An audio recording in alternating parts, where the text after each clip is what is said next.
down to the ground. Dragon is a highly autonomous vehicle and has a pretty close couple with mission control on the ground to be able to monitor all of that automation. You're watching launch coverage of NASA and SpaceX's CREW-11 mission to the International Space Station. Nick Hague, our astronaut co-host today, walking you through the operations. Just told a very powerful and moving story about his first launch, which ended with a flight abort, but brought him and his crew members safely to the ground, back to his family. He launched again on MS-12. But that story brought forth a question on social that we want to take now. We're taking your questions live and bringing them to Nick, who's answering them as we go. So Oscar asks, Nick, you're one of the very few people in history who have ever aborted in flight. How did it feel as it happened? Yeah.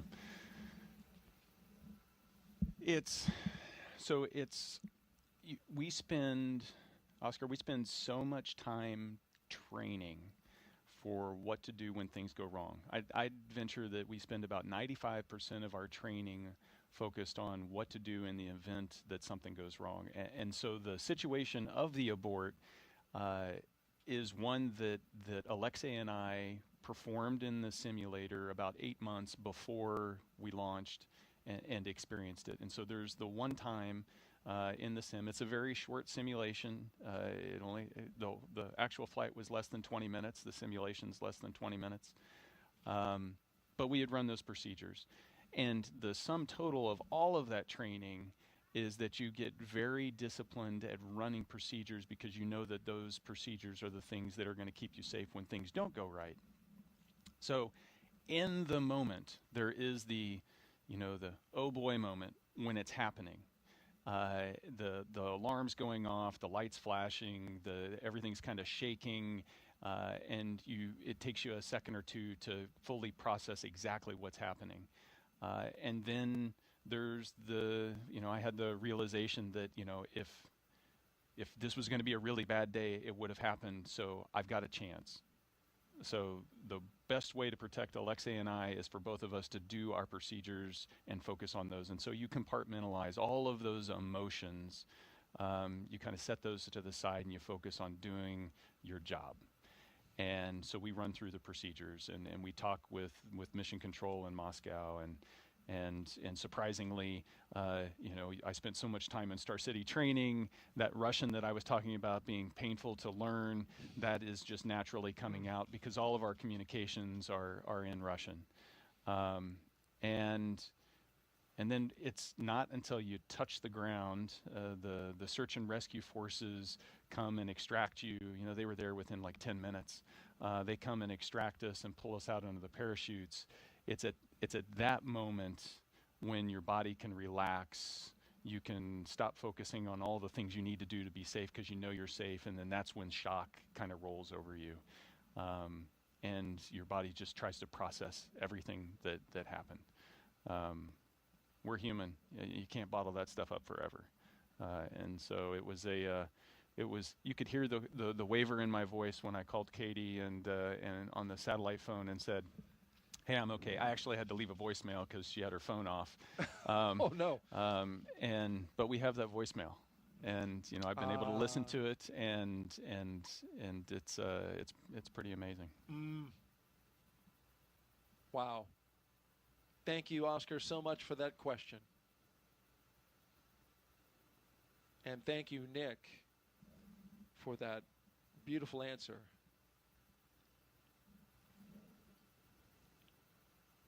We are continuing to document CREW-11's steps through their mission operational timelines, getting ready for launch. You saw this closeout crew remove a protective cover around the seal. Now they are examining that seal and documenting, taking pictures of it, because once they shut that door, it needs to be as airtight as they can possibly get it, since you're going into the vacuum of space and it needs to protect all 4 crew members inside. Yeah, a single strand of hair across the seal can be enough to cause it to fail the leak check.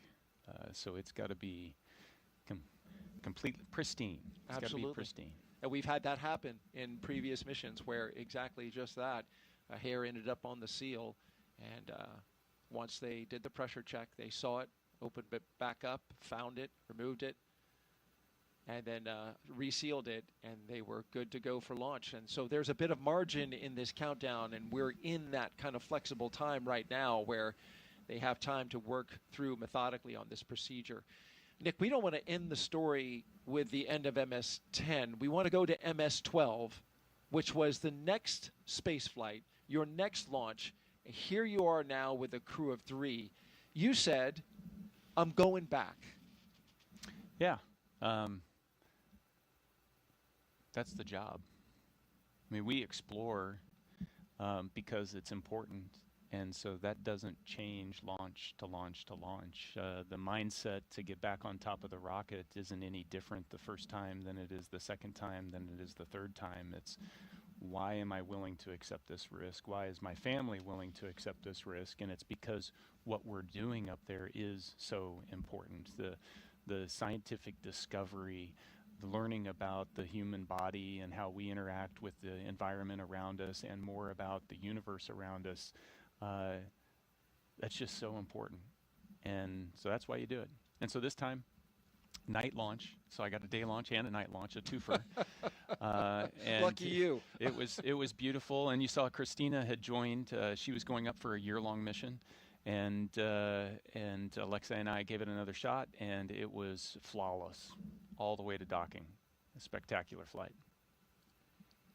And this was in 2019. 2019. Just a little less than a year after MS-10 in October of 2018. Yeah, 5 months. So we had the launch. So we had our launch abort, and then 2 months later, MS-11 launched, and they had fixed the problem. They diagnosed what the problem was with the rocket, and then 5 months later we were on board. It takes a lot to keep the station going. We've been doing it for 25 years, and so that drumbeat of rotations of crews has to keep going. Absolutely, and you fulfilled your role, and that photo we just saw was the completion of a successful mission to the International Space Station when you returned from space and were being brought out of that capsule. Yeah, it was, it's ironic because where our abort landed was in the normal landing zone.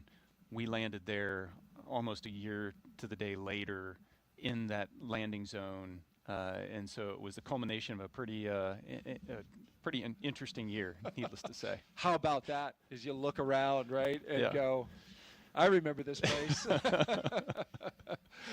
But you felt a lot different. Yes, absolutely. It's spaceflight changes your perspective. That overview effect that everybody talks about, the way you perceive the globe and how connected we are and just how special the Earth is. It's profound. I wish we could get more people up there. I hear this time and again from other astronauts that the more, we're almost up to 700 people now that have gone into space. I'd love that to be, 700,000 people. Even if it's for short periods of time. As a veteran that's done a suborbital flight as well as an orbital flight, it's all good. I'm sure many of our audience, I know I would love to go someday, and that's, of course, the aim of the Commercial Crew program is to make space more accessible to more people. And so, finally, your most recent mission, 2024, in September of that year, not too long ago, you launched back into space on Crew-9. This, of course, launched from right here on the Space Coast, Launch Complex 40, as you mentioned, the first crewed mission from that pad. But there was only 2 of you. And we've talked about this. This was a crew of 2 for a special reason. You had an important mission for Crew-9. Yeah, the seat 1 and 4 there you can see are empty on the uphill portion, and that was to accommodate Butch and Sonny coming back home with Alex and I. 9 months, 6 months later. So we were launching on a normal rotational mission to the station, and planning to do our 6-month long duration mission. And job one, as soon as we opened that hatch, was integrating Butch and Sonny into the CREW-9 crew, and then continuing to do that research mission. There you are, lifting off. I got to say that the weather today is so much better than it was back then. We had a hurricane blow through a day or so before, and then there was a window and a little hole in the weather, and we shot through it. I think they've got a better weather today. And there you are with your full crew of 4 on the way back home. Yeah, you can see Butch in the far field there. Sonny's just off the camera, close to us, and yeah, coming home.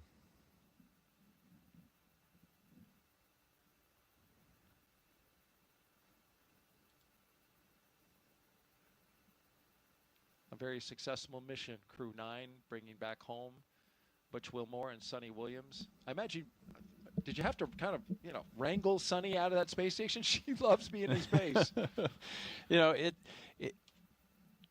I think it's universal. I mean, you want to get home to see your family after being gone for that long. You want to get back to some of the things you miss about being on Earth, but you're also sad to close the hatch and to leave that environment up there that's just so special.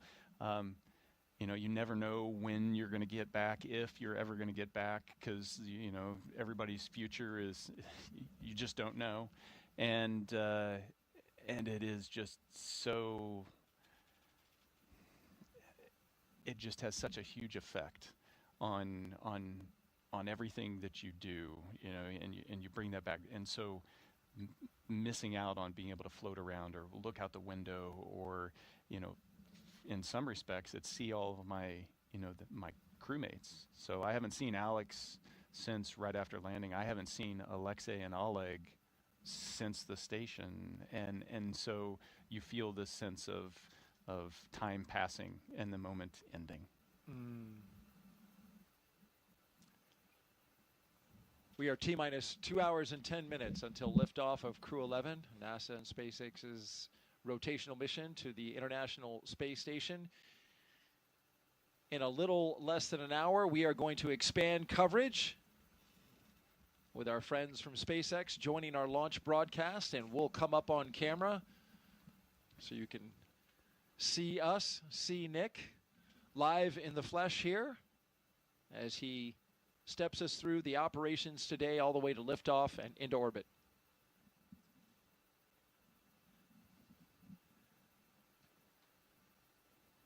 A note about the weather. The launch team and the launch weather officer are discussing conditions both here and along the ascent corridor. Winds are forecast to be picking up around 14 knots and then peaking to 18 knots at launch time.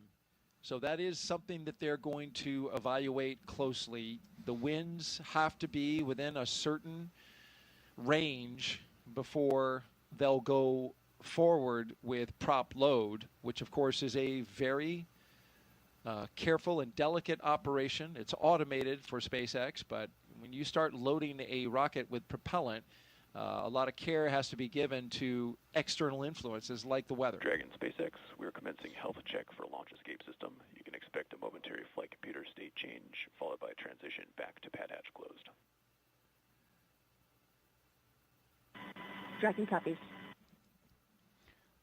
And so you mentioned the weather, and it gets right to the point that they're making here is the weather's got to be good so that we know that the launch escape system can be used, so we can arm that before we start loading that propellant. So at the moment we start loading all this dangerous stuff onto the rocket, we make sure that the crew has got a way to get out of there in a heartbeat if they need to.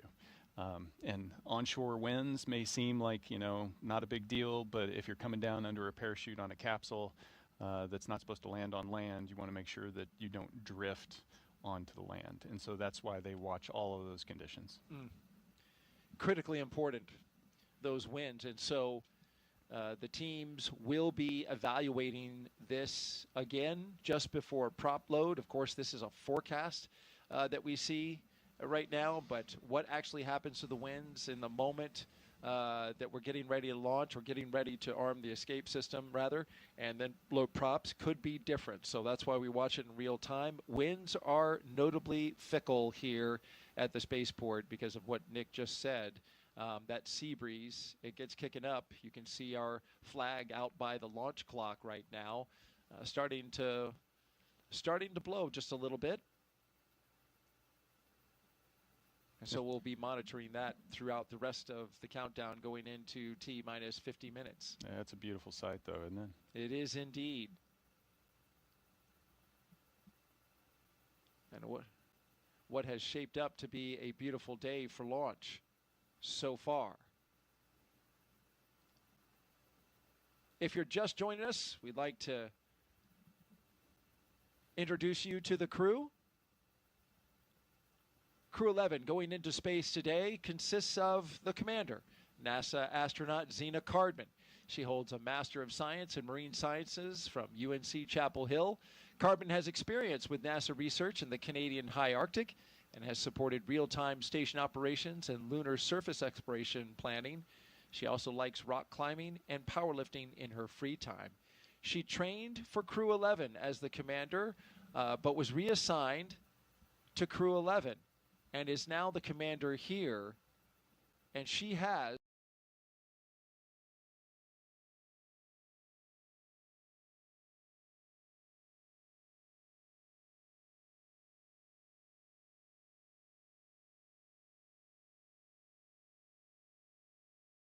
Crew-9 able to go spend the roughly 18 months leading up to the Crew-9 launch, being able to train side by side with her.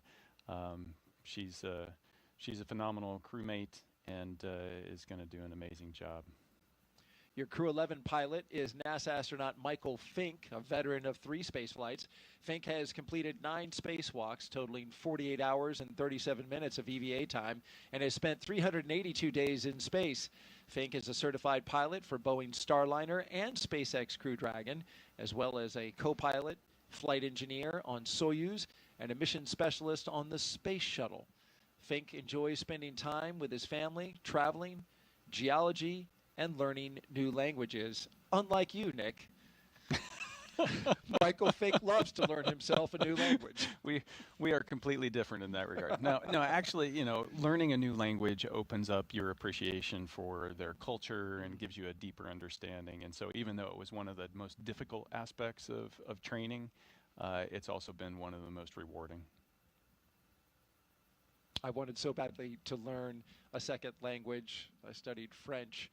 It did not stick, but I certainly appreciate those who can speak another language. But thank goodness for smartphones and apps that now translate for you. So I feel like I'm missing out on less. Yeah. Our mission specialists, let's get to them. JAXA astronaut Kimiya Yui is CREW-11 mission specialist number 1 with 142 days in space. This will be Yui's second trip to the space station. Yui flew as a flight engineer for Expedition 4445 and became the first Japanese astronaut to capture JAXA's H-2 transfer vehicle in November 2016. Yui was assigned as chief of the JAXA astronaut group. Yeah, and he had to learn English and Russian in order to fly to the station. So I guess this is the note that you need to give to all the kids that are listening. I want to grow up and be an astronaut. Probably the one thing you absolutely need to do is know 2 languages or more. Well, that takes me out. I said kids, Daryl. Okay. So you're saying there's still a chance? Mission specialist number 2 is Oleg Platonov. The CREW-11 mission specialist is Roscosmos cosmonaut Oleg Platonov. This will be his first trip to the International Space Station. He graduated from the Krasnodar Higher Military Aviation School of Pilots with a degree in engineering and military rank of lieutenant. He is married with 1 child, and apparently is the comedian of the group. I think they all have a pretty good sense of humor. Yeah? Oh, yeah. And you see that expressed, even as they were just making their way out to the pad and up into the capsule. Lots of smiles, lots of laughter. We did see that as they were coming across the crew access arm earlier, as they made their way into the spacecraft. T-minus 2 hours and 3 minutes and counting until liftoff of Crew-11. It's a long wait. Now they're strapped in and there's not much to do. And so you have time to reflect and think about all those, I guarantee you they're thinking about the things they need to do, but they're also thinking about all the people that helped them get into that seat. The training teams, the ops teams, everybody that supported them along the way. Their families, their friends, the ones that have been the support network to get them to this day. As Crew-11 reflects, we want to reflect on their destination, the International Space Station, one of the most extraordinary labs ever built. Here's a closer look now at how science happening up there in their destination in low Earth orbit is improving life for all of us down here on Earth.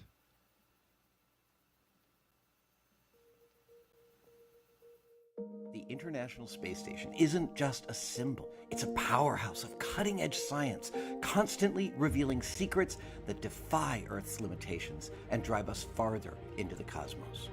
Our mission is research and science. We have experiments mounted on the outside of the station that are looking at Earth. We study our own bodies and how they react to space, to weightlessness, to radiation, and that helps not only us go on further in future missions, but also helps for medical research back home. And then we study lots of different things as well, like materials, combustion, all sorts of things that help us understand life back on Earth. Yeah! Microgravity doesn't play by the rules, it flips them upside down, transforming how liquids flow, how flames burn, and unraveling biological mysteries before our eyes. I saw some heart tissues beating in space and it was incredible. So Tom, we see that top one beating. Looks like happy heart cells. But we're not just along for the ride. We're explorers, diving headfirst into the challenge and harnessing the power of this unparalleled platform, just as we have been for decades. We're on a relentless quest for answers, seeking to understand the intricate workings of the human body in space and ensuring future crews stay safe on their daring journeys beyond Earth's orbit. The human aspect of human space exploration is always going to be very important for decades to come. And when it comes to technology, we're not waiting around. We're discovering new ways to grow crops in harsh environments and engineering innovations to tackle Earth's greatest challenges. We have amazing technology that allows us to recycle water and create water for us to drink. It's delicious. Microgravity isn't just a curiosity. It's a game changer in the fight against diseases back on Earth, paving the way for breakthroughs that benefit us all and enabling new economic opportunities in space. Welcome, Axiom 3 on board the International Space Station. From our vantage point more than 200 miles above Earth, we are not just spectators. We're gaining unprecedented insights into the world we call home, and we're sharing our findings openly. We're not just achieving results today. We're sparking inspiration in future generations of explorers and embracing the power of global collaboration as we reach for the stars. What was your favorite experiment on the International Space Station? Toby, great question. My favorite experiment was the one that I got to eat. It was us growing hatch chili peppers in our plant habitat. Station Huntsville on 2, we have video in Node 1. Look at those chili peppers. And as we soar through space at 17,500 miles per hour, each moment is a step closer to unlocking the mysteries of our Earth, our universe, and propelling our pioneering spirit even farther into space. So come along for the ride aboard the International Space Station. Nick, you spent more than a year cumulatively of time on that International Space Station. When you think back to the things that you work on, what comes to your mind as some of your favorite stuff? Yeah, There's such a variety up there. Growing stem cells, doing gene editing, working with materials, trying to extrude fiber optics or 3D printing metal or organic tissue, trying to print organs, growing lots of different types of food, whether it's tomatoes or algae or lettuce. It's so fun to be in the middle of all of that, and it's hard to pick a favorite out of all of that. But it's fascinating. And what's been fun is looking from 2019, when I did my first expedition, to the most recent expedition, being able to see the growth in complexity of the science that we're able to do up there. When you first start doing things, you're like, I don't even know if it's going to work. And once we start to figure out and adjust, now we're able to start to really reap the rewards of all of that effort. That's a great point, because when I look at the science that's going aboard this mission, this is pretty advanced stuff. You talked about, stem cells in the early going when you were working with them on station. Now they're trying to figure out how to mass produce stem cells, which can be made at a higher quality and higher yield in microgravity, the environment that the International Space Station provides for scientists that you can't replicate on the ground. Yeah, we go there to ask questions that we don't know the answer to. And then when we find that answer, it usually leads to a couple more questions. But that's the nature of discovery. That's the nature of building knowledge. And as we gain this knowledge, we start to identify these areas where, hey, this is something that is unique to space that'll bring benefit back down to Earth for everybody. And then we can really start to exploit that. That is exciting, because in the end, that's what it's for, right? It is not only to advance exploration goals, but also to make life better here on Earth. And the International Space Station in its 25 years has certainly done that. An update as you watch our operations here. We have a little bit of a lull as the closeout crew in the White Room on top of the launch tower seals up the hatch to the Endeavour spacecraft. That side hatch is how the crew of 4 made their way into the capsule, and now it is the responsibility of the team that you see here to make sure that that door has a good seal, a good tight seal, before it starts to fly hundreds of miles per hour, thousands of miles per hour, and then tens of thousands of miles per hour. So this is a very important job. Yeah, you're through that hundreds pretty fast.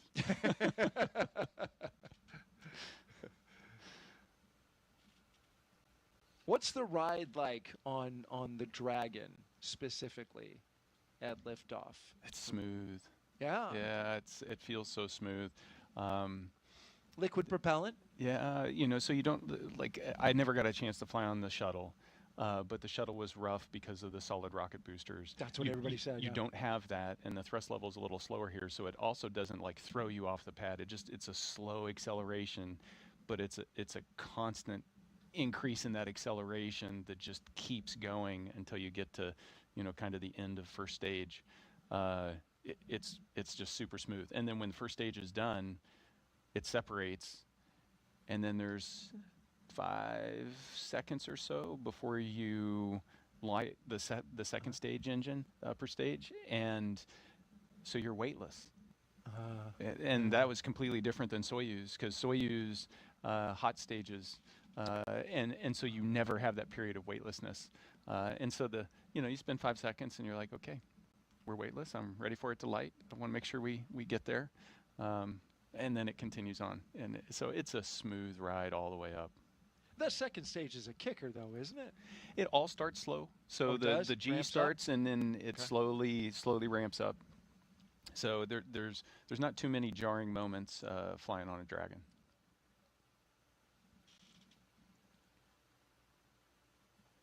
We were talking earlier about the science. Let's dive into what CREW-11 will be doing. They will be busy at T-minus 1 hour and 53 minutes until they lift off to get there.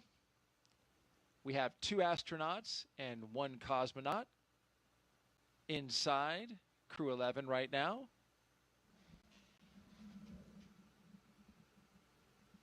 Inside of Dragon Endeavour, I should say, on top of a Falcon 9 rocket from Launch Pad 39A here at the Kennedy Space Center in Florida.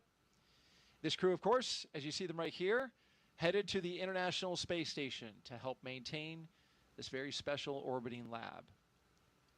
Once on board the International Space Station, Crew-11 will become members of Expedition 7374. They will conduct research to develop the production of nutrients in space, such as vitamins. They will also evaluate mass-producing human-induced pluripotent stem cells, or iPSCs, to develop cell-based therapies for diseases such as cancer, as well as a possible alternative to antibiotics. Crew-11 will test using phage therapy to treat bacterial infections.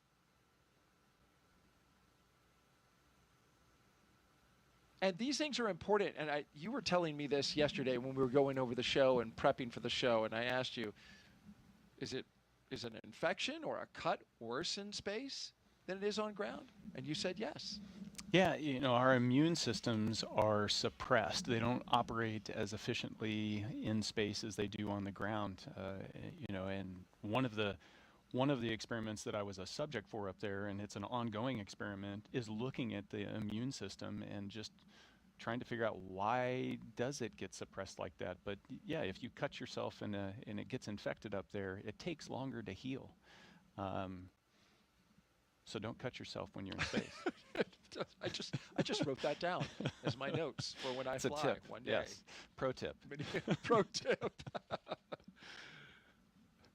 Yeah, and if you do, and you were explaining yesterday, if you do cut yourself, that it's not like the blood goes out into space. It holds to your finger because of surface tension. Right? Yeah, it does. Water does amazing things up there. Just weird stuff.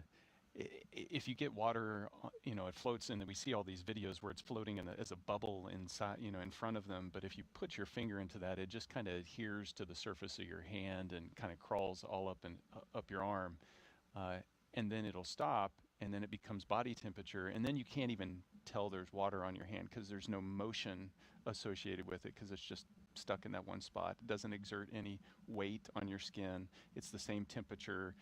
So you just don't even know it, and so you'll have water globs on you and just not notice until something gets wet, or somebody smells you if it's sweat. That's true. That's true. It's polite to just hand them a towel. Team. All right, we're coming up on T-minus 1 hour and 50 minutes. So far, a smooth countdown. We saw Crew-11 at T-minus 4 hours get suited up. They left the astronaut crew quarters about 20 minutes away from here, got into their Teslas, rode out to the pad after saying goodbye to their family members. Under security escort, drove by the vehicle assembly building on the way, which is housing currently a moon rocket scheduled for launch of that crew, a test flight around the moon in early next year. And then they made it to this launch pad 39A, where in a little under 2 hours they will lift off bound for the International Space Station with an instantaneous window of 12:09 and 24 seconds p.m. Eastern Time. We're keeping an eye on the weather. Locally showing a lot of promise as it's a sunny day, a very hot July day here in Florida, as they typically are this time of year. But the winds have kicked up just a bit. You can see that in the texture on the Atlantic Ocean there. And the launch weather officer is monitoring winds,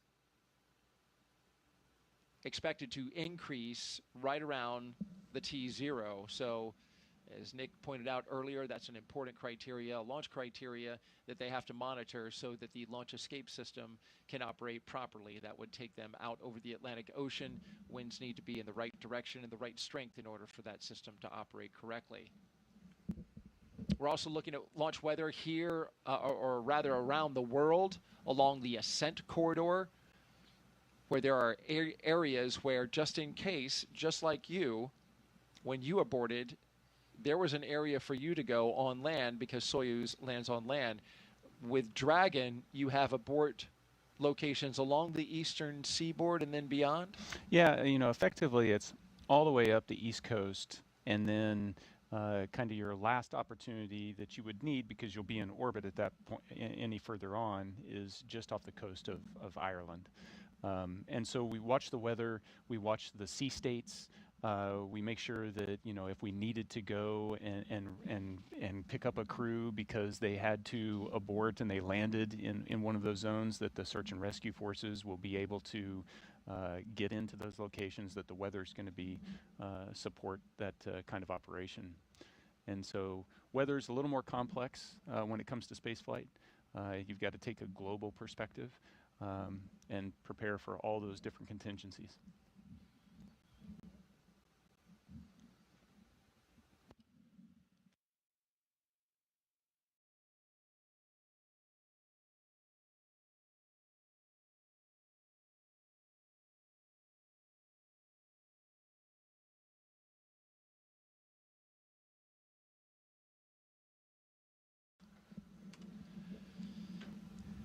We've got the split screen there with CREW-11 on the inside. That camera with a prominent shot of pilot Mike Fincke's knees, dead center. But the rest of the crew is also there. To Mike Fincke's, to screen left is mission specialist Oleg Platonov. To Fincke's left, to our right, moving right to the two positions, would be our commander, Zena Cardman. And to the far, far right, next to the window, is Kimiya Yui. There's a lot of rights and lefts there, Daryl. Yeah. We need some on-screen graphics to make it. Yes, I think you're right about that. And so after you're done here today, we will be drafting you into our production team. Oh, okay, great. Nick. We could use the help. No, we've got a great team that does a great job. But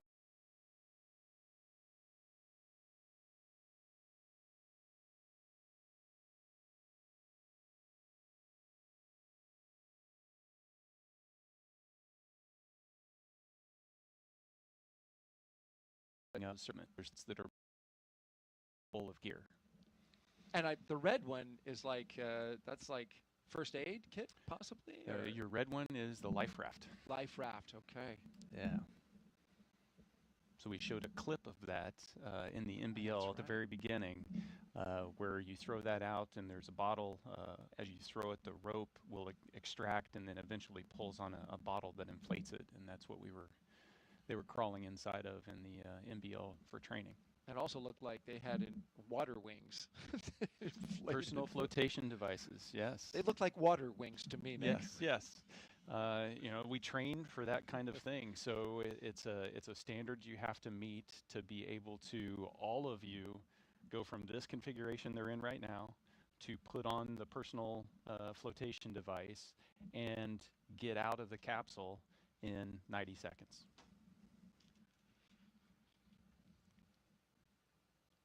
Well, their destination when they launch at 12:09 p.m. Eastern Time is the International Space Station, or ISS. This will be commemorating a significant anniversary on November 2nd. When we get to that date, we will have had 25 years of continuous human presence aboard this orbiting laboratory. Liftoff. The International Space Station is underway. We are in the golden age of the space station right now in terms of the return on investment and what we're able to do there. One of the great legacies of the space station is not just going to be science, but very importantly, the international cooperation. This is perhaps most prominent, international cooperation for exploration.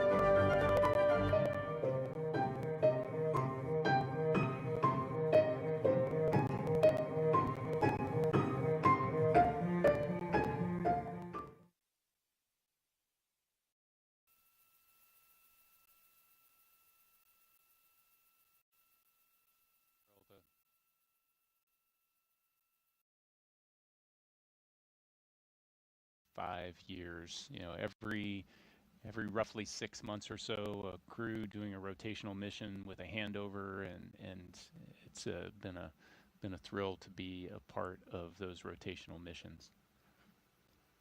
To be able to just watch the evolution of science and see how we're learning how to really utilize the laboratory to its full potential.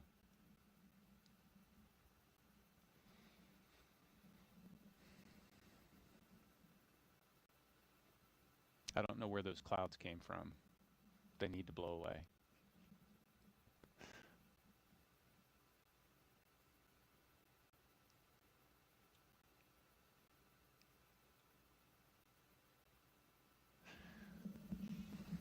So the crew's sitting in there, T-minus 1 hour and 42 minutes. This is the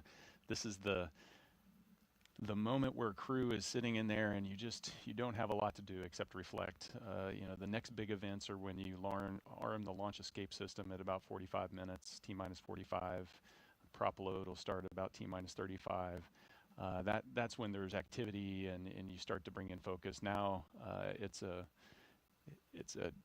time-honored tradition in spaceflight to have to endure long moments of waiting for big things to happen.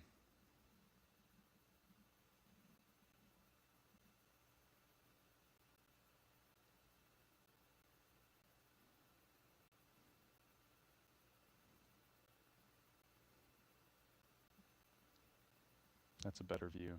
I don't see the clouds.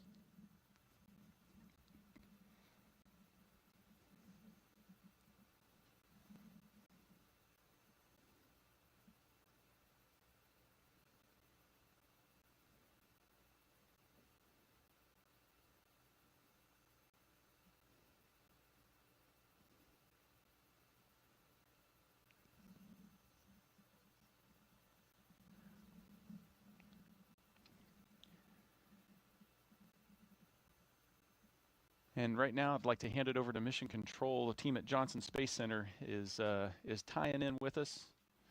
How are you guys doing? Hey Nick, hey Daryl, we're doing good over here. This is Mission Control Houston in the International Space Station's Flight Control Room at NASA's Johnson Space Center. The team continues to prepare for launch and is being led today by Flight Director Scott Stover. Today we will be launching the 11th rotational crew mission to the International Space Station under the agency's Commercial Crew Program. Following Crew 11's arrival, the space station will have a total of 11 crew members represented by 3 different agencies aboard for just a few days. Once on board, Crew 11 will go over a brief handover period and procedures with the off-going Crew 10, including a safety briefing and orientation, and then the new crew will jump right in to help advance scientific knowledge and demonstrate new technologies. After a few days of handover activities, the members of Crew 10 will prepare for their undocking and return to Earth. Direct handovers between crews allow for continuity of the activities and helps to ensure a continuous U.S. presence on the space station, which is about to celebrate 25 years of continuous presence in November. Ahead of Crew 10's return, JAXA astronaut Takuya Onishi will turn over command of the space station to Roscosmos cosmonaut Sergei Ryzhikov. The space station is currently in Expedition 73, and in the fall, NASA astronaut Chris Williams and Roscosmos cosmonaut Sergei Kudzverchkin and Sergei Mikhailov will join the on-orbit crew. Shortly after the departure of the Soyuz MS-27 with NASA astronaut Johnny Kim coming home will mark the commencement of Expedition 74, which will be led by the new commander, Mike Fincke. All of this, of course, coming up after today's launch. We continue with the countdown, and with under 2 hours before launch, we'll send it back over to the Kennedy Space Center. Daryl and Nick?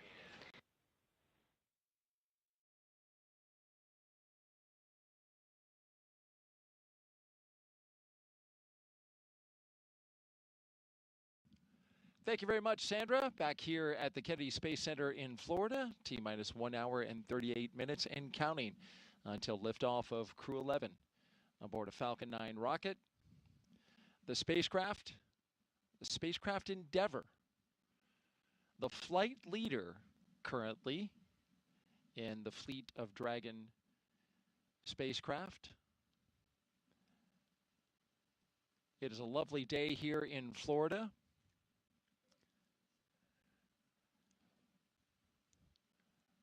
You're looking up in the skies now, and as typical for this time of year, starting to get a little cumulus clouds forming as the cool sea breeze makes its way over land, encountering the warm air here in Florida. Hot and humid air. So we are expecting to get a few cumulus clouds. That was a minor concern for weather. We are still 90% go, but that 10% was for cumulus clouds, and we're starting to see them forming in our shots around the pad. But we're not expecting that to be clumped over top of the pad at T0, so we're still 90% go.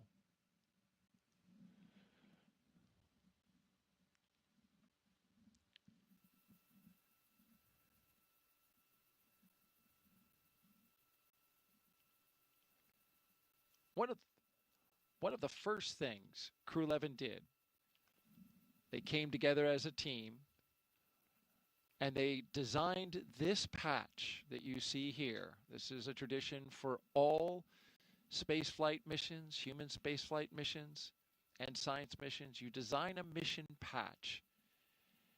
And this is the one for CREW-11. The colors of this patch, celebrating the 3 nations they represent. And the 3 stars that you see there, the ones with a starburst, they honor their space agencies working together, the 3 of them, NASA, Roscosmos, and JAXA. The 2 sunbeams that you see coming from the upper right, shining down, well, they make the number 11, shining on a tiny blue dot, our home on Earth. The Dragon looks on, of course, a nod to both the spacecraft and the spirit of exploration, while a red flame wraps around it all, symbolizing the full journey, launch, life in space, and a safe return home. And if you look closely, you can see a tribute to their children in the stars. This is a reminder that the missions like this, as we know, when we got the question from 8-year-old Knox earlier, they help to inspire the next generation. Appreciate all those young folks who get the bug for space knowledge and to learn about space and exploration, which requires a good foundation in STEM, science, technology, engineering, and mathematics. Yeah, it all starts with education. I think kids grow up, children grow up inherently curious. I mean, we've been there and we've asked why, and we've all been in the position where we've had, someone sit there and just continue to ask why. That's really what we're doing on the station with all of our research, all of our exploration. We're asking the question why in a bunch of different ways and trying to find the answers. That we're just wired that way. Mm. It is so true. And speaking of kids, kids are on the mind of some of our crew members. Talking about Oleg Platonov. He has a child whose toy he is bringing aboard the International Space Station, taking one of his kids' toys so that it will be a spaceflight flown toy when it comes back down to Earth, along, of course, with pictures and some other artifacts. But each one of the crew members gets to take something up, and that's what Oleg's taking. Yeah. So I hope it's not his kid's favorite toy. Yeah, because he's going to be without it for a while. No, but that might cause more of a problem on Earth. But it's something absolutely that Oleg's child's going to just cherish the rest of his life, and having the opportunity to bring up little things to be able to give as mementos to friends and family is huge. Oleg's fellow mission specialist, Kimiya Yui, well, he's bringing a lot of pictures of family, friends, and colleagues. And one of the pictures he's going to take up, he's going to then give back to the people who gave him the photo. So that's a touching thing. We talked earlier in the show about what Mike Fincke is bringing up. He's bringing up a Gamasa from the state of Assam. He, of course, said in a press conference recently, he's been married 25 and a half years to a wife, his wife of Indian origin. And the gamasha is a silk scarf that carries with it the blessings for his trip to the ISS from her side of the family. And he's taken one not only on this mission, but he's taken that gamasha on all 3 of his previous missions as well. Yeah. Good luck charm. I'd stick with it. It's working well for him. That's right. Whatever you took on your first flight, I hope you put somewhere, buried somewhere. No, just kidding. So I use the same 0G indicator on all 3 flights. Did you? Yeah. You're not.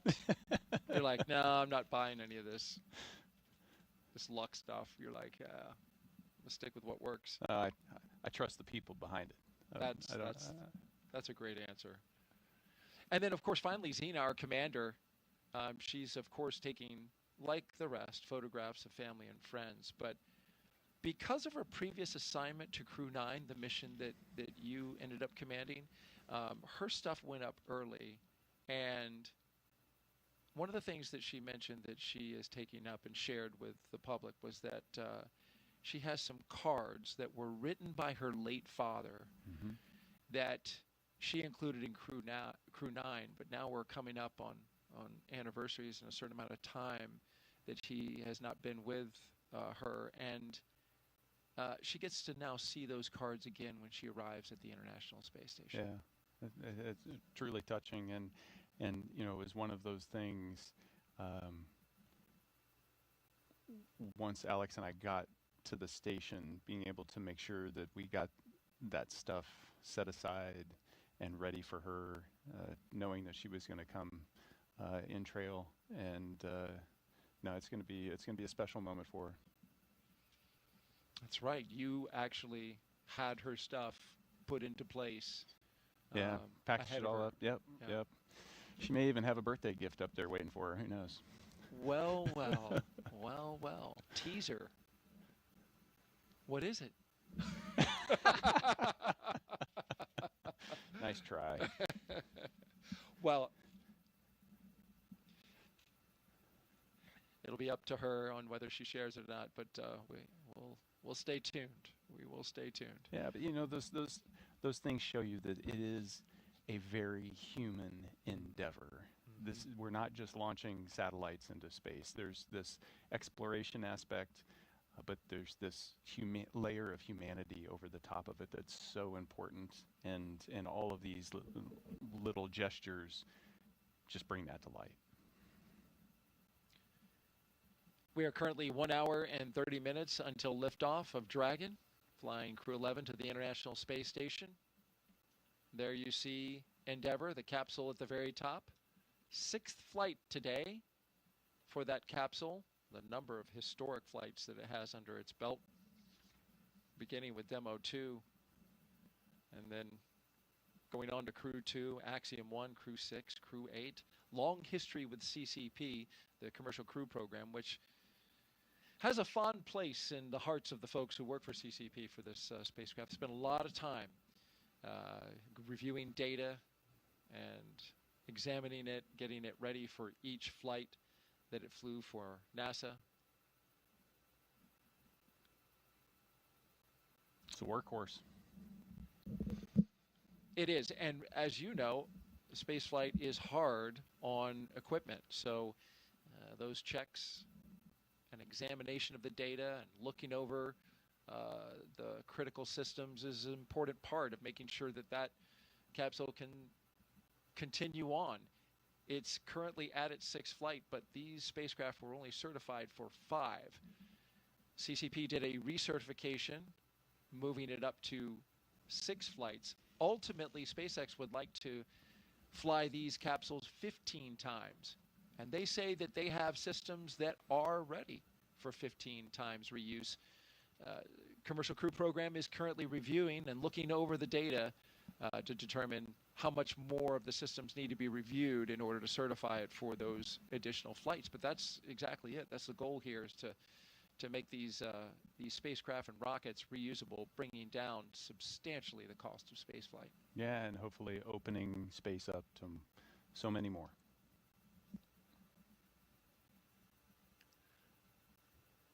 As we wait for the upcoming joiner, less than 20 minutes away from joining our friends with SpaceX, as they will continue on with us in our launch coverage. We'll have everybody up on camera. We'll turn our cameras on. They'll turn theirs on, and we'll get to see everybody from our locations around the United States, both here in Florida and Texas and California. Let's talk a little bit more about the science, in particular what CREW-11 is going to be working on. One of the questions they're facing is, how do you grow vitamins in space, or even use viruses to help fight bacteria on a spacecraft? Well, for the past year and a half, CREW-11 has been training to support cutting-edge research like this aboard the International Space Station. First up, Bionutrients 3. The study is looking at how to make essential vitamins and nutrients in space so astronauts can stay healthy on long missions. They'll be testing samples like yogurt, kefir, and a yeast-based drink to see how well they work in microgravity. Next up is Stem Cell X IP1, which uses space to grow stem cells. These stem cells can turn into any type of cell in the body and could one day help treat diseases like cancer. Growing them in microgravity may produce more volumes of cells, mass producing them, and better ones than we can make on Earth. And then there's Genes in Space 12. It's testing phage therapy, which uses viruses that could target and kill bacteria. It could be a powerful alternative to antibiotics, especially in space, where infections can become harder to treat. Some really fascinating research happening on board station. In addition to the human research side of things, you were talking about this earlier, each one of these astronauts will be studied, many of their biological functions, and their, of course, biological data will be studied as their time comes to a close in space, and studied afterwards, studied during, studied afterwards, and possibly it being an 8-month mission. Yeah, you have the opportunity as crew members to volunteer to be a human test subject for a lot of different experiments that are focused on how does microgravity and the space environment, the high radiation environment, how does that affect human physiology? And it runs the gamut from just muscle and bone health all the way down to genetic structure and how that changes, or how our immune systems might be suppressed. And we've been doing this for 25 years and we're still learning.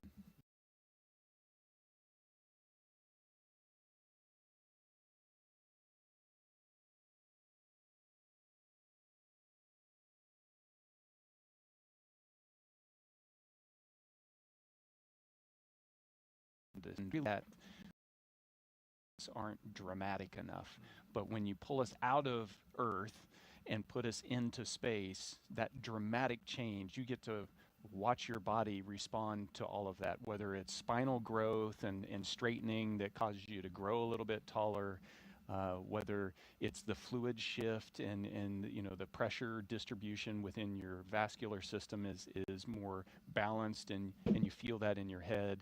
It goes even to the way you perceive the environment around you and your mental predictions of how things behave.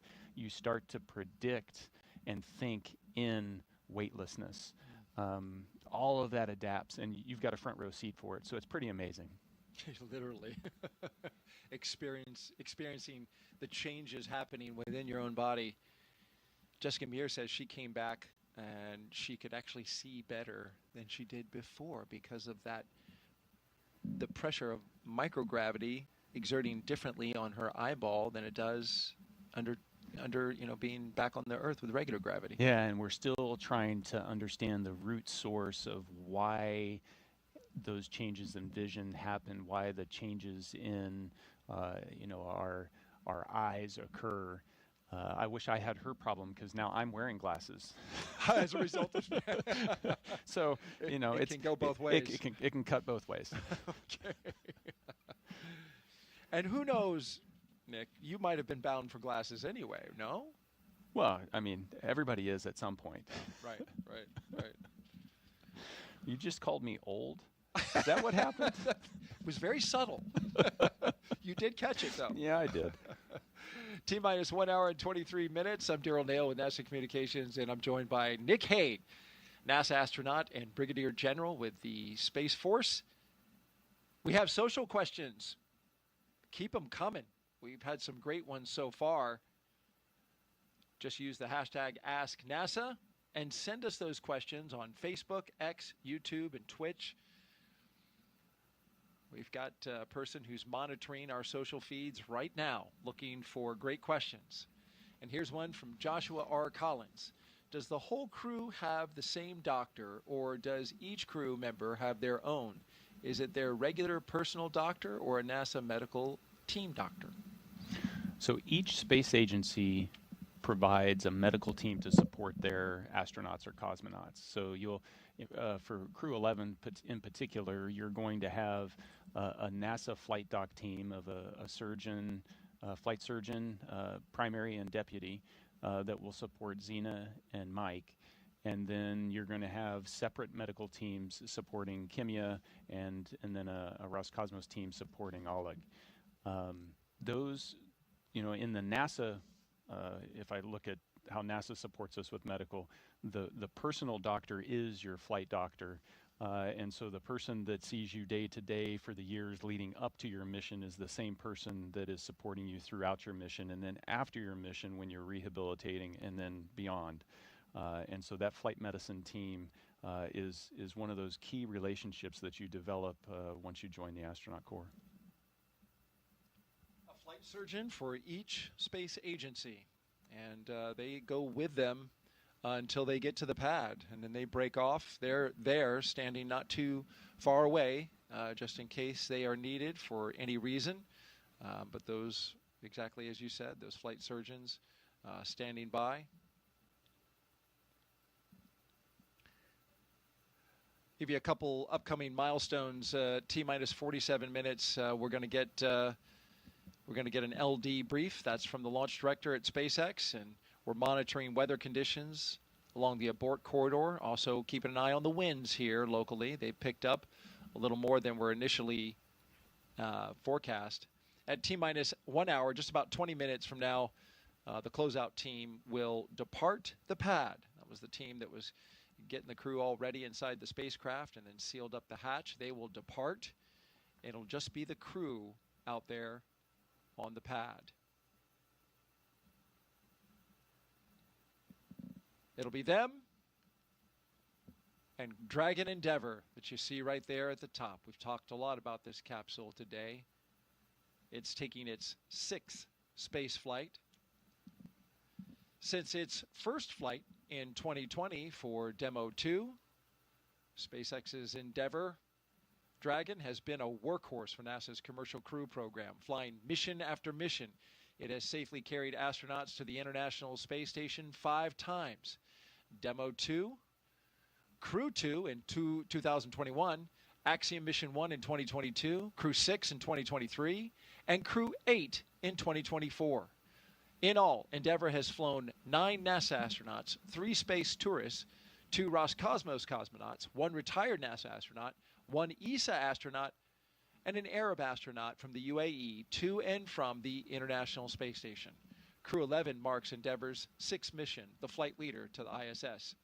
And we leave you now with dancing from CREW-1. Apparently choreographed as well. Look at that. And they had their act together. What choreographed dance moves did you do, Nick? Don't dance. That's one thing that Don't didn't. dance. That's one thing that didn't translate into space. Yeah, I don't dance on Earth, and I didn't dance in space. But you can do somersaults and flips and twists, though. Yes, especially as you're zipping around that space station. I mean, it's fun. Yeah, oh man, it's like, it looks like it. Every dream you had as a 5-year-old of flying around, and you get to do that every day. I used to dream that as a kid so often that I could just flap my arms and fly. Yeah. It was a recurring dream that I had, and sometimes I woke up really actually believing that I could fly. I can imagine when you're on the ISS, you wake up and it's like you get to just do it again day after day. Yeah. It's real. That dream is real. It's your new normal. Yeah. And you just have fun with it. You float over and grab your drink bag to rehydrate your morning coffee, and you can do a backflip between that and the water dispenser, and you just play with it. You know, you don't need to use utensils to eat. You can just put the food out in the air in front of you and pretend like you're in an aquarium.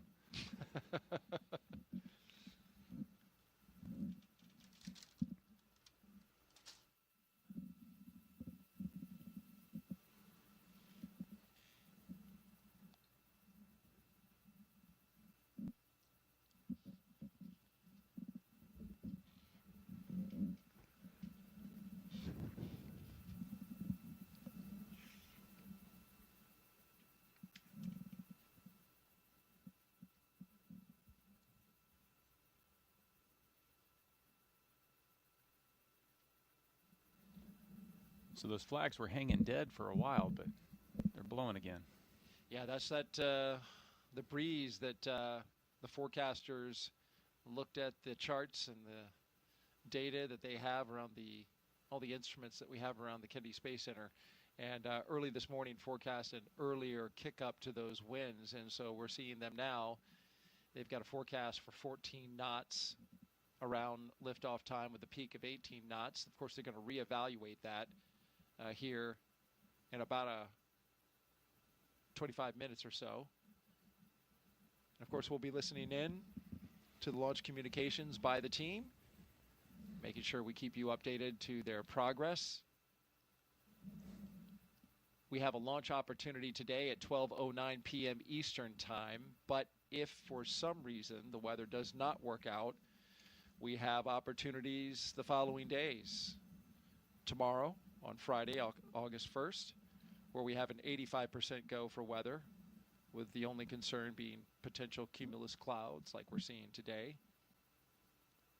The only thing there is that the ascent corridor goes up in terms of its risk, because there is a trough of disturbed weather coming across the country, and we'll be out into the Atlantic by then. So that is something that they'll have to monitor. That's why today is such a perfect spot, because that is low right now. That potential concern is at a very low state.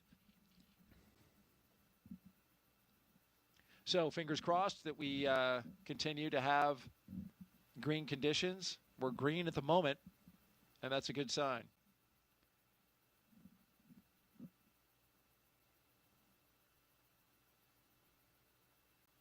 We're T-minus 1 hour and 15 minutes until the liftoff of Crew-11 on a Falcon 9 rocket to the International Space Station. Thank you for joining us.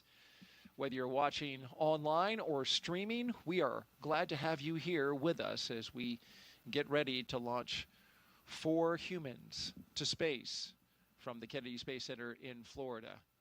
Crew-11 will be the latest crew to fly as part of NASA's Commercial Crew Program, which uses private companies to transport people to and from the orbiting lab from U.S. soil. Those people, NASA astronauts, like the one sitting right next to me right now, Nick Hague. It's been a great countdown so far. Weather is 90% go. Got the excitement picking up as we draw closer to our T0. At this point, Nick, the crew has had, as you mentioned earlier, a lot of time to reflect. But the activity is going to start picking up. Yeah, you know, everything, it's an instantaneous launch window, and so you have to start backing up from that of the things that need to be done. And the big one is right now they're sitting on a rocket that's empty. So they're not going anywhere unless they put some juice in the rocket. So that's going to start around the T-minus 35 time frame. And before we start to load all of that, those explosive materials, we need to make sure that the launch escape system is armed. And so we'll go through a debrief prior to that to make sure everybody's good. Then we'll arm the launch escape system and then start with that prop load. So there's some big things, and as you're sitting there, the reality of the situation, you understand how once they make the decision to go, once we launch that launch escape or arm that launch escape system, you're on a live rocket. And if something goes wrong, the system can make a decision that it's going to automatically pull you to safety. And it's designed to do that. You want it to do that, but you also realize that, you know, in a fraction of a second, you could be in a very different situation than you are right there. You would know that well, as your mission had an in-flight abort in 2018 while flying Soyuz MS-10. But that launch escape system worked perfectly and brought you and your crewmate down safely to ground, to your family. And you dusted off your boots, got back on 5 months later, and successfully got into space on MS-12. So that launch escape system is a critical component to a successful mission.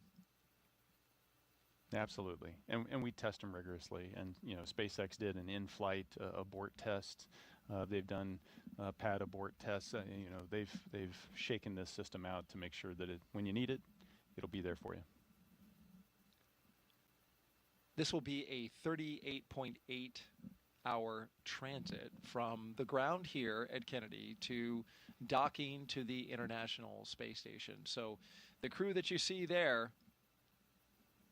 I hope they have some audiobooks and some movies. Well, that's a long time. There's an opportunity. There are 2 windows, and there's a heck of a view out there. No doubt. And you know, but they're not going to spend 40 hours strapped into seats like that.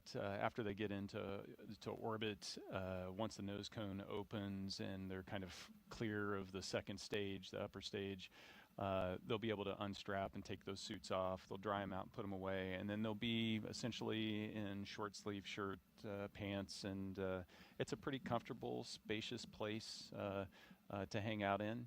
And they'll be camping in Dragon for 40 hours until they get to the station. A few hours before they get to the station, they'll have to get back in the configuration that you see them here, do their leak checks with the suits, all stuff very similar to actually getting in the capsule on the launch pad. Is it roomy in there? It doesn't look roomy from this shot, but I know there's a lot more to Dragon than what we're seeing right here. Yeah, it is quite roomy. There's a whole bunch of volume, and when you're in space, you think about floating, you think about volume and not necessarily surface area, and so the volume you don't see is above the displays. You can fit a couple people up in the space on the top of the screen that's off screen that you just can't see. And then down by the cargo underneath their feet, there's a whole bunch of space down there. So those footrests you can take off, kind of stuff them under the seats. It creates this nice big volume.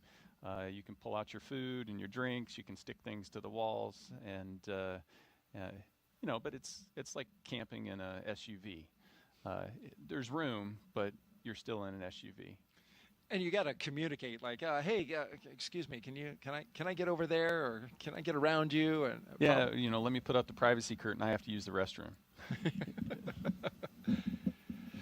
You're looking at a live view of Crew-11 at Launch Complex 39A at the Kennedy Space Center in Florida. Stay right here. In just a few moments, we'll be expanding our live launch coverage.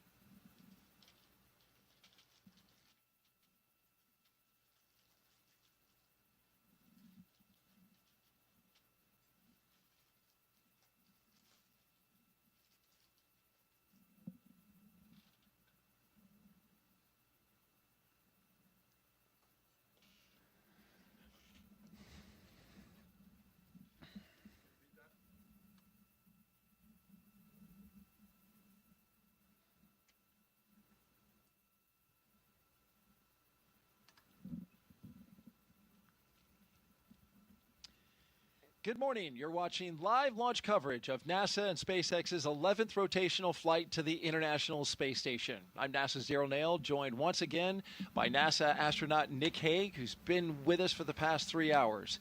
Liftoff is set for 12:09 p.m. Eastern Time from Launch Pad 39A here at the Kennedy Space Center. And before we continue, a quick reminder about Nick's incredible experience in space. General Nick Hague was selected as a NASA astronaut in 2013. His first flight to the space station in 2018 ended in a launch abort following a rocket booster failure on Soyuz MS-10, a dramatic escape that he and his Roscosmos crewmate survived safely. He returned to space in 2019 here on Soyuz MS-12, spending 203 days on the ISS. And last fall, he commanded NASA's SpaceX CREW-9 mission there. As you see him getting ready to go with cosmonaut Alexander Gorbanov. In total, Nick has logged 373 days in space and completed 4 spacewalks. It's so great to have you here today as you've been sharing your experience, the lessons you learned, your experience in space, and some of the human emotions that every astronaut goes through on a day like today. Yeah, no, Daryl, it's a thrill to be here. I wouldn't want to be anywhere else. We're getting ready to launch 4 humans into space. It is such an amazing thing that is so hard to do, and to be able to witness it and then just be a part of that legacy of doing it over and over again for decades is a thrill. And a great responsibility by all involved. CREW-11 is launching from pad 39A, and we're now just over an hour away. Once they arrive at the station, they'll join Expedition 7374, and in just 3 days, CREW-10 will return home. This will be what's called a quick 3+2 crew handover. You were CREW-9, you get a little time with the crew that's coming up, and it's important time. It is, because you're living on the space station, so you train for how to work all the systems, but the real living aspect of it is something that you can really only do in microgravity, in that weightlessness, and it really is something that you try to maximize. All right, let's take you through CREW-11's launch day preparations so far this morning. Nick Hague has been with us throughout. After waking up and grabbing a bite to eat, the crew suited up inside the historic crew quarters, a tradition that dates back decades. SpaceX teams helped them into their custom pressure suits, and just like the other crews before them, they gathered around a table for a card game to burn off any lingering bad luck before launch. After that, they followed in their footsteps of every NASA astronaut since Apollo 7 in 1968, walking out to greet a crowd of family, friends, and supporters with a big wave. Then it was into their Teslas for a security-escorted ride out to Launch Pad 39A, a 20-minute journey filled with anticipation as they drove up with their rocket in sight. Once there, they looked up, got a close-up look at the rocket, walked through the crew access arm, and climbed into their spacecraft. And now, there they are at the top of this rocket, inside that Endeavour capsule, and they are awaiting the next big milestones, the fueling of the rocket and the arming of the launch escape system. Throughout the broadcast, we are taking your questions to Nick Hague. Just use the hashtag AskNASA on the platforms Facebook, YouTube, X, and Twitch. We really want to hear from you. So send us those questions. He's got answers, and he's got good ones. Also, if you're watching YouTube, be sure to refresh your player or browser so you can join our live chat. At this time, we are expanding our coverage to include our partners at SpaceX. So let's welcome in the SpaceX and NASA commentators joining us live from Hawthorne, California, home to the SpaceX mission team. Welcome aboard. Thanks, Daryl. So excited to be joining you and Nick Hague here.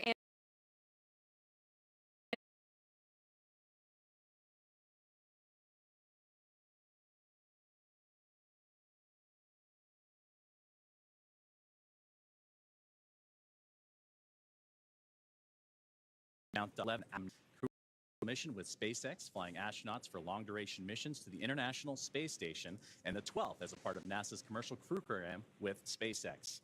CREW-11 has 2 first-time flyers on board, as well as a veteran NASA astronaut and a veteran Japan Aerospace Exploration Agency, or JAXA astronaut, making their return to microgravity. The multinational crew also represents 3 different space agencies: NASA, JAXA, and Roscosmos. Today's crew will fly aboard Dragon Endeavour, which was the first operational Dragon to carry crew on board during SpaceX and NASA's Demo 2 mission in 2020 with astronauts Bob and Doug. Endeavour has been pretty busy since then, having also flown NASA's Crew-2 mission, AX-1, and NASA's Crew-6 and Crew-8 missions. This will be the first Dragon to fly 6 times. Overall, for the Dragon fleet, this will be Dragon's 49th visit to the space station and its 19th human spaceflight mission overall, and the 5th Dragon flight just this year. Now, over the last 3+ hours, Crew-11 has been going through all the detailed process of getting ready for their mission, as you've been following along with Nick and Daryl from the Cape to the International Space Station. So let's introduce you to the crew. In the commander's seat is NASA astronaut Zena Cardman, who will be conducting her first spaceflight. She holds a Master of Science in Marine Sciences from the University of North Carolina, Chapel Hill. Cardman has experience with NASA research in the Canadian High Arctic and has supported real-time station operations and lunar surface exploration planning. Now, to the next of Zena is going to be pilot Mike Fincke, a veteran of 3 space flights. Fincke has completed an impressive 9 spacewalks, totaling 48 hours and 37 minutes of the time spent outside the orbiting laboratory. And he's also spent a total of 382 days in space, and Fincke is certified pilot for the Boeing Starliner, as well as SpaceX Crew Dragon, a part of the NASA's commercial crew program, as well as the co-pilot and flight engineer on Soyuz, and a mission specialist on the Space Shuttle, STS-134, that was Space Shuttle Endeavour, and fitting that he flies on Dragon Endeavour today. Serving as a mission specialist, or pardon me, Sonia, serving as a mission specialist is going to be Japan Aerospace and JAXA astronaut Kimiya Yui. Yeah, and today's flight will be Yui's 2nd trip to the space station. He was selected as an astronaut by JAXA in 2009 and has logged 142 days in space. And to round it all out, Roscosmos cosmonaut Oleg Platonov is also serving as a mission specialist and was selected as a cosmonaut in 2018 and will be making his first space flight today. Now, as we get closer to 1 hour away from liftoff, let's take a look at what's going to be happening with Crew-11 once on board the International Space Station. Crew-11 will briefly become members of Expedition 73 and then Expedition 74 in the fall. Following departure of Soyuz MS-27 spacecraft, that's when the expeditions will change over, and that departure will feature NASA astronaut Johnny Kim.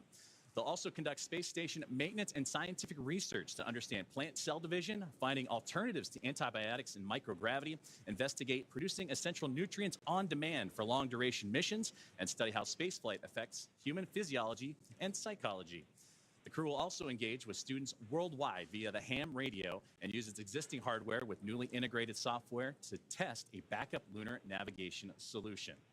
So as the crew continues to prepare, as does the team on the ground, let's check in with another member of our broadcast team, Ronnie, here with SpaceX for an update on all things on the rocket, the capsule, the crew, and more. Ronnie? Thanks so much, Joseph. I'm Ronnie Foreman, a senior sales manager, joining you today from the SpaceX Statics Desk. It continues to be a smooth countdown, and we are looking good for an on-time liftoff, which is at 12:09 p.m. Eastern Time from the historic Launch Complex 39A in Florida. Now, coming up here in just about 15 minutes, we're going to be listening in for our team to report our final readiness for propellant load with a final go, no-go poll. Of course, here on the ground, teams will be staffed around the clock in mission control, which is just behind me here in Hawthorne, to monitor Dragon and the mission, not just today, but throughout the entire mission, from liftoff to Crew-11's arrival at the space station, all the way through splashdown when our astronauts return home. On console or on headset in mission control, as you can see on your screen right now. Tank isolation valves to equalize low flow pressure.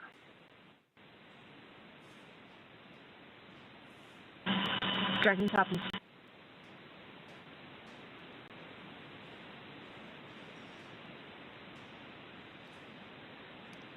So we got some good live action there from our teammates in mission control. The mission director is the one in charge of the room and tasked with making those real-time decisions that ensure mission success. The person we just heard talking to the astronauts is the crew operations and resource engineer, who we'll refer to as the core throughout the broadcast. Our 4 additional team members are focused on vehicle systems, including avionics, navigation and control, software, propulsion, life support, and communication with ground support teams. Apart from mission control here, our Falcon 9 team is currently located in the Launch and Landing Control Center at Hangar X in Florida. So with less than an hour until launch, we are settling in for final checkouts, propellant loading, and launch. Back to you, Joseph. Thank you very much, Ronnie, and thank you for those updates as we are getting that live action in real time, and we'll continue to monitor those communications with the crew and everything surrounding Crew-11 and their launch here today. Now, NASA has its own team members at NASA's Mission Control Center in the International Space Station's Flight Control Room, and that's in Houston, Texas, where another teammate of ours for today's broadcast, Sandra Jones, you've heard from her earlier. That's where she's located and has been busy preparing the International Space Station for Dragon's arrival. Now, the team in Houston is currently working through their go, no-goes and looking to confirm that the station is ready to receive Dragon Endeavour and the new crew. Now, following liftoff for the flight today, it's going to take about 39 hours, you've heard about phasing, so a good stair-step journey to get to the International Space Station with Dragon flying autonomously the entire way. Docking is targeted for the early morning hours on Saturday, August 2nd at 3 a.m. Eastern at 12 a.m. Pacific time. And just like autopilot on a commercial aircraft, the crew always has the ability to take manual control of the spacecraft if needed. We are now at T-minus 58 minutes and counting down to today's launch. While we wait, let's check in with NASA's Sandra Jones at the Johnson Space Center to see how things are shaping up at Mission Control in Houston. Sandra, how's it going over there? Tracking copy. Go for 4.100 set. We'll go. And welcome back to Mission Control Houston here at the Johnson Space Center in Houston, Texas. We are here in the hub of human spaceflight at NASA. The team here has pulled go for launch in the International Space Station, is ready for the crew to lift off as they begin their journey to the orbiting laboratory. At the time of launch, the space station will be traveling 260 miles over the South Pacific Ocean. In the home stretch of the rendezvous, NASA and SpaceX flight controllers will enter into what we call integrated operations, where both flight control teams will conduct a series of go, no-go polls for Dragon Endeavour's docking to the International Space Station. Rotational missions like Crew-11 help NASA continue to maximize the important research and technology demonstrations made possible only in the International Space Station's unique microgravity environment. The space station is critical for NASA to prepare for future commercial low Earth orbit destinations and to understand and overcome the challenges of long-duration spaceflight necessary for a long-term presence on the Moon and crewed missions deeper into the solar system, including on to Mars. Now, here's a closer look at the mission and what Crew-11 will have to look forward to during their stay aboard the International Space Station.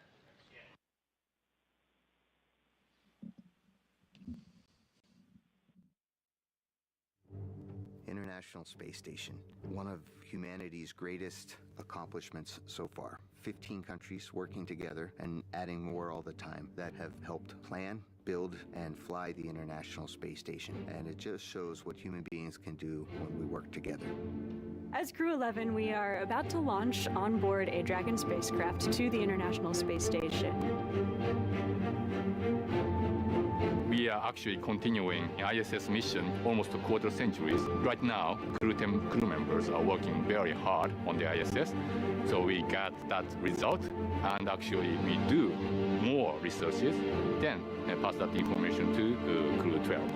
Конечно, исследования на Международной космической станции, как я считаю, они очень важны, и они являются ключевым звеном в развитии технологии, науки и всей цивилизации.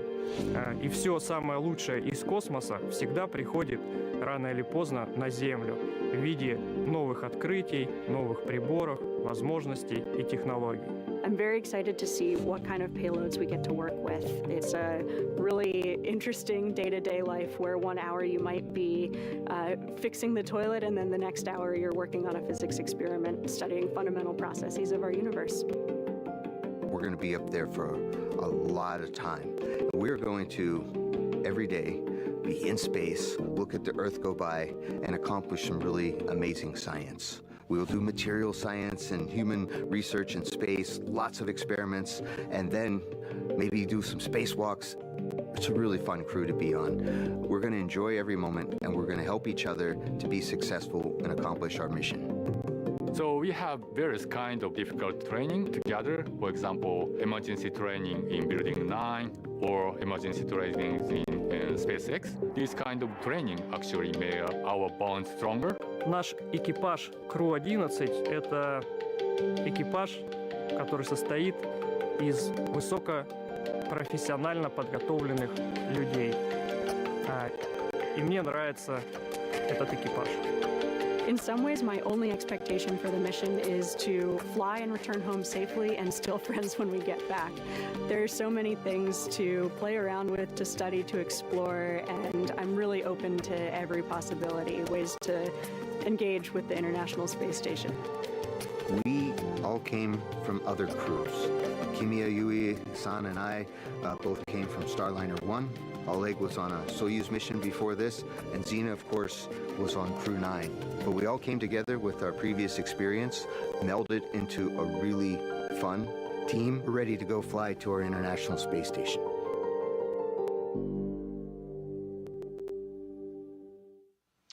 And we're back at the Kennedy Space Center in Florida as we have a beautiful shot from our flight helicopter right there of the vehicle assembly building. The Artemis II mission, the rocket inside, will launch early next year. 4 astronauts around the moon. But we are focused now on that launch pad that you see right ahead of us, which is Launch Pad 39A and the Falcon 9 rocket with the Endeavour spacecraft on top of it. We've got 4 astronauts inside right now getting ready to launch to the International Space Station. And we've got Nick Hague, NASA astronaut, with us, co-hosting our launch broadcast today. And Nick, we have questions for you that have been coming in from social. Would you like to take a few more? I'd love to take a few. Been doing a great job so far, so let's put that next question up on the screen. This is coming in from #AskNASA. During CRS missions, these are cargo resupply missions with Dragon, I noticed that most of the time there is cargo in the trunk, but I never see any of the trunk during crew missions. Why is that? Yeah, the crew missions fly up with an empty trunk, and that's really a mass constraint so that we can get those people up there. People require a lot of clothing, they require a lot of food, and all of those supplies have to get on, and so that comes at the expense of something in the trunk. Great answer. T-minus 51 minutes and counting, and now we're counting down to the moments before we arm the launch escape system and start fueling the rocket. But before we do that, let's send it over to NASA's Tony Jaramillo, who is standing by live at one of the best viewing locations here at the Kennedy Space Center. She's joined by NASA's acting administrator, Secretary Sean Duffy. Tony? Hey, thanks, Daryl. That's right. This is one of the best viewing locations where our guests have an amazing view of the rocket at the launch pad. Off to my left here, and joining me is Secretary Sean Duffy, NASA's acting administrator. Secretary Duffy, did you have a chance to speak to the crew before they headed out to the launch pad? I did. I was behind the glass yesterday with them. Again, I would tell you, these they're right out of central casting. So smart, so personable. Especially Mike, who actually flew on the shuttle missions. But this is Zena's first trip into space. So yeah, I got to talk to them. And again, they seemed a little nervous, but really, really excited. And today is the big day. I think they're just waiting for the launch and getting to the space station. Absolutely. We're all getting ready for that launch. As you get ready for your first launch as administrator, what would you like to say to the NASA and space community that continue to help pave the way to the stars? So listen, I think the team has been so impressive at NASA, but also our corporate partners, again, SpaceX, Blue Origin, Boeing, that are building the vehicles that get us into space. And again, when we go to the space station, critically important. But what we learn on these missions is what's going to get us to the moon, and then from the moon to Mars, which is, I think, the direction that NASA has to be. We are space exploration. Absolutely. As you get ready for your first launch experience, what have you learned from Crew-11, and what are you looking forward to learning as you lead NASA? Well, listen, I've learned that they're really well trained. I'm coming from DOT. The safety components that go into making sure these launches happen and happen safely is really, really impressive. The checks, double checks, triple checks. But moving forward, listen, I'm looking forward to Artemis. So a lot of people don't know Artemis, right? We're going to the moon. We're going back. And in America's 250th birthday, Artemis 2 is going to launch. We are going to go around the moon and back. We're not going to land in that one. But then Artemis 3, we're going back to the moon. We're going to land. We're going to stay for 6 days. The longest time before that was 3 days. And then from there, we're going to start deploying all of the assets we need to build our base. And we're going to stay on the moon. We're not planting our flag and leaving. We're going to stay, learn, and then go to Mars. Again, there's critical real estate on the moon. We want to claim that real estate for ourselves and our partners, which is going to be critical to be successful in that mission. Absolutely. A lot of exciting missions coming ahead. I mean, you just mentioned one. I guess what should be that next exciting mission that the public can look forward to? Well, I think it's going to be Artemis 2, right? Again, going back to the moon. And again, sometimes you might think we already did that, right? We did that in the Apollo program. But what's happening with technology to get us there? It's revolutionary. And what I love is sometimes people will go like, well, what does this mean for us on Earth? Why are we doing this? Well, there's the exploration point of being an American, and that's what we do. We explore. We were pioneers. But also what happens with our scientists, our engineers, the machinists, the welders, the jobs that are created, and the quality and innovation in rockets that are happening in America, and the time frame in which we can produce them is amazing. And we have great competition. Obviously, this is a SpaceX. So over here, it's a SpaceX rocket, which they have been remarkable. But again, we have our other players who are chomping at the bit, and they're great partners. And again, we want to have a vibrant private sector business that partners with NASA as we accomplish these missions. Absolutely, and we are very much looking forward to Artemis 2. Secretary Duffy, thank you so much for joining us. Now we'll send it back to our team in Hawthorne.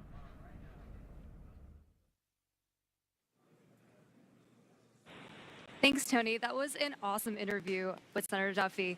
We are also really excited to see what CREW-11 does and accomplishes on their mission. But now let's bring it back to Mission Control here in Hawthorne, and the teams are continuing to prepare Falcon 9 and Dragon for launch.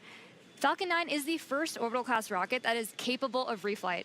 Together, Falcon 9 and Falcon Heavy have completed more than 519 launches and over 448 reflights. Incredibly impressive. And today, the booster that CREW-11 will be using is going to attempt to land at Landing Zone 1, which is just down the coast from NASA's Kennedy Space Center in Florida. This will be the third flight of this particular first-stage booster after supporting a Starlink mission earlier and recently Axiom Mission 4. That was the successful fourth private astronaut mission to the International Space Station. Rapid reusability drastically reduces launch costs, and it's the key innovation that is making space more accessible for the entire space industry as a whole. While this young booster is on its third trip to space, we are working towards qualifying our fleet of Falcon boosters and fairings to support up to 40 missions each. For those of you following along, we're currently at 29 flights of a single Falcon booster, which is absolutely wild.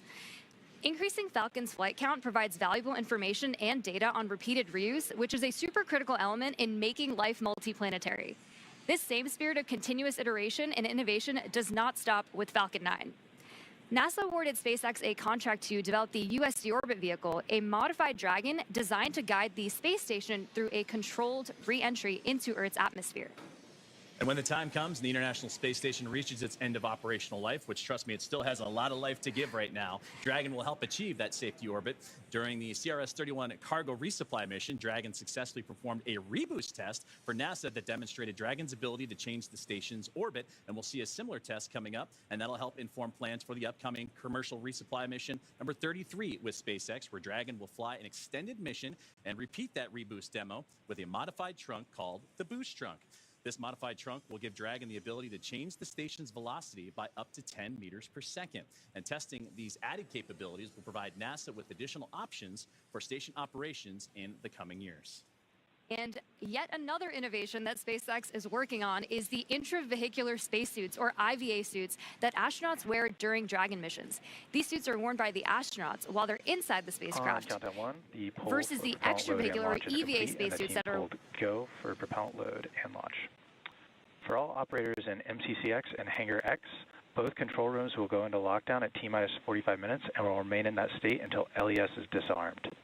All operators are to remain at their console and maintain a sterile cockpit until MD confirms successful disarming of the launch escape system following orbit insertion or propellant offload in the event of a scrub. For non-urgent no-go conditions, brief the CE or LD and they will approve aborting the count. For urgent issues affecting the safety of the operation, operators shall call hold, hold, hold on the countdown net. Launch control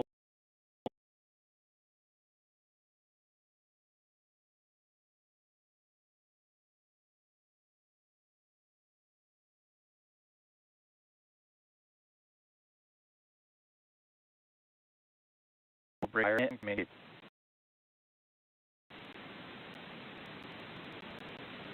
Launch control, you may proceed with arming the crew arm for movement.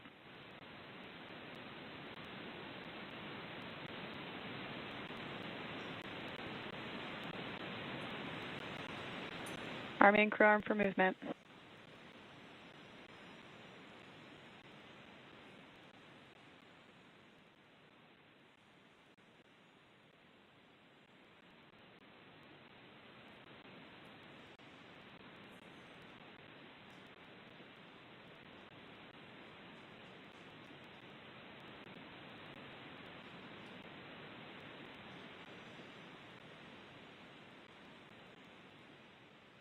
Crew access arm retraction started.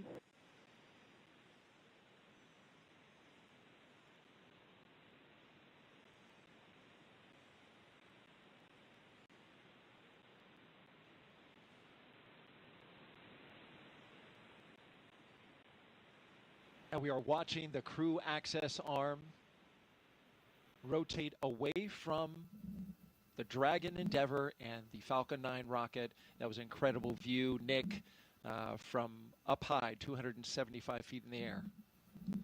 Yeah, and so as the arm goes away, that's really your first unobstructed view out those two windows inside the Dragon capsule.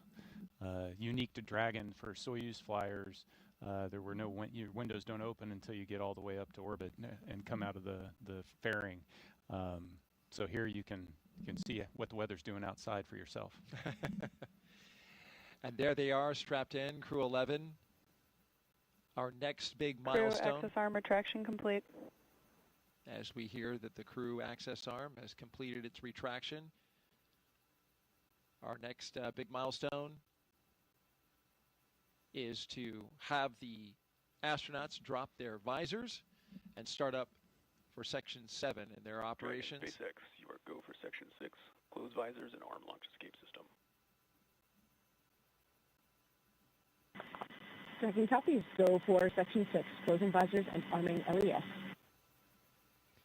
They may have renumbered the procedures because in the past it was Section 7. That's we may not have gotten that update. But this is a critical moment indeed. And that crew access arm, it can rotate quickly back to Dragon in this moment. Dragon, visors closed, arming LES. In this moment, in between, before they have the launch escape system fully armed. Right? Indeed. So the commands that are available to Zena and Mike at the displays, she's arming the launch escape system now. As that's armed, there's also a button that's going to show up that'll allow them to do an emergency egress, which will command that arm to swing over rather rapidly. And by the time you're out of your seat and ready to open the side hatch, the arm's in place so that you can get to the escape tower. From the escape tower, of course, they would zip line down to safety, to waiting vehicles, and then exit the launch escape system is verified armed. The blast danger area. Now we have the launch escape system armed. This is a critically important system, Nick, that you actually had to use on one of your missions, MS-10, back in 2018, that saved your life and the life of your fellow crew member. It's part of spaceflight today. What does it provide for this crew in this moment? Yeah, in this moment, it's its safety net. So the launch escape system is constantly trying to determine, is everything going okay? And it does that with looking at a bunch of different parameters. But as long as those stay within bounds, it doesn't do anything. But if something changes, or if there is a handle that the crew can initiate the launch escape, if that's activated, then this is going to separate them from that rocket and get them to a safe distance. And it's from the point right now on the pad all the way until they're in orbit. They've got that continual safety net there to protect them. That capsule can get up in a hurry, too, as you were mentioning with these abort systems. They got to move quickly, going 436 miles per hour In a matter of 7.5 seconds, the Dragon can do that when it fires up its Super Draco engines if it were needing to get away from the pad in a hurry. Yeah, absolutely. You want to. We're about to load the rocket full of fuel and oxidizer, and so if that energy is released, you need to be as far away from it as you can be, and so that escape system is designed to get them away in a heartbeat. As long as everything continues nominally, it's our hope that that system will not be needed today. As we march towards loading those propellants Nick was talking about, that begins at T-minus 35 minutes and counting. Another big moment when they start flowing RP-1, Rocket Propellant 1, which is a refined form of kerosene, similar to jet fuel, as well as that oxidizer that together produce that 1.8 million pounds of thrust to lift that rocket and the crew into space. Yeah, it's definitely an important moment, but it's also an exhilarating moment because this is when you start to hear the rocket come alive. The pumps and the fluid moving and the vibrations and it's, Dragon starts to have a personality, if you will. You can hear those sounds, right? Valves moving and clicking. You feel it, yeah. You hear it, you feel it. T-minus 37 minutes and counting until liftoff. We're just 2 minutes away from beginning to load propellant into the Falcon 9 rocket.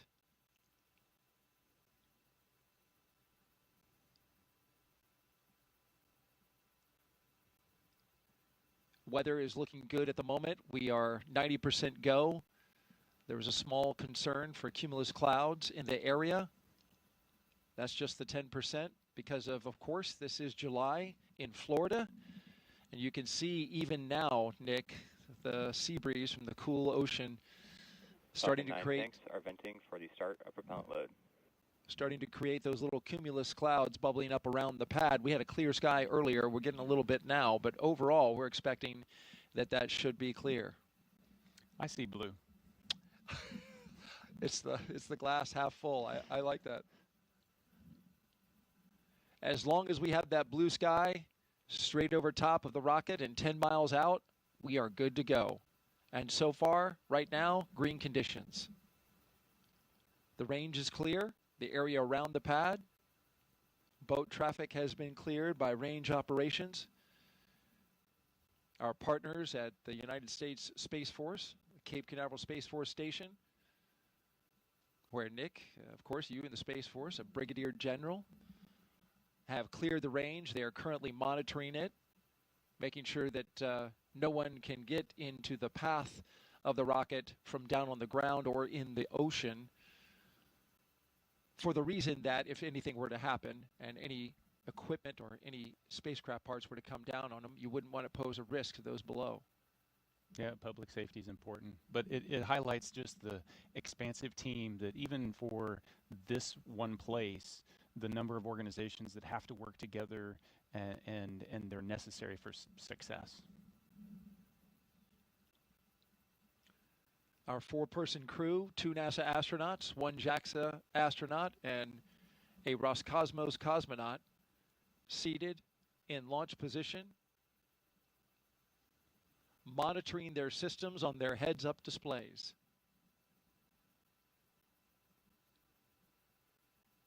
In the foreground on the right, that is a launch tower for Starship, the vehicle that SpaceX is currently testing and developing for use, among other things, in the human landing system for NASA.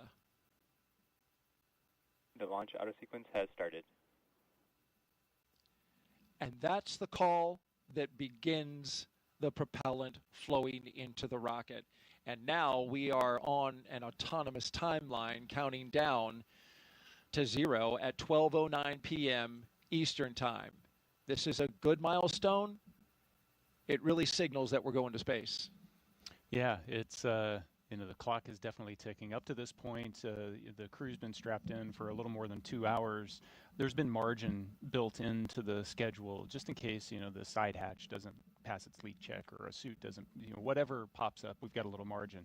As we get closer and closer to liftoff, that margin disappears. And so now we're on a pretty tight timeline all the way down. 35 minutes to launch. The visors have been closed since they armed the launch escape. It's been about 8 minutes. It's at this point where I'm sitting there going, I wish I had scratched my nose before I put my visor down, and trying to figure out how I'm going to do that, because they're going to be like this for another 45 minutes with the visors down. Boy, that sounds like a long time when you put it that way. Well, there's great anticipation, right? This is the moment they've been training for, a year in the making. For Zena Cardman, who's essentially trained twice, even longer than that.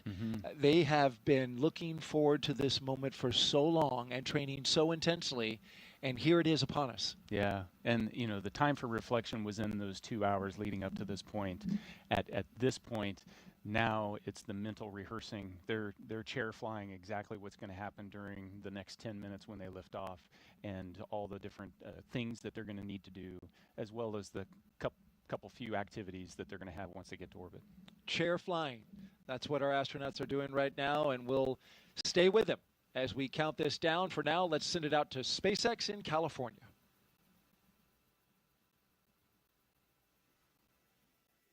As Daryl mentioned, propellant loading of both RP-1 and liquid oxygen began at T-minus 35 minutes, right on schedule. And weather is our main watch item right now. But I am hearing from our vehicle teams that everything looks good for both Falcon 9 and Dragon.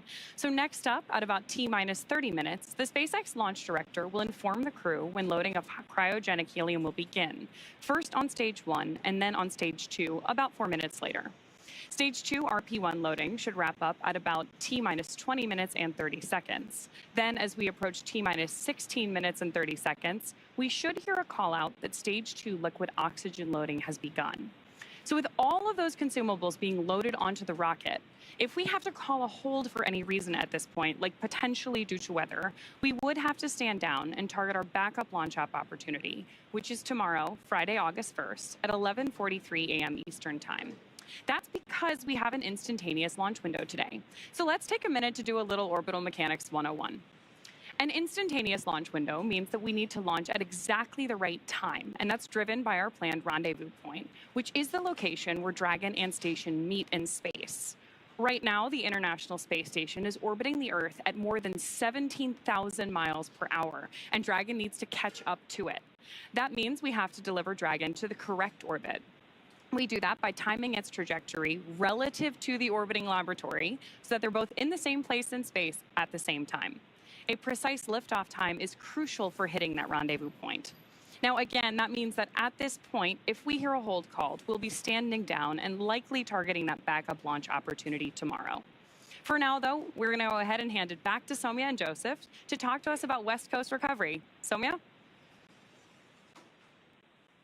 Thanks for walking us through that, Ronnie. We are now at T-minus 31 minutes and counting, getting closer and closer to getting our Crew-11 astronauts into space. Once their mission is complete and it's time for our crew to splash down back on planet Earth, they'll be heading to one of several targeted sites supported by SpaceX. Until recently, Dragon recoveries primarily occurred off of the coast of Florida. This year, SpaceX moved Dragon recovery operations off the coast of California to allow Dragon to complete its deorbit before safely jettisoning the trunk over the Pacific Ocean. When they return, Crew 10 will be SpaceX's third crew mission to splash down in one of the new locations. From 2 was the first back in April this year, followed by Axiom 4 in July. The new splashdown locations are near LA, Oceanside, and San Diego. The recovery vessel, Shannon, will be stationed in Long Beach to support the new West Coast splashdown operations. Spreading these supported sites across multiple locations helps to maximize the return opportunities, lowering the chance we'll have to wave off due to bad weather. And when the spacecraft re-enters, those in the immediate area may hear a brief double clap of a thunder-like sound known as a sonic boom. I can't wait to hear one myself one day, but to hear everything that's gone on and to move operations to the West Coast has been incredible to watch, both from a SpaceX standpoint and from NASA, to see the teams across the country working together, the International Space Station Commercial Crew Program. And like Nick mentioned earlier, there's an army behind every one of those movements and getting ready and preparing for these West Coast splashdowns. So it's going to be phenomenal to watch and see NASA's first crew mission return on the West Coast. Well, back to today's mission, Crew-11, as they continue to get ready to go. They're inside now half an hour until launch time. Let's take a look at more and a bit more and learn about the astronauts flying today. I think it's really innate in our human nature to want to keep exploring and to keep pushing boundaries. Everything that we do in space is ultimately for Earth and for the human species. We are having a lot of good experiments on orbit, making new medicines. That is actually good for everybody. By understanding how to live and work in space like we have with the International Space Station, we can now become a multiplanetary species by having bases on the Moon and bases on Mars. И выполнение полета в космос, на мой взгляд, важно, потому что в конечном счете необходимо человечеству будет двигаться в дальний космос для того, чтобы открывать новые миры, исследовать новые и новые горизонты. For me, it's a really compelling goal to go farther and farther afield in space and pushing our boundaries as a human species that way, learning more about our own home planet as we try to go farther. We've been going and living aboard the International Space Station for 25 years. We're ready to make the next steps. We're ready to go to the Moon. We're ready to go to Mars. We're ready to explore the solar system. We understand the effects of what life in space does to the human body, and we need to continue those studies. We need to continue getting ready and get ready and go to the Moon and Mars, and that's why it's important to go to space. All right, let's head back out now to a launch viewing location where Tony's at for another interview with some special guests. Tony? Hey, thanks, Daryl. That's right. Joining me is Dr. Stephen Platts and Dr. Lori Glaze to talk to us a little bit about the human research that's going to be on this mission. You know, Steve, can you tell us a little bit more about what human research Crew-11 will be conducting? Sure. We're very excited for the launch. We have 10 experiments flying on Crew-11. Everything from cardiovascular systems, central nervous system, all the way to genomics. The full breadth and addressing many very important risks for us to get to the Moon and Mars. That's a lot. You know, speaking of the Moon and Mars, Lori, how does the human research conducted on Space Station help us for those future missions to the lunar surface and eventually Mars? I'm so glad you asked that question. You know, a lot of times we talk about the future, you know, we're going to explore the Moon and Mars. It's here. We are actually less than a year away from our first crewed launch, where we're going to send 4 crew out and around the Moon for 10 days and bring them back. And then about a year after that, we're going to land on the Moon. And we need to be ready, right? We need to be ready for the trips to the Moon and then eventually to Mars. Our crew are going to need to be able to thrive in an environment where they're in microgravity, perhaps for as long as a year. And then we're going to need them to perform on the surface of Mars under 1/3 gravity and do their exploration activities. Because we really need to understand how they're going to react and respond to that environment. And the experiments that are being done on Space Station today, it's such a unique laboratory where the kinds of things that Steve's talking about, we can study physiological responses to bones, muscles, blood flow. Mental health is an incredibly important part of this activity. And the experiments that we can do, for example, growing plants without soil, recycling water. If we have the ability to recycle water, maybe 98% of the water that the crew uses, that's less resources we need to bring along. And then sensors that can detect, for example, solar storms so that our crew can take shelter or protect themselves while they're on their journey. So again, the experiments that are being done are incredibly important to our planning, which, as I said, we're launching in less than a year. We need to be ready. That's right. I mean, a ton of valuable research that we are gathering. You know, speaking then on, you know, the research for Crew-11, Steve, I heard, you know, there's a new experiment that's going to Space Station. Tell us a little bit more about that.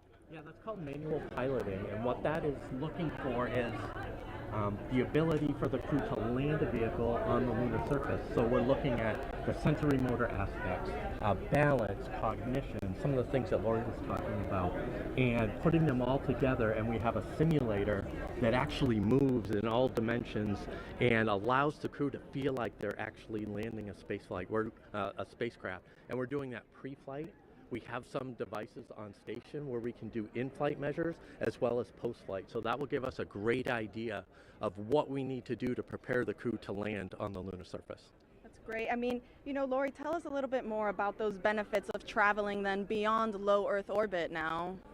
Well, the reasons we're going to the moon and eventually the ability to establish a permanent presence on the surface of the moon, a base per se that we can go back and visit multiple times, is the science that we want to conduct on the surface of the moon will be incredible. We're going to a place that is totally different than where the Apollo astronauts landed, so totally unique environment, different lighting conditions, different geology of the rocks. We anticipate there is water ice beneath the soil in some places near the South Pole where we're going to land humans for the first time ever.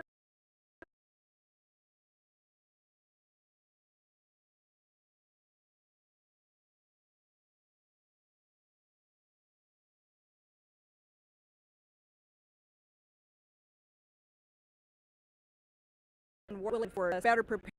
A ton of exciting things coming up. Thank you both so much for joining us. Now we'll send it back to Daryl and Nick. Thank you, Tony. Crew-11's time in orbit will teach us how to keep humans healthy in space for the long haul. Meanwhile, on the moon-facing side of NASA's work, Artemis II astronauts, including Commander Reed Wiseman, are training for a very different challenge, a 10-day mission around the moon. And before they launch, NASA and the Department of Defense are making sure they know how to get them home, even in an emergency. Here's Reed with a behind-the-scenes look.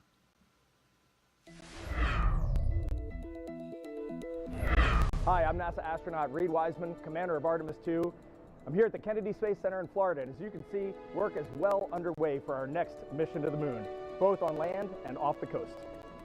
Back in June, teams with NASA and the Department of Defense used an area of open water off KSC to rehearse procedures for a possible rescue after an ascent abort from the SLS rocket.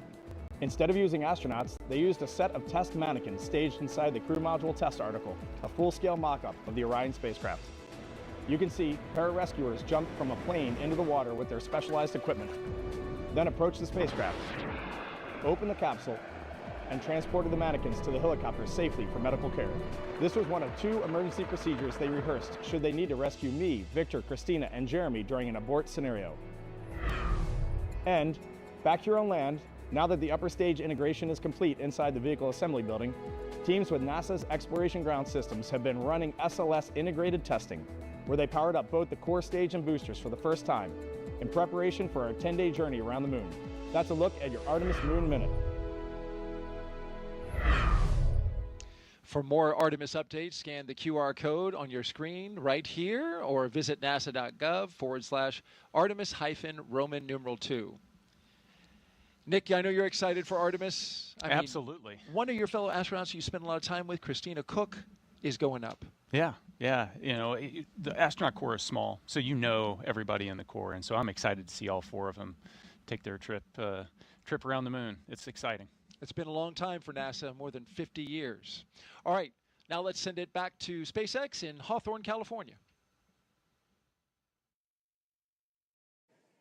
Thank you very much, Daryl and Nick, and it was impressive to hear that interview and that Moon Minute, and it's amazing to see how interwoven what's being done with these crewed missions to the International Space Station and how they impact moving forward and the Artemis campaign. So incredible to see about how those 2 crews and how those 2 missions work together. Now, as we get back to today's launch, we're now approaching 20 minutes away in the countdown for NASA's SpaceX Crew-11 mission to the International Space Station. So let's take a look at Falcon 9 that's on your screen now, and that is a 2-stage rocket that is 29 feet tall and getting ready for liftoff, and again, approaching 20 minutes away. At launch time, it produces more than 1.7 million pounds of thrust. So, that is impressive firepower. Yeah, and rockets like Falcon 9 don't use all that thrust just to go straight up. Early in flight, Falcon 9 performs a gravity turn, which is a smooth pitch maneuver. RP1 load complete. Hearing good callouts over the nets. which is a smooth pitch maneuver that tilts the rocket sideways to build up horizontal velocity. You may hear this call out about 10 seconds into launch as the vehicle is pitching downrange. And once the first stage completes its portion of the mission, it shuts down and separates. And a stage rocket like Falcon 9 sheds that booster to eliminate the weight and uncover the Merlin vacuum engine on stage 2. To reach orbit, the vehicle needs to go fast, hitting an orbital velocity of about 28,000 kilometers an hour. And that's just to keep it from falling back to Earth due to gravity. That's fast enough to lap the Earth in about 90 minutes or fly from New York to here in Hawthorne, California in under 10 minutes, which is about 7 times faster than the U.S. Air Force's SR-71 Blackbird. After stage separation, today's booster will be landing at Landing Zone 1 at Cape Canaveral Space Force Station. This particular booster will be returning to Earth for its 3rd time. The second stage takes over from there, powered by a single Merlin vacuum engine, also known as the MVAC. With its extended nozzle and optimized design, the MVAC drives maximum performance, producing 220,000 pounds of thrust in the vacuum of space. On today's mission, we'll light that engine 4 times before deploying the final payload into orbit. Now, so much of what makes Falcon 9 remarkable happens Dragon in flight. SpaceX for countdown check-in brief.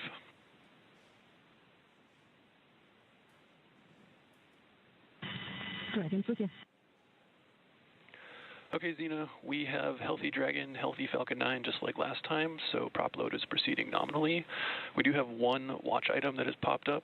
There is a pop-up storm cell that is just to the north of the pad. Currently not violating any LCCs, but we are monitoring this particularly closely as it's moving offshore. We'll let you know if it starts trending towards blocking launch today, but again, not expecting that at this time. Dragon copies all. We've got a healthy Dragon, healthy Falcon. We're proceeding towards launch. Only watch item is a storm cell that is north of the pad moving offshore. We'll continue monitoring, but otherwise looking great. That's a good readback. And great communications there from the team here at SpaceX on the ground in Hawthorne, monitoring. What we've been keeping an eye on throughout the broadcast here today is that weather popping up, but everything else looks strong and healthy. The Falcon 9, the capsule itself, and the crew, they're still ready to roll as we're now about 17 minutes away from the launch. Now, talking back to Falcon 9, and what remarkable happens is what happens in flight. It's the first stage, landing itself on land or on a drone ship in the middle of the ocean, the fairings that can parachute back, all ready for another flight to space. Every part of Falcon 9 is a part of a larger design that comes together to do one thing, and that's escape Earth's gravity. And getting to space is the first step to building our multi-planetary future. At the top of Falcon 9 today, the crew is sitting inside Dragon Endeavour. Dragon has played a significant role in advancing our future in space by safely transporting crew to and from the International Space Station. There are currently 5 Dragon spacecraft supporting human spaceflight missions: Endeavour, Resilience, Endurance, Freedom, and our 5th and final Dragon, Grace, which just launched the Axiom 4 mission last month. Designed with safety as the highest priority, Dragon is capable of carrying up to 7 passengers to and from Earth orbit. The Dragon spacecraft has Stage 2 LOX load has started. 16 Draco thrusters. As you heard that great call out there, as the fueling continuing to make its way into the rocket. And those 16 Draco thrusters can be used in space to help navigate the spacecraft to its destination, each providing 90 pounds of force. Now, that doesn't include the 8 Super Draco thrusters used for an abort, which are no longer active once the crew is in orbit. To date, Dragon has been to orbit 53 times, including 48 trips to the International Space Station and 18 human spaceflight missions. And as we mentioned earlier, today's Dragon, Endeavour, has been pretty busy, having also flown NASA's Crew-2 mission, Axiom 1, and NASA's Crew-6 and Crew-8 missions. Overall, for the Dragon fleet, this will be Dragon's 49th visit to the space station and its 19th human spaceflight mission overall, and the 5th Dragon flight this year. Dragon is the first private spacecraft to take humans to the orbiting lab, having flown 300,000 pounds of cargo and more than 1,000 experiments to space, as well as 70 crew members representing 20 countries. Our versatile Dragon spacecraft can autonomously dock with the International Space Station when outfitted with a docking adapter, which is just how it's configured for today's flight. And when it's not going to the space station and it's in free flyer mode, the docking adapter can be swapped out for a cupola, as it was back during the Inspiration 4 mission. Another option we have is the Skywalker hardware, which supports extravehicular activities or spacewalks as we did during the Polaris Dawn mission. And amazingly, there has been a Dragon in space for 1,358 consecutive days since Crew-3. Now, with T-0 coming up in about 14 minutes or so, our teams are continuing to do a series of system checks to ensure Dragon and the Falcon 9 are ready, with fueling continuing to get underway. And again, we're monitoring that weather that the teams here at SpaceX are keeping an eye on and have been relaying up to the crew. So let's check in with Ronnie with the latest. Thanks, Joseph. So as you've heard, we are still on track for an on-time launch today, and we're monitoring lots of different factors as we get closer to liftoff. Most importantly, both Dragon and Falcon 9, of course carrying our Crew-11 astronauts, continue to be healthy.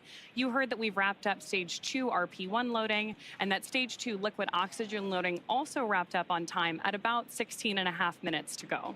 The launch escape system is also armed. That's, of course, the system designed to propel Dragon away from Falcon 9 in the unlikely event of an emergency.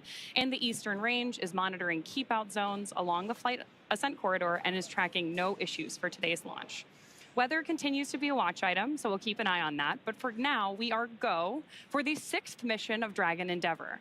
It is a fantastic milestone for Dragon, and here at SpaceX, we could not be more excited. So to add a little something extra to our celebration, I've got our Dragon plush hanging out with me here in front of Mission Control. Now, this guy is not the zero gravity indicator for today's mission, but do keep an eye out for that once Crew-11 reaches orbit. This is, though, a fun nod to all the successful flights that Dragon has made, and all of the crews that we have been so lucky to work with. I think this is a great way to celebrate today's flight milestone, and I really have appreciated joining you all. Thanks for joining me at the status desk for all of our coverage today. With that, go Dragon, go Crew-11, and I'm going to hand it back to Sandra for status update from Houston. Thanks, Ronnie. That plush is cute. I'm going to have to get one for myself. Back here in the International Space Station Flight Control Room at NASA's Johnson Space Center in Houston, teams continue to work around the clock to monitor activities aboard the orbital outpost. Leading the team inside the room today is NASA Flight Director Scott Stover. The team in Mission Control and the team in Hawthorne, as well as the astronauts aboard the International Space Station, will track the autonomous docking of Dragon Endeavour when they enter into joint operations. This will happen when the spacecraft enters the approach ellipsoid, which is the invisible boundary stretching 4 by 2 by 2 kilometers that helps us monitor all arriving and departing spacecraft. It's essentially the neighborhood of the International Space Station. Once docked, crew members in both Dragon and aboard the International Space Station will perform a series of leak checks, and then will work to open the spacecraft's hatch for Crew-11 to float into the space station and begin their stay. We anticipate that the hatch will be opened about an hour and a half after docking occurs. When they enter the orbital outpost, crew will be greeted by the rest of the Expedition 73 crew and will come together for opening remarks. But for now, that's going to be all from us here in Mission Control for today, as the anticipation continues to build for launch in less than 20 minutes from now. So how's it looking on the Space Coast, Daryl? Well, we've got a mix in the weather. There's some clouds that are building, but so far still looking good, okay for launch. It's a watch item at the moment, and so we're keeping our eyes to the skies. Also, this is a first for our broadcast team right here. An astronaut who once sat right here where Nick is sitting as a commentator is now minutes from flying to space. Zena Cardman was once in this very seat, the one that Nick Hague is sitting in now, less than a year ago. She was supporting Nick as he launched with Crew-9. She was originally set to command that mission, but when Crew-9 had the shift and had the change up of assignments, she had to step back to help get the team off the ground. And here's what she said, Nick, after watching you and your crew go into space. Every crewed launch that I have ever watched has really brought me a lot of emotion. This one today was especially unique. I think it was hard not to watch that rocket lift off without thinking, that's my rocket and that's my crew. But I also know that I'm not the only person who can think that. Of course, we have Stephanie Wilson here today, but I mean, there are many, many people who made this mission happen, and there are people on orbit who will be taking this capsule home. And it makes me very proud to know that I am one of many people who can say, that's my crew, that's my rocket. Makes me really proud, makes me feel very connected to this mission that we all get to take part of. Go Crew-9. An emotion-filled Zena Cardman in that moment, and she is going to give us some words any moment now. Dragon SpaceX, confirm crew displays are configured for launch. Your thoughts on hearing that after you launched? SpaceX, Dragon, displays are configured for launch. It is our honor, our privilege, and our choice to take part in something much greater than any individual, but it's the individuals who make this endeavor great. To each of you at SpaceX and NASA, to our partners at JAXA and Roscosmos, to family, friends, and mentors, you fly with us today. Arigato gozaimasu. Spasibo большое. Thank you. With gratitude and focus, Crew 11 is ready. And more words. Crew 11, sentiment is the same on the ground from everyone staying here. We have enjoyed working with you in the preparation for the mission. Looking forward to doing the same in flight. Good luck. Enjoy the ride. And more words from Zena Cardman. We just heard from her live. Yeah. Yeah, it's like I started the show. There isn't any place I'd rather be than here today.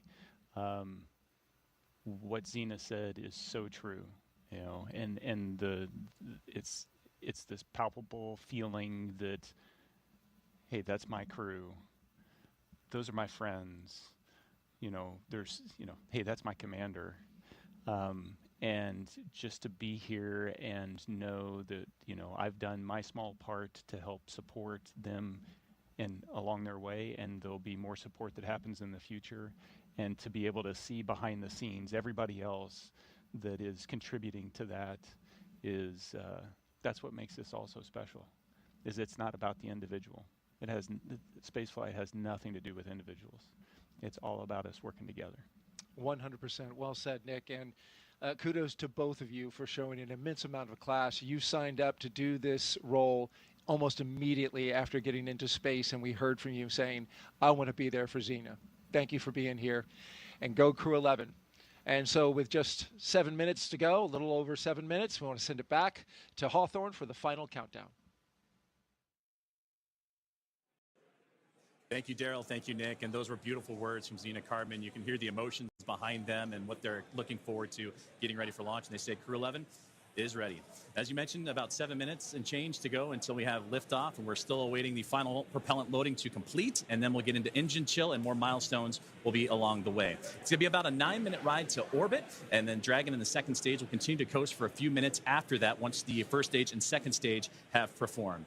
You'll be hearing some of those performance calls as we get into that final countdown, and then after liftoff. These are SpaceX flight controllers reporting on the trajectory, speed, booster, and performance, and the key milestones, but there are some other calls that you'll hear the crew make as well, especially after liftoff. The crew will report out a few number and letter combinations which mark different abort zones throughout the flight up the eastern seaboard. The first two, 1A and 1B, are abort modes available. Has started. And right on cue for the engine chill that has begun. And those first stage abort zones, again, 1A and 1B for that first stage. Next are 2A through E. Those will come into play once the second stage kicks in, though we'll only hear that 2A call. And diverting a little bit from the other naming systems, we'll hear the call Shannon, which refers to Shannon, Ireland. This means that the crew could target off the coast of Ireland if they needed to abort late in that second stage burn. You'll hear these different calls throughout the flight uphill along the way, and the performance callouts from the guidance, navigation, and control officer, and also the propulsion lead. So we're coming up on T-minus 6.5 minutes. We heard that the engine chill is started, and that means that that small trickle of fuel making its way into the engine to prime it Stage for 1 fuel load launch. complete. So we already heard that stage 1 engine chill has already started, which is a key process that prepares the engines for flight. Right now, the prop in the tanks is isolated from the engines. Sorry. The prop in the tanks has already started trickling into the Merlin engine pumps as the engines are chilling for the start sequence. And we do this because the super chilled and densified liquid oxygen is really, really cold. And we use this process to bring the engine hardware down to a cooler temperature before flowing all of the LOX and propellant into it during flight. At liftoff, Falcon 9 is consuming 700 gallons of fuel per second. So engine chill helps us to prevent thermal shock and ensures nominal engine performance. Shortly, coming up, we should also hear the call out for stage 1 RP1 load completion. As you mentioned, engine chill is now underway. We're getting ready for those next call-outs that'll be coming up here shortly, as we are now almost 5 minutes away from liftoff, and that's where they're going to configure for terminal count, and that will be a call for Dragon to configure the terminal count and transition into internal power. Falcon 9 tanks are pressurizing for strong back retract. And at this point, the Dragon onboard computers configured for terminal count. Perfect, right on schedule, and those onboard computers now taking control of the spacecraft. You also heard the call out for pressurizing to give extra structural stability for the rocket as it makes its way uphill. So we're approaching now 4.5 minutes away, and then around that time, you'll hear, you mentioned it there, the strong back retract, and that'll allow provide access to Falcon 9's fueling lines and umbilicals for prop load and different gases being loaded on board. But right now, everything's starting to wrap up, and Somya, it's exciting to get to this. Strong back retract has started. Exciting to get to this point of the countdown. As you heard it right there, the strong back retract is on its way.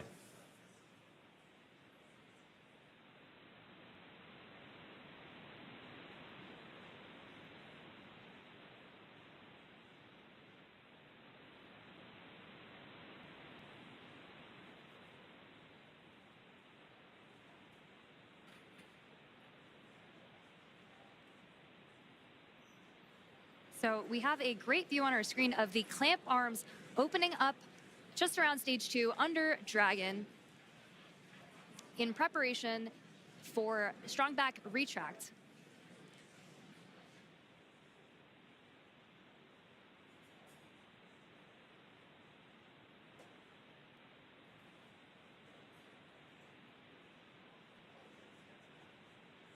We have some really great views on our screen of that happening right now. You can see it just moving ever so slightly away from Falcon 9 and the Dragon spacecraft, those clamp arms opening. And again, those late stages, those fuel lines starting to wind down their fueling procedures as we're about to hit T-minus 3 minutes until launch.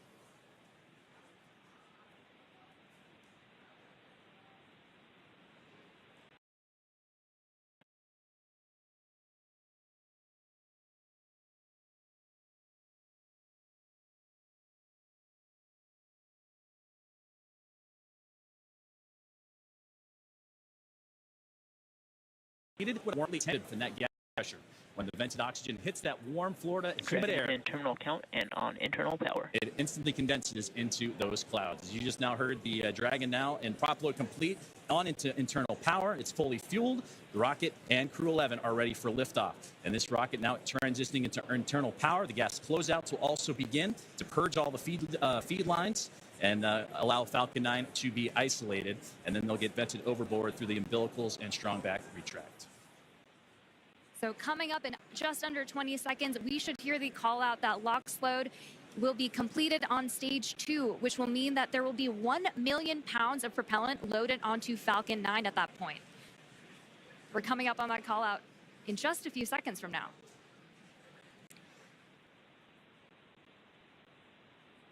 Stage 2, LOX load complete. Now that that's complete, we will vent down the TE, which will produce a white cloud off the side of the rocket, which is totally normal and expected. Dragon is in auto idle.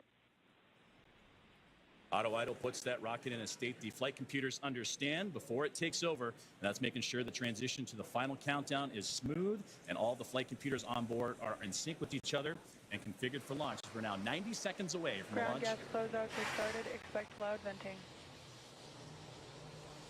And there's the gas closeout that Somya was just talking about, and now inside 80 seconds from the launch of NASA SpaceX's CREW-11.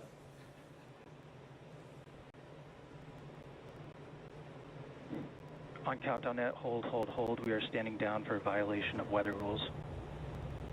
Charter sequence is aborted.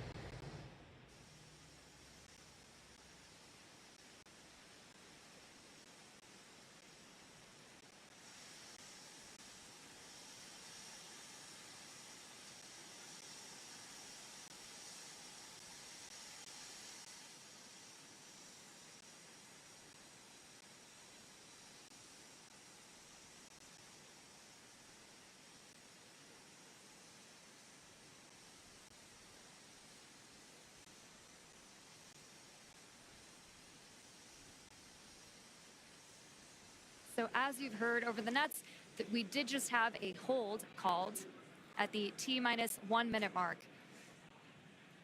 And that hold due to weather, that was something that we've been keeping an eye on. Our team here in SpaceX and Hawthorne, as well as in NASA, we're monitoring that throughout today's broadcast in preparation for launch. But Unfortunately, standing down looks to be the case as the weather has created that violation, but we'll continue to monitor and await for the news officially from the teams on the ground as that weather violation looks to come into play for launch today. Dragon SpaceX, bad luck on weather there. We just got clipped by a cumulus cloud right over the pad, so ended up scrubbing for weather. With that, you are go to proceed to 5.100 for launch scrub. We'll begin offloading the rocket.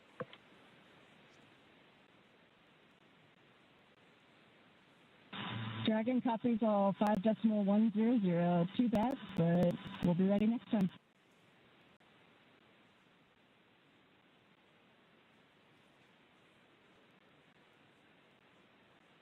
And there you heard the call up to the crew that unfortunately the weather just not playing alongside with today's excitement of a launch for NASA SpaceX's CREW-11. But we have mentioned a couple times throughout the broadcast today that there are backup opportunities starting as early as tomorrow. 11:43 a.m. Eastern time is what the target time is for tomorrow's next attempt for launch for CREW-11. But it came right down to the wire, Somia, with that T-minus 1 minute. But you heard on the loops there that it was just clipped, as they said, by a cumulus cloud to violate the weather rule. So unfortunately, today's launch attempt has been scrubbed due to weather. You know, and there are 1,000 different ways that a launch can go wrong, and so we want to ensure the safety and reliability, even if it is a weather scrub. So we will stay with coverage of the crew as we follow them through the egress procedures and make their way back to crew quarters for now. And you said the key word right there, and that is safety, the safety of the crew and everyone involved on this launch and opportunity, because that's what was talked about even in yesterday's press briefings with all the program managers and representatives of NASA, SpaceX, Roscosmos, and JAXA, is that we'll launch when we're ready and everything lines up the way it needs to be. And unfortunately, due to weather, not the case today. But to recap and look back at everything that CREW-11 has done, they walked right up to the T-minus 1 minute to launch mark as everybody was safe and sound. They went through their procedures earlier today, did suit latent checks, also did communications checks, and were able to go all the way to the pad, climb aboard the Dragon spacecraft, and get ready for launch today. But again, unfortunately, due to weather, it will not happen, and we will target that next launch attempt, which again is going to be tomorrow at 11:43 a.m. Eastern Time. We will stay with coverage of the crew as we follow them through the egress procedures, getting out of the spacecraft and making their way back to crew quarters. And to do that, we're going to head back out onto the Space Coast of Florida and join Daryl Nail and team as today's launch attempt for NASA's SpaceX CREW-11 has been scrubbed due to weather. Daryl? All right, thank you, Joseph and Samia. We appreciate your coverage there. And now back here with NASA astronaut Nick Hague. We just returned from being outside. We were planning to watch the launch right there from a nice viewing spot here at the press site, the Kennedy Space Center in Florida. And unfortunately, even as we walked out, Nick, we got a sense that this might not happen because clouds had been building in and around the area. We had dark clouds overhead of us. We got up on our area to watch the launch and heard a Phase 1 lightning alert go off. And then I just, my heart kind of sank a little bit because I thought that might be it. Yep. Then you see the clock stop. Yes. And you know it's happened. So it's disappointing, but there's a reason we do it, and that's to keep everybody safe. It's so critically important. As you look at this shot here, you can see that just right over top, you've got some darkened clouds in the area. This was a result of a sea breeze that when we started the day, the launch weather officer improved our forecast to 90% go, but there was a 10% concern that the sea breeze was going to develop earlier in the day than originally forecast. And that sea breeze, which is very, this is very common here in Florida in July, once that air starts moving over the ocean and onto land and meets the warm air, our blue skies went to cumulus clouds scattered across the spaceport. And we just had one get just inside the 10-mile radius. Dragon SpaceX, for awareness, we're looking at approximately 50 minutes for the prop offload time. So it should be approximately 1700 UTC when we are able to proceed with 5.100 and rotate the seats.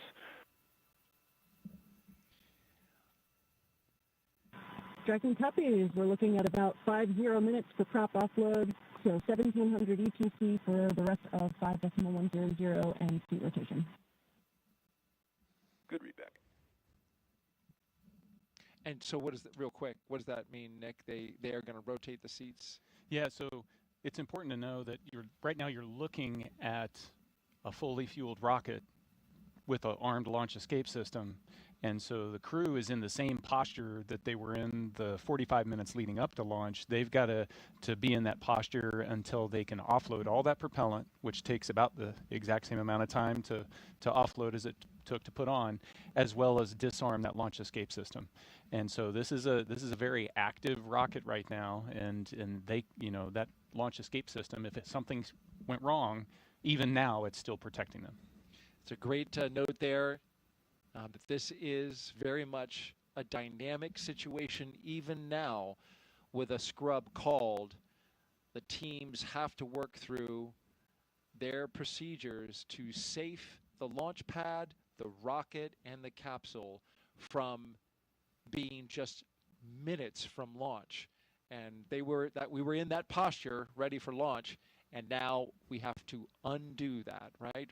Yeah, very carefully. You got to back out of all of that, and then once the rocket is defueled, we've got all the fuel out of there. We can disarm the launch escape system. You still need the pad team to be able to come and get out there to get into the white room and help open up that side hatch and get the crew out. And so the scrub process is not a quick one. Just to finish a thought that I had said, and I think this view on the left basically shows you what the issue is. That's rain on the right half of the screen there. That's a rain cloud with rain coming down. And on the left hand, we were dealing with sun poking through the clouds on our side. We could literally see the clouds kind of going over top of our heads, getting close to the pad. And the standoff area is 10-mile radius around the pad for these dark clouds and cumulus clouds. And that is a safety factor. We'll talk a little bit about that. That is because you don't want to send a rocket through a tall cloud like that could generate some energy from the rocket passing through it. Yeah, just the same as if you're on a commercial airline flight, you don't necessarily want your pilot to take you through a severe thunderstorm. We don't want to do that with a rocket. And so we are erring on the side of safety in this situation. But as Nick pointed out, the rocket that you are looking at is a fully fueled, ready to launch Falcon 9. As we now see, they are starting to allow some of the liquid oxygen to vent off as they begin detanking the rocket from its super chilled liquid oxygen and its RP-1, which is the kerosene-based propellant. Dragon SpaceX propellant offload update, estimating about 45 more minutes for propellant offload. Dragon copies, additional 4 or 5 minutes for prop offload. Now, as you recall your procedures for the crew, getting out of the capsule and getting back into their vehicles and going back, take me through the timeline of the scrub procedure. Yeah, it's a fairly straightforward procedure.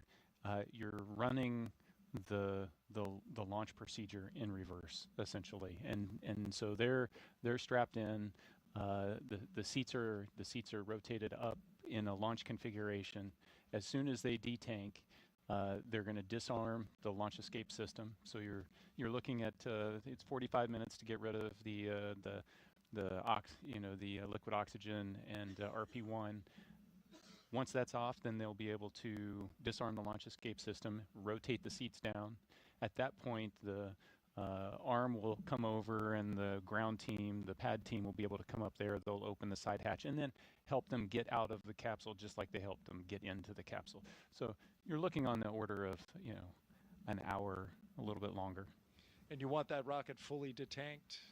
Absolutely. Yeah. You've got cryogenic propellants, oxidizers moving, flowing, and you want to make sure that that's all secure before you put people around it. That's the way the system is designed. It's different on other launch vehicles. Other launch vehicles, the Soyuz I launched on, was fueled when we showed up to it. But while you're moving the fuel on and off, you minimize the number of people that are around.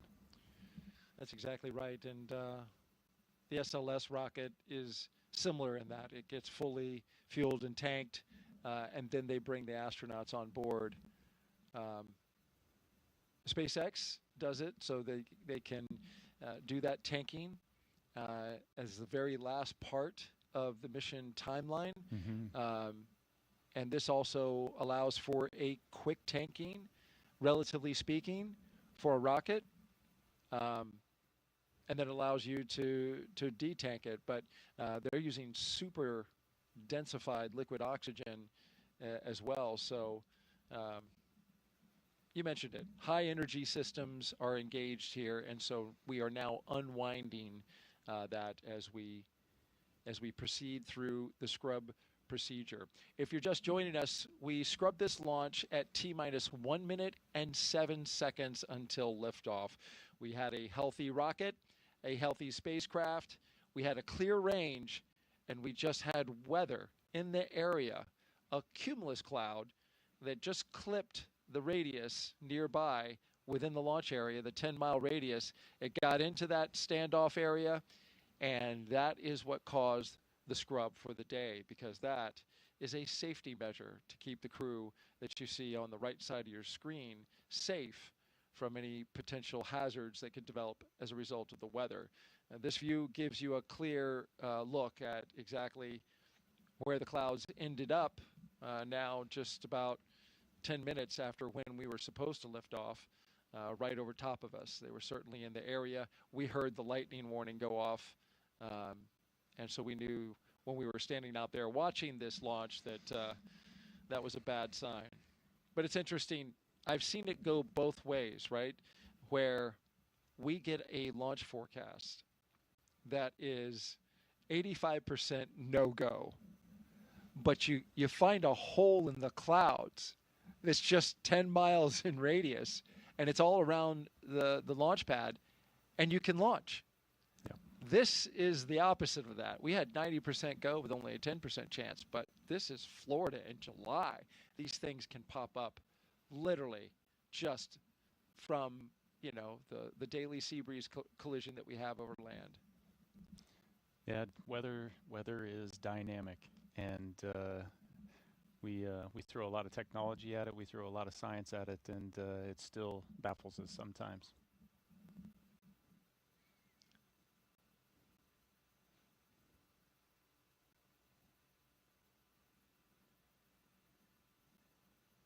So the mental shift that you make when this happens, you've got to attempt to not make the mental shift immediately, because it is it is a live launch escape system that you're in, but inevitably there's okay, so once we get out of here, what's the next step? When is our next opportunity going to be? They've already been looking at weather predictions for days out, so they understand what the impacts to the phasing and the mission profile might be, the potential for bad weather in the upcoming days, and so they're already starting to think about, okay, so what's the next opportunity, and then having to get into the psyche of, okay, let's do this again, and it is to the T, to the minute, do it again. So it's very much a Groundhog Day. All of it, every single minute of the, roughly what do we 6-hour countdown where it begins for the astronauts. Mm-hmm. And you mentioned the backup days. Joseph mentioned those before he tossed over to us, but it's worth mentioning again. Our backup opportunities are tomorrow, Friday, with a T0 at 11:43 a.m. Eastern Time. Our coverage would begin at 7:30 a.m. on NASA Plus. The weather for tomorrow is just a little bit better than it was today, but what does that tell you, right? We scrubbed today. It's 85% go. The concern is the same, because the same pattern could develop. it's cumulus clouds building up and around the pad. But I will add this. We have moved a little earlier in the day. So the later that sea breeze develops, the better opportunity we'll have for getting some clear weather. If we can't do it tomorrow, then our next opportunity would be Saturday, August 2nd. We'd still have an 85% go for Saturday. Same concern with cumulus clouds here at the launch pad. In both of those cases, well, let me talk about the backup number 2. The T0 for that day would be 11:21 a.m. for a launch, and that would be an instantaneous window. And you can see the pattern. We move about 22 minutes early every single day that we delay from this particular T0 today. And of course, that's orbital mechanics. We've got time. You want to explain that one? Yeah, sure. So the international. Oh, yeah. No, you got to wait for the plane of the orbit of the station to cross overhead, and it just works out each day that it's a little bit earlier. Unfortunately, if it had come overhead a couple minutes earlier today, they would have been able to launch. The weather would have been clear.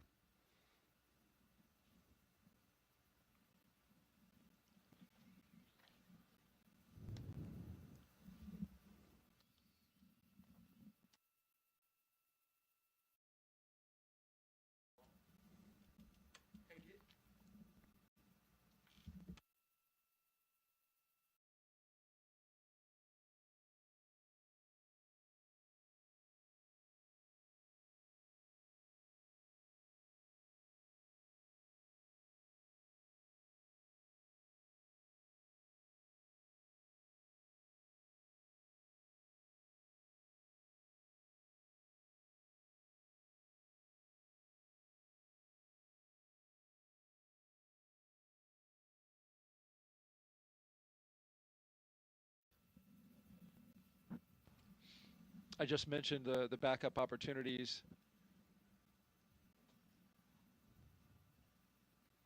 One thing about both of these next launch opportunities, unfortunately, we're going to really have our eyes set on the ascent corridor, because now there is a trough that is approaching a line of storms coming across the eastern part of the U.S., and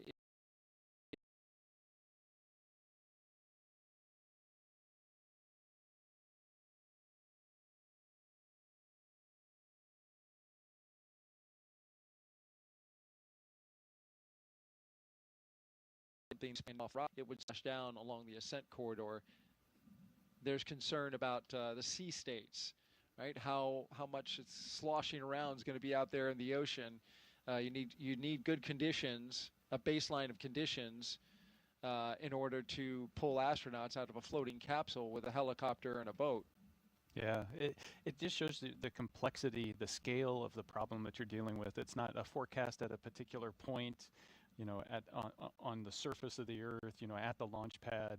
It's, if you imagine this 3D trajectory of the rocket's path going up to orbit, you've got to clear all of that for weather, but not just clouds and rain and severe thunderstorms, but like wind shear and drastic changes in the wind direction can create problems for the rocket. And then, in case, you know, there was a need to return them early or to abort, you also have to clear the weather on the surface along that path as well. You know, just an immense amount of respect for the teams, you know, both at SpaceX and also at the, you know, the Space Launch Delta 45 over on the Space Force side, the weather shop there, in trying to put their arms around all of this. Like I said, weather is really complex, and they do a fantastic job. But, you know, if we got a chance, 90% chance, you take it all the way to the end and see what Mother Nature gives you. And I'm sure, as an astronaut, when it's your arse in the seat, you want that level of awareness, that level of scrutiny given to the weather throughout the trajectory, throughout the launch area and the launch period. Oh yeah, the immense respect for them, knowing that their job is watching my back. And Dragon SpaceX propellant offload update, estimating 37 more minutes for propellant offload.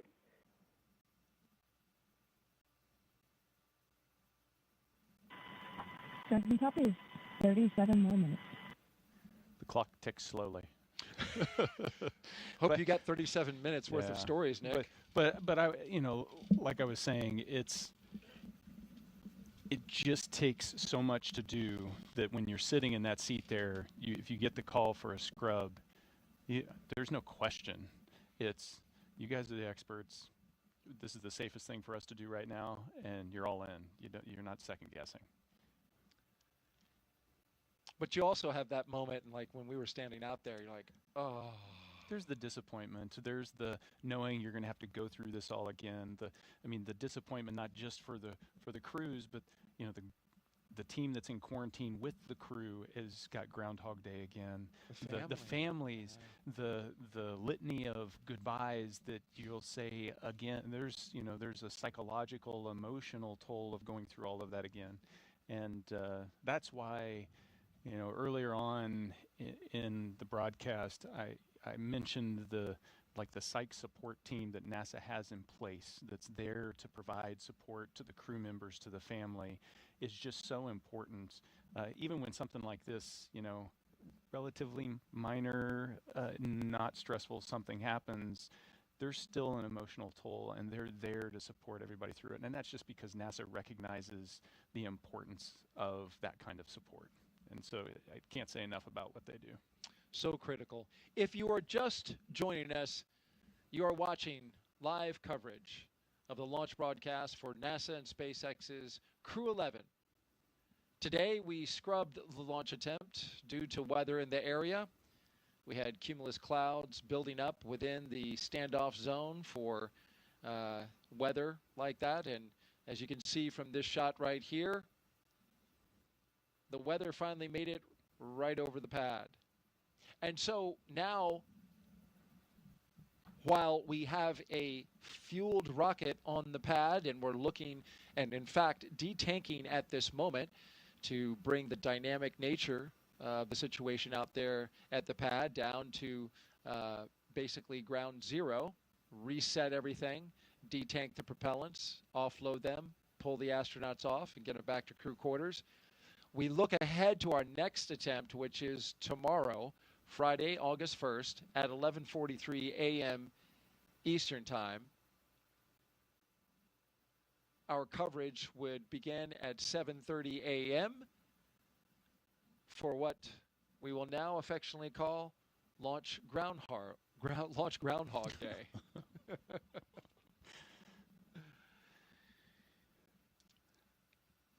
And you can see there the start time is 7:35 a.m. So it's that'll save you 5 minutes if you want to join us right at that moment. We'd love to see you again. Yeah. Nick, we'd love to see you as well. Absolutely. So the thing that doesn't diminish is the energy, the excitement, the anticipation. They're going to turn right around. And it'll be there again tomorrow because that's launch day. And that's, you got a crew there, a bunch of professional space flyers, and that's how they approach the job, just like everybody in the profession. Today's launch day, get up for it, and that's what you work for, and all of that passion will be there again tomorrow. All right, let's toss it back out to our colleagues at SpaceX in California.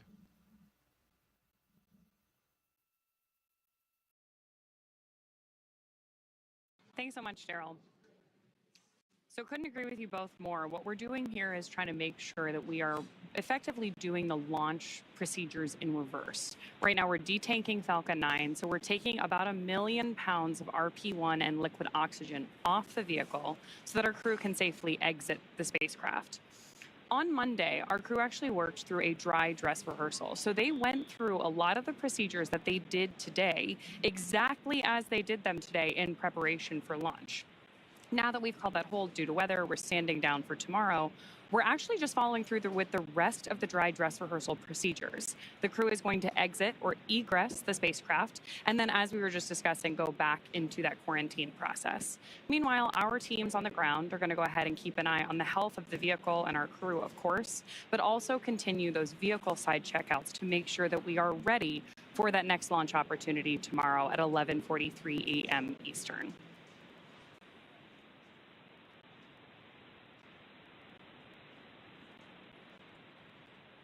We've got about 30 minutes, a little bit more, waiting on that detanking.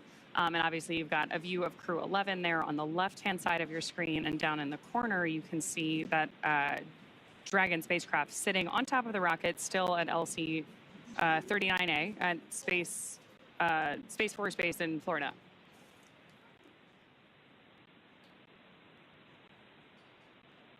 We're, of course, going to keep following the crew, keep a close eye on them as they follow through these egress procedures, and then make their way back to the crew quarters to maintain that quarantine environment that they've been in now in the lead up to launch for several days.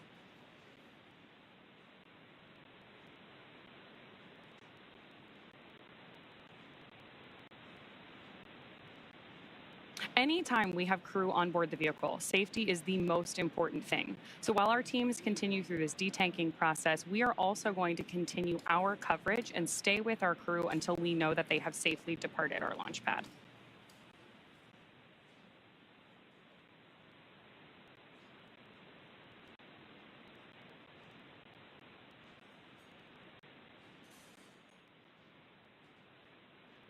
Of course, one of the other things we'll be keeping an eye on tomorrow is to understand how these weather systems evolve. Anyone who has ever joined us for a launch from Florida or followed along with our coverage of previous missions knows that weather, especially on the Space Coast, can evolve pretty rapidly. So as we're keeping an eye on everything for the next 24 hours or so in the lead up for launch tomorrow, we'll be watching the same things that we were looking at today. We're not just looking at weather at the launch pad either. We're also tracking the entire ascent corridor and the splashdown locations.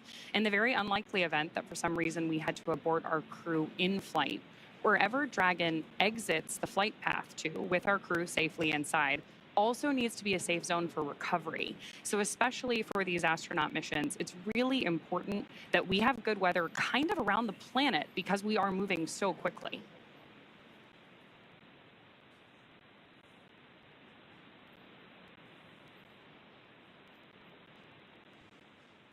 Yeah, you're absolutely right, Ronnie, as we continue to follow along with today's coverage of NASA SpaceX Crew-11 today and back here in Hawthorne. And you mentioned something that was the biggest key, whether it's prop loading or offloading, the procedures that were needed and required to do so, whether it was the static fire or preparing for actual launch day today, and that is safety. And that goes back to what everybody has been talking about throughout the mission, throughout the broadcast today, but even going into the pre-launch press conference yesterday with all the program managers, representatives from NASA headquarters, the International Space Station Commercial Crew Program, SpaceX, Roscosmos, and JAXA. That was the biggest key for them, is that we will fly when we are ready to fly, whether it's hardware or the weather that surrounds the crew itself. And that is unfortunately what has occurred today with that violation coming in. And to recap, that violation and that hold was called right up at the T-1 minute mark to launch. And there you can see a great view of the Dragon SpaceX spacecraft that is sitting up on top there with Crew 11 still inside. And Ronnie, you mentioned that we still have about half an hour or so for that detanking of the Falcon 9 rocket. There you can see the crew just taking it easy, relaxing. They're just kind of waiting their turn, waiting their time is again to safely prep the rocket. You'll see the crew access arm when the time comes, come back into view and connect itself to the spacecraft as well. And then the crew will exit egress and then ultimately make their way back to crew quarters. And that's where we're going to stay with you this entire time and make sure that we have all the visuals to make sure that Crew 11 is safe and sound back in crew quarters. And again, we'll prepare for a launch attempt, which will again be tomorrow. And that's something that the programs talked about yesterday as well, is that unfortunately today did not work out, but we have opportunities, whether they need tomorrow, the 2nd, the 3rd, a stand down day for the 4th, and then beyond. So there's opportunities aplenty. And as Steve Stitch, the program manager for the commercial crew program, mentioned, that it's a good window of chance for this crew to make its way up to the International Space Station and so forth. So that's going to be the big one there. And we take a look at what's to come for NASA's SpaceX Crew 11. As mentioned, that the next launch opportunity will be at 11:43 a.m. Eastern Time tomorrow as we take a look at the launch coverage for NASA Plus. That'll start around 7:35 a.m. Eastern Time, and we'll get to hear from Daryl, Nick, and the team as we go through these same procedures and get ready for the next launch attempt. But unfortunately, again, today, due to weather and that cumulus cloud rule that came in right at the T-minus 1 minute mark, right up into the very last moments of the countdown, that hold was called that we heard over the communications loops from the teams here in SpaceX, as well as the NASA teams monitoring closely, standing by as well. And you can see that those clouds are rolling on in over top of the rocket, the spacecraft, and the launch pad itself. So tried to get ahead of it, but unfortunately with the case, we'll try again tomorrow. But so far, everything in terms of the detanking and updates provided regularly with everyone on the loops, the crew being informed, the teams on the ground informed, and communication continuing to roll out as we follow along with the detanking of today's launch attempt for NASA's SpaceX CREW-11. And those on board, which are Commander Zena Cardman and pilot Mike Fincke, those two of NASA, Kimiya Yui of JAXA, and Dragon Oleg Platonov. SpaceX propellant offload update, estimating 25 more minutes for propellant offload. Dragon copy. 25 minutes for prop offload.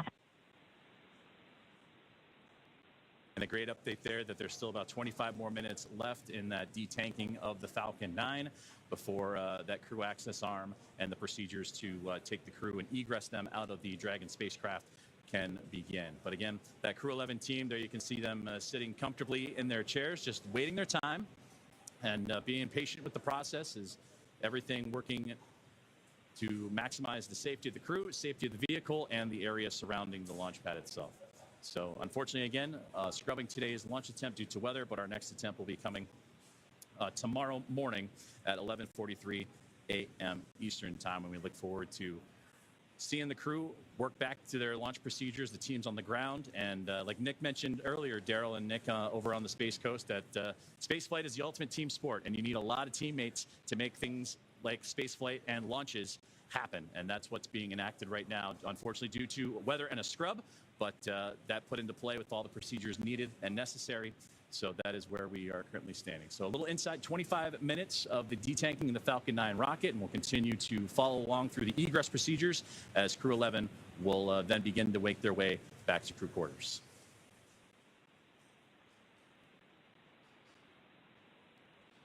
We are.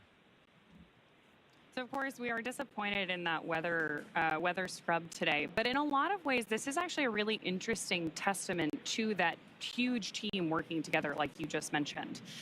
We have, of course, CREW-11 safely on board Dragon and Falcon 9 right now. It's important to note that we had no issues impeding today's launch from either Falcon 9 or the Dragon spacecraft, or any of the ground systems supporting this vehicle. There are a lot of different engineering teams at play here. We obviously have everyone supporting the crew, the ground side teams. All of that was working as expected.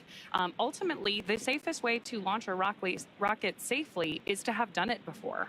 So the fact that we're able to step through these procedures, we have these critical flight rules about saying when do we know this vehicle is going to be safe to operate, is a really important part of making sure that we execute every mission safely.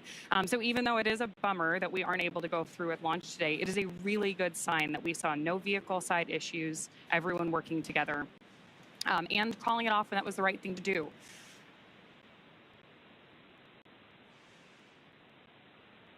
So with that, while we continue to monitor this, like we mentioned, we are going to keep our coverage going all the way through until CREW-11 egresses the spacecraft and then exits the pad. But I'll toss it back over to Daryl and Nick for a little while. All right, thank you very much, Ronnie. Back here at the Kennedy Space Center in Florida.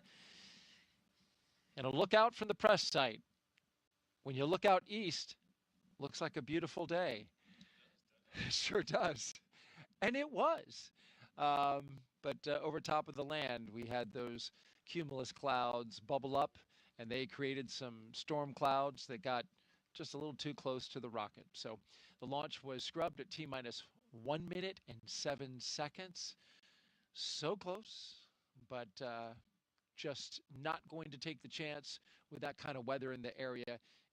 Even the local warning system, paging system, let us know that there was a potential for lightning in the area, even as we were at the T-minus 2 mark. So, yes, while everything looks good out over the Atlantic, we continue to have our journey through a hot Florida summer day. We were scheduled for launch at 12:09 p.m. Eastern Time. We had documented the crew getting ready for launch, starting around T-minus 4 hours and 10 minutes. And we walked that journey from suit up to drive out. We saw the crew ascend the launch tower there, get up to the top of the launch tower, get into their spacecraft, and prepare for launch. And all the systems, the high energy systems that came online, methodically going through the launch operations until we reached T-minus 1 minute and 7 seconds, and then we got the call for the scrub. Launch weather officer David Tager kept the launch team informed of the developing situation and let them know that the sea breezes could be forming this mix of excuse me, cumulus clouds that we see in and around the area. And so now we have a dynamic situation on the pad, and the reason that we are still here is because we still have astronauts inside that capsule right there. 4 crew members, Zena Cardman, pilot Mike Fincke, Kimiya Yui, and Oleg Platonov, who appears to be taking a nap. I would. I mean, at this point, what else are you going to do? You got to wait for them to detank, and so that takes a little bit. It's actually fun. Some of the shot of the rocket that you see, the side view, it's almost like a fuel gauge because you can see where the frost is melted off of the side of the rocket and determine how much of the fuel is left in that first stage. Yeah, that's a great shot. If we can take that wide shot there, that it almost serves as kind of a detanking gauge to see where the frost line is. There you go. We're about halfway. Yep, about halfway. Yeah, it's going down. And they recapture that LOX and that fuel, of course, for the next attempt. You lose a bit of LOX because, after all, that stuff boils off. Yeah, and that's why they wait to load it until so late, right? Because it's so cold. It starts to warm and expand and boil off, and you don't want to waste it.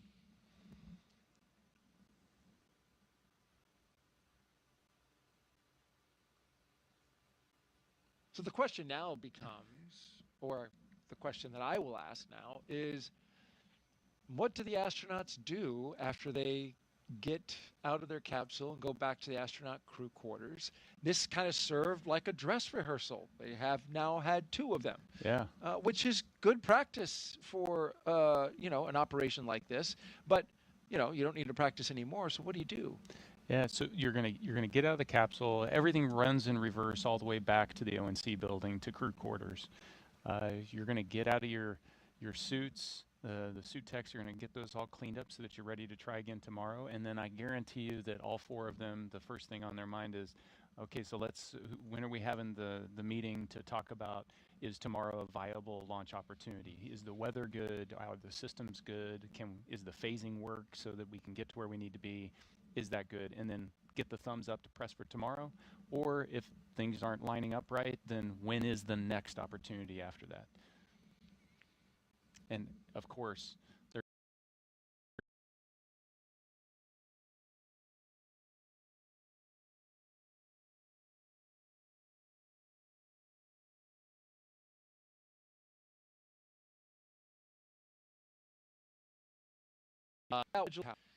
might be an opportunity to go out there and kind of take the stress of the day and the scrub off for just a few hours. If you're trying again tomorrow, then there's probably not enough time. You may want to try to tag up with family again. And if you're going to scrub and it's going to be a few days, then you can, hey, let's just have a quiet evening and step away from the crew quarters, go out to the beach house, put your feet in the ocean. So too quick of a turnaround. It can be. So in that case, maybe, since there's 4 of them, they, just have a little bit of a pickleball match, kind of let off some steam, and then get back to quarantine. No, maybe not any athletic events. We don't want to risk any late injuries no, prior to launch. I hear that, it's a pretty somewhat safe sport, but you're right. It is a sport at the end of the day. Jessica Meir and Christina Cook, they play pickleball. Oh, yeah. Yeah. I have not got into that yet. Your fellow astronauts. Yeah. I'll have to pick their brains on the finer nuances of pickleball rules, because something about there's a kitchen involved, and yes. There's lots of rules. There's lots of rules. Well, we have a crew that plays here, Nick, and in fact, after our launch broadcast here, we're going to be going out. So if you want to learn, okay, you're welcome to join us. Thank you for the invite. In the 90-degree heat.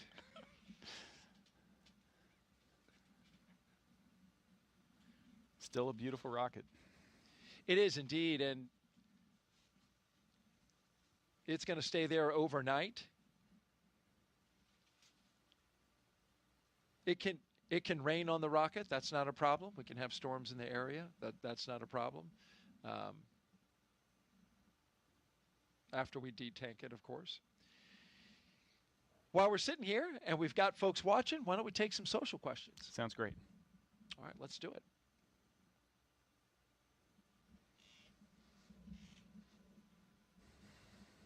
If you're just joining us, we scrubbed our launch earlier today at 12:08 p.m. Eastern Time, T-minus 1 minute and 7 seconds. Our question comes from Hey Aviate. I want to be an astronaut. Any advice that will be really helpful apart from the usual requirements? I'm going to assume the usual requirements would be a STEM background, right? Mm-hmm. Science, technology, engineering, or mathematics. But what gives people an edge these days? Because it's so competitive, Nick. Let's be honest. It is. It's highly competitive. How many people in the astronaut corps? Less than 50. Right. Yeah. In each class, there's maybe 10,000 applications for a dozen spots. 10,000 applications. So it is very difficult. The minimum requirement is you need a STEM master's degree. Okay. And so you've got to get that foundational educational baseline. Yeah. So there's lots of things that you wouldn't necessarily think about that get evaluated. For example, we're watching Crew-11 here. They've been strapped into these seats for about 3 hours now. They've got another 30 minutes or so. And so patience and the ability to have enough personal discipline to be able to sit still and wait for long periods of time. It's some of those soft skills, the interpersonal skills, how you manage yourself, how you manage your interactions with the people on your team, that are really important when we bring people in for interviews and we look how they interact, because you're going to be in tight, confined places with your crewmates, and it's going to be stressful situations, and how do you manage that stress, and so those are things that are tough to put on a resume, but they really come out when you start to evaluate candidates that come down and interview for the job. That's so key, and that's something I've observed with many of the astronauts who I've had the honor and the privilege to do launch broadcasts with. As we look at a screen that can show us, if you look closely, Nick, you can see the rain coming down now out there at the launch pad. Oh yeah, you can. So it did finally rain on the rocket. This is a sun shower though at the moment, because the sun is shining on that rocket at the same time. It got a little rain coming down. But to the point that you were talking about, those soft skills, it's after having done a number of launch broadcasts with astronauts, it's like almost every single one of them easy to get along with, super smart, adapts to situations real quickly. I see these common characteristics in everybody. I say almost all because, well, some people you have to put up with. I apologize. The jury is out. The jury's still out on this one.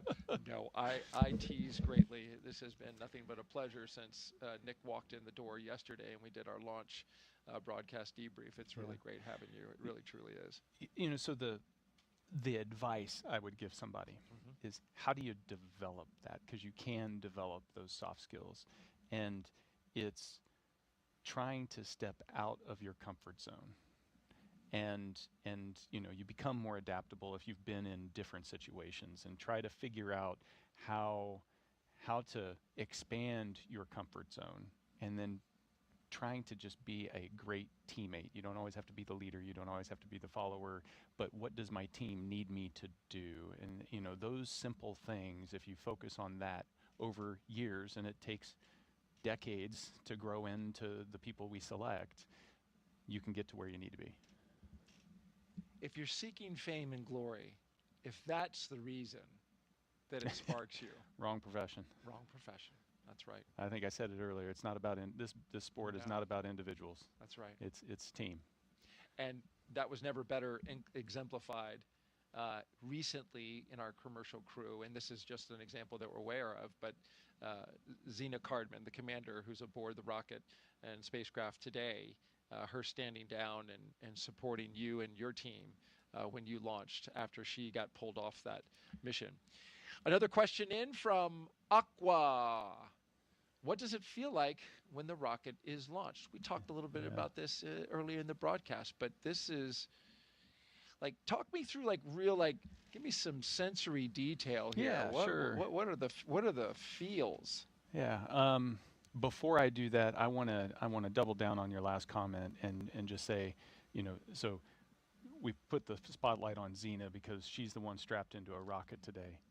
You know, Stephanie Wilson did the exact same thing, and I'm equally excited to see her strap into a rocket and get her flight. They are the epitome of the professionalism that the astronaut corps strives to be. 100%. Yeah. So what's it feel like to so as you're walking to, we'll just take it, you push space on the elevator. Going from the very beginning. Absolutely. You ride the elevator up, and it's actually, the elevator goes fast enough that your ears pop, because you're going up a lot of floors of stairs, so you'll feel the pressure change in your ears, just like if you were in a big skyscraper and, you know, going from the bottom to the top. Huh. And then you step out of the elevator, and then, you know, it's just this, for me, it was this gentle breeze coming off the ocean, because you're so high up, you just get this nice cool breeze, and it's just green as you look out, green, and then the blue of the ocean, and then, you know, it's this metallic structure that's there, and, you know, so the launch tower doesn't really sway or anything, it's so beefy, you can see it there in the photo. And then you get into the gantry arm, and you start walking out to the capsule, and then you know, you're surrounded by this, you know, this visual of this tube leading you to where you want to go, and so then that's where like emotion starts to color how you're seeing everything, and the white room is chilled down, it's cool, so that the vehicle's cool, and you climb in, and as soon as you cross that threshold of the side hatch, it feels, you know, before it was like you've done it once, maybe twice, and it's unfamiliar, but it's still, you know, sensory overload to some degree. As soon as you get inside the capsule, you've trained for so long, it feels like home. You know, it's like you've spent, everything's exactly where it should be, and you feel comfortable, and so then, you know, the side hatch closes, and then at prop loading, that's really where, like I mentioned before, the rocket comes to life. The pumps start spinning up, you can hear the fuel flowing, you feel the vibrations, you get venting that's happening, and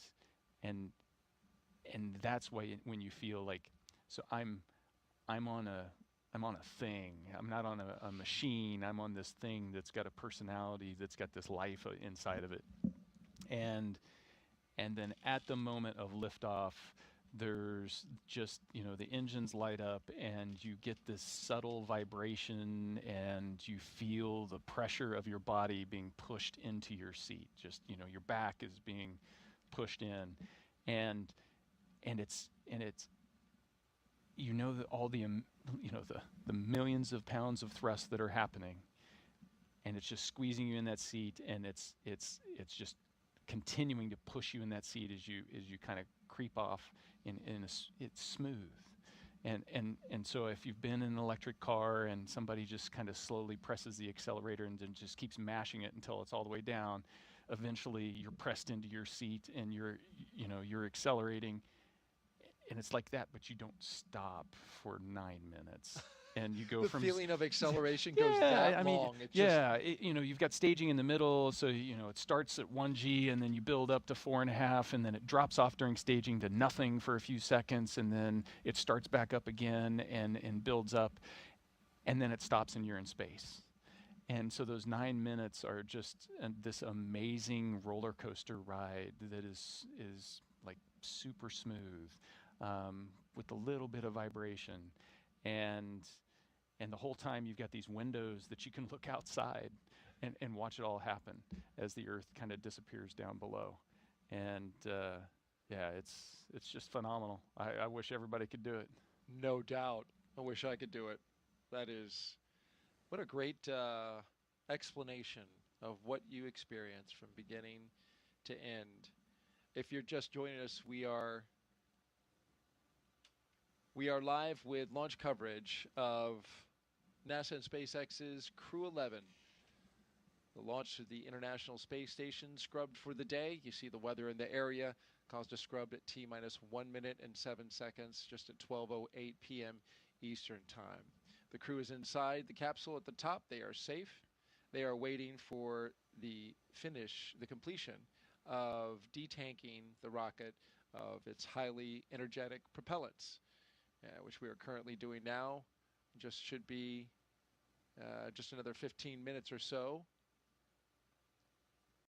Our next attempt for today's launch, provided that after they review the data from today's scrub, should all that look good and check out, the next opportunity to launch is August 1st at 11:43 a.m. Eastern Time. Weather for tomorrow is 85% go. The only area that is a watch item, that is a significant watch item, is the weather that's going to be disturbed along the eastern seaboard after we get a trough of disturbances make their way into the eastern Atlantic.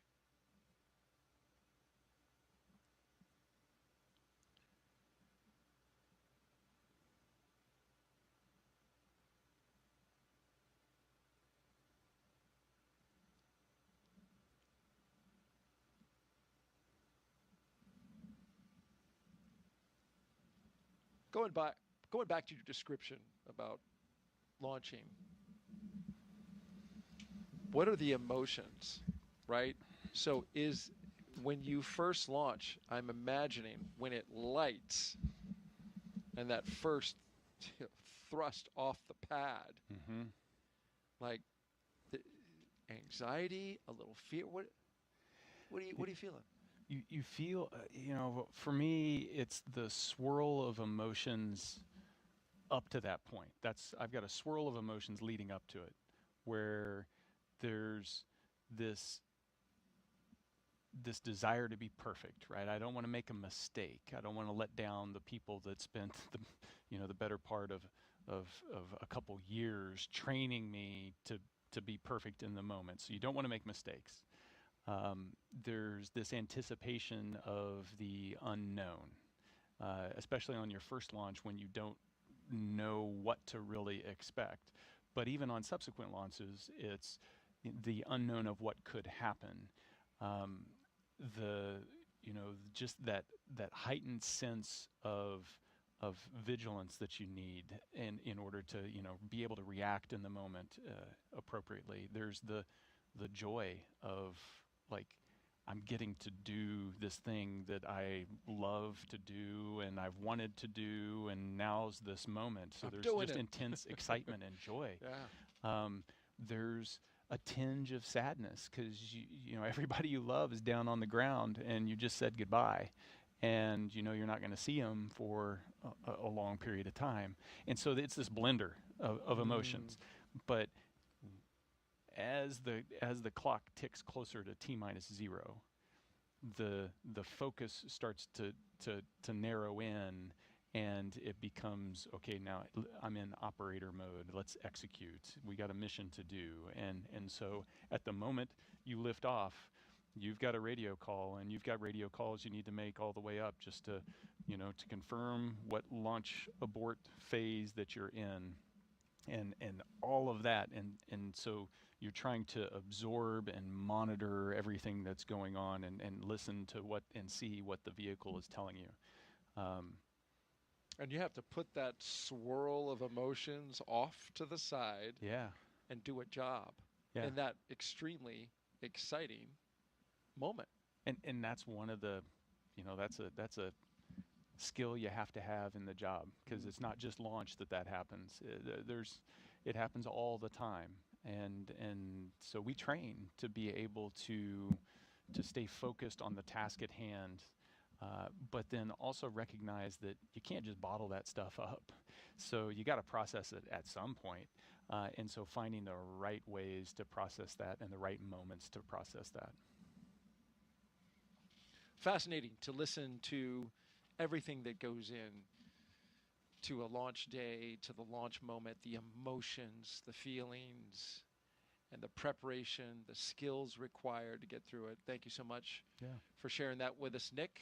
Let's toss it out to SpaceX in California for our continued documentation and coverage of today's scrubbed launch attempt.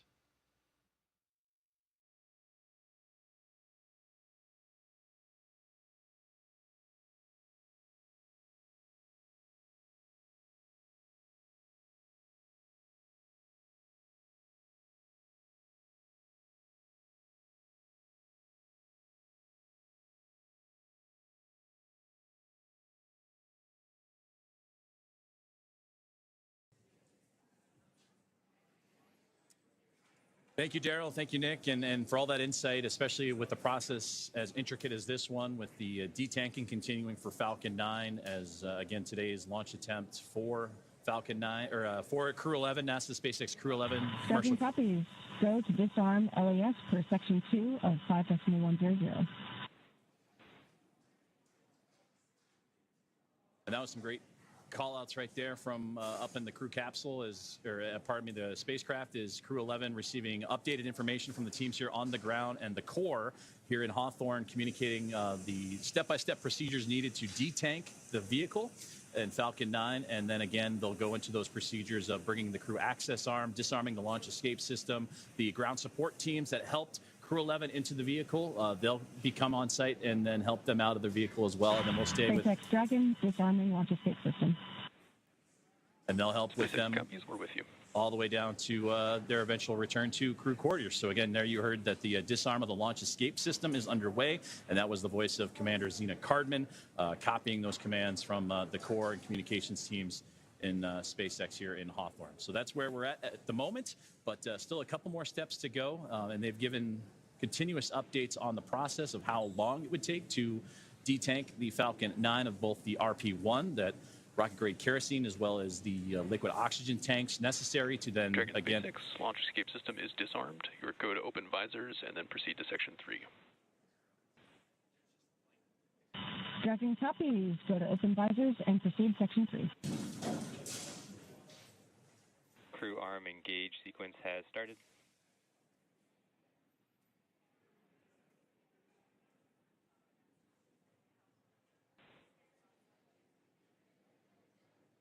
And again, great communications there as you're looking inside the crew access arm as it's beginning to swing back towards the Dragon spacecraft. And you saw just moments before that, Crew-11 being issued the okay to open up their visors.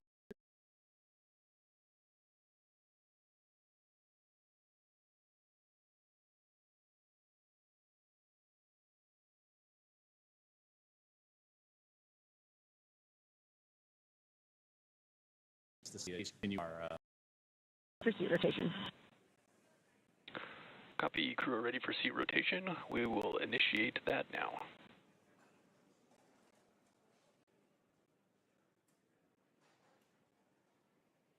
So again, great communication happening between the team and SpaceX and Crew-11 on board the Dragon Endeavour spacecraft, as today's launch attempt has been scrubbed due to the cumulus cloud rule, and another launch attempt will be coming tomorrow. And that launch attempt will be at 11:43 a.m. Eastern time, and of course with Daryl, Nick, team out in Kennedy, the team here at SpaceX, and at NASA's Johnson Space Center and the International Space Station Flight Control Room. We'll bring you right back and get you prepared for another launch attempt for Crew-11. And again, that'll be tomorrow, August 1st, as we turn over to a new month at 11:43 a.m. Eastern time. And that's where they will hopefully begin their journey then, en route to the International Space Station and sync up with their Crew-10 colleagues, as well as those of Soyuz MS-27.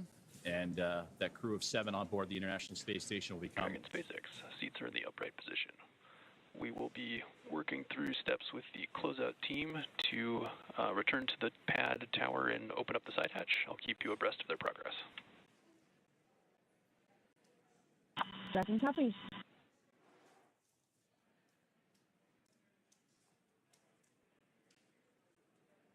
And a great look inside that crew access arm as it has now made its way right up against the side of the Dragon spacecraft, and Crew-11 sitting comfortably with their visors open, just recently given that command. The seat rotations have been issued, and they are now stretching their legs. You can see Mike Fincke flexing the ankles a little bit and preparing to egress the capsule and Dragon Endeavour here in just a few moments. But to go back to what we were saying, they were heading up to the International Space Station, where currently a crew of 7 will look to welcome in this cadre of 4, including the commander of Expedition 73, Takuya Onishi of JAXA, his best friend, Kimiya Yui, as a member of Crew-11. So it'll be the first time in several years that 2 JAXA astronauts have been on board the International Space Station together. And what better way to do that than with your best friend that gets to come up and pay a visit with you. But NASA's Anne McClain and Nicole Ayers, along with Johnny Kim, also on board, along with Roscosmos cosmonauts Kirill Peskov, Sergei Ryzhikov, and Alexei Zubritsky, will anxiously await their arrival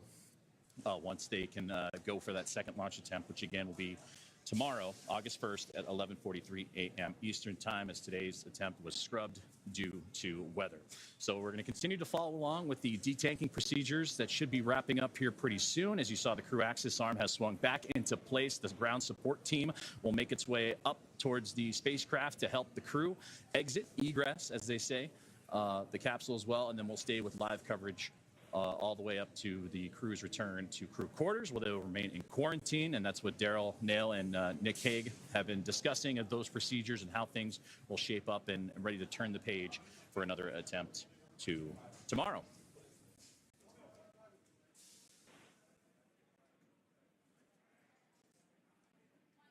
So as we continue to follow along and keep updates with the egress of NASA's SpaceX Crew-11 and the next crew rotational mission to the International Space Station, I'd like to join and bring in my colleague here in Hawthorne for another update, in Ronnie, on all things with the spacecraft Falcon 9 and the egress procedures that are currently ongoing. Thanks so much, Joseph. Yeah, so we're obviously following very closely as we move through these detanking and then these upcoming egress procedures. For those of you who have been following along with this mission since we picked up our launch coverage today, you can really tell that we are doing everything that we did in the lead up to liftoff now just in reverse. So a couple of minutes ago, we heard the call out that the launch escape system has been disarmed. To give you a little bit more color there, the launch escape system consists of 8 Super Draco thrusters, in addition to a lot of avionics and control systems that support them. And those engines provide fault-tolerant propulsion for Dragon's launch escape system. In the extremely unlikely event of an emergency, those Super Draco engines can actually power Dragon off the top of Falcon 9 and away from the launch vehicle in less than 8 seconds. To be able to do that, obviously those engines are extremely powerful. So we only want that system armed and capable of doing that emergency exit procedure when it's absolutely necessary. Our flight rules dictate that that is necessary anytime we have propulsion and astronauts on board the vehicle. So right now, knowing that we're clearing the completion of that detanking process, it was safe to go ahead and disarm that launch escape system. Now, of course, on your screen, you've got this view of the crew access arm, which is the primary way that our astronauts walk out from the White Room, to the White Room and then enter the Dragon spacecraft. But it's important to note that all these systems we have working together, the Super Dracos that are part of the LES. The crew arm engage sequence is complete. Crew arm is fully engaged and pinned. Confirmation there that we've got the crew arm fully engaged and ready for our astronauts to begin that egress process. Obviously, that's going to start by having our ground support team come back up and help with that hatch opening procedure.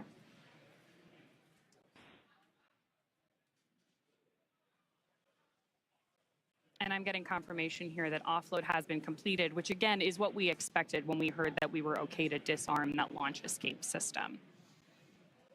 It's really worth noting, though, that Dragon is a tremendously capable spacecraft. It is not just a capsule housing these astronauts. We have maneuverability available to them through the 16 Draco thrusters that we use to orient the spacecraft during the mission.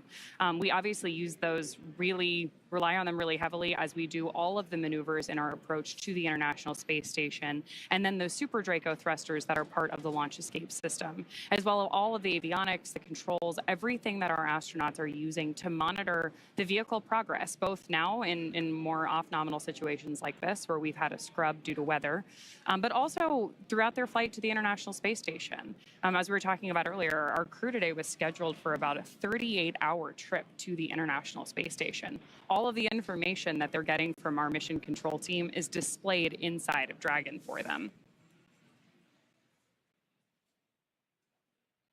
Still seeing little bits of rain. One of the things that we talked a little bit about earlier, but is still really interesting, anytime you are leaving Earth, we're monitoring weather not just at the launch site. It's really all the way along the ascent corridor. Obviously, Falcon lifts off and then does a gravity turn so that we can get up to space going 17,500 miles an hour horizontally. We're not just going up. So we're moving through a huge portion of the atmosphere on our trip to space. And the weather for that entire ascent needs to be clear. And again, if we were going to leverage that launch escape system in flight for any reason, you'd hear on a typical ascent, our crew will call out certain abort modes where the capsule might have to, the spacecraft may have to eject to. In the instance that anything were to go wrong, that weather also needs to be good. We need to be able to get to the crew, make sure that they're healthy. And then, of course, anytime we have crew entering or exiting the vehicle, we're working those carefully rehearsed and fine-tuned procedures like we're seeing them step through now.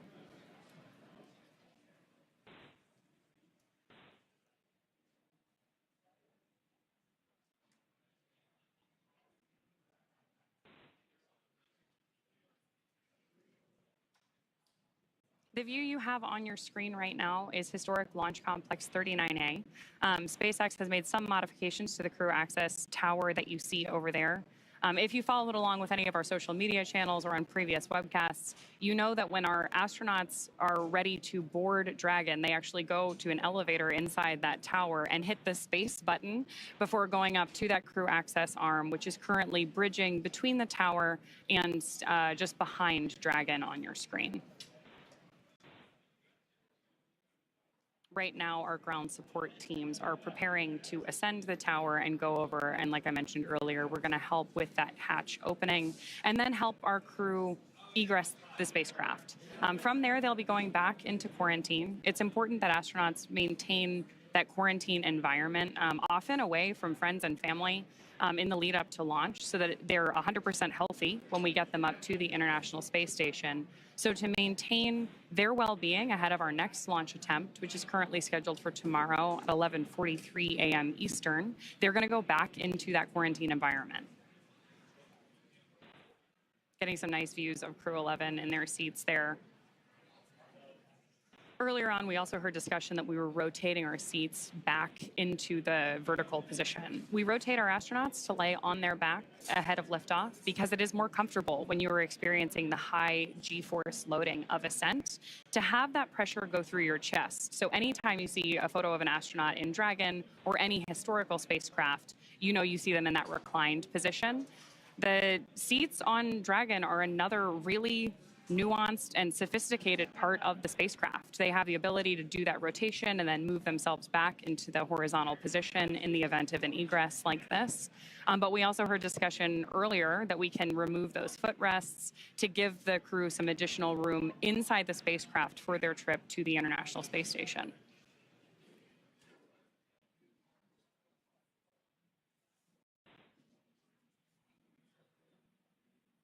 Seeing some smiles from the crew there.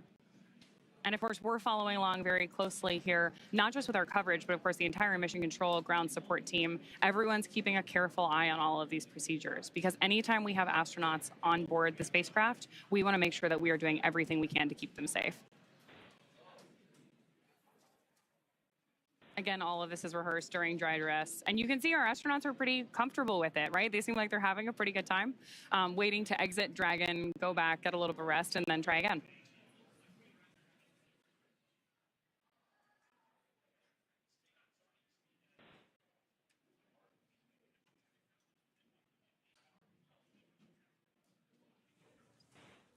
And to that point too, Ronnie, it's great to see them with those smiles too. This has been a crew that we heard in earlier portions of the broadcast today that they've all been coming from different missions and different assignments, and to have that flexibility and to be a team player is a crucial component of becoming an astronaut and a cosmonaut, and seeing those smiles for them and knowing their journey and their path and their history as a NASA astronaut or a JAXA astronaut or Roscosmos cosmonaut. You know, this is just another step in that path and that journey that they've had along the way. So it's great to see them with all smiles. They're a crew that is very emotional, very thankful, very supportive of each other and of the mission, but also very happy. And I hear a lot about each crew member has a very unique sense of humor. So during that 39-hour of phasing, I can only imagine what the jokes were going to be like exchanged, the stories that were going to be told, and for two of them as first-time flyers experiencing it for the very first time, and Oleg Platonov of Roscosmos and Zena Cardman, the commander of NASA. So to see them sharing smiles, telling stories, and just knowing that another opportunity awaits them around the corner. Again, tomorrow's next opportunity at 11:43 a.m. Eastern certainly has them in bright spirits, it seems.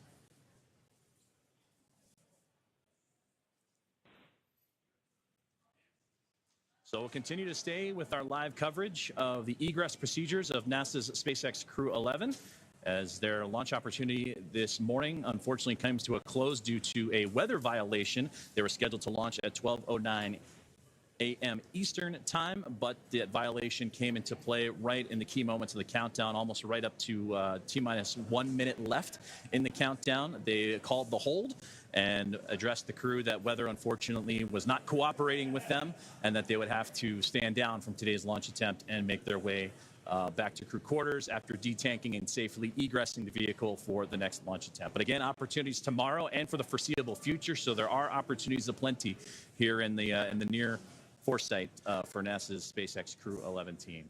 So with that, we'll depart from Hawthorne for the moment and head back out to the Space Coast and check in with Daryl and NASA astronaut Nick Hague. Thank you very much, sir. We've been watching the crew.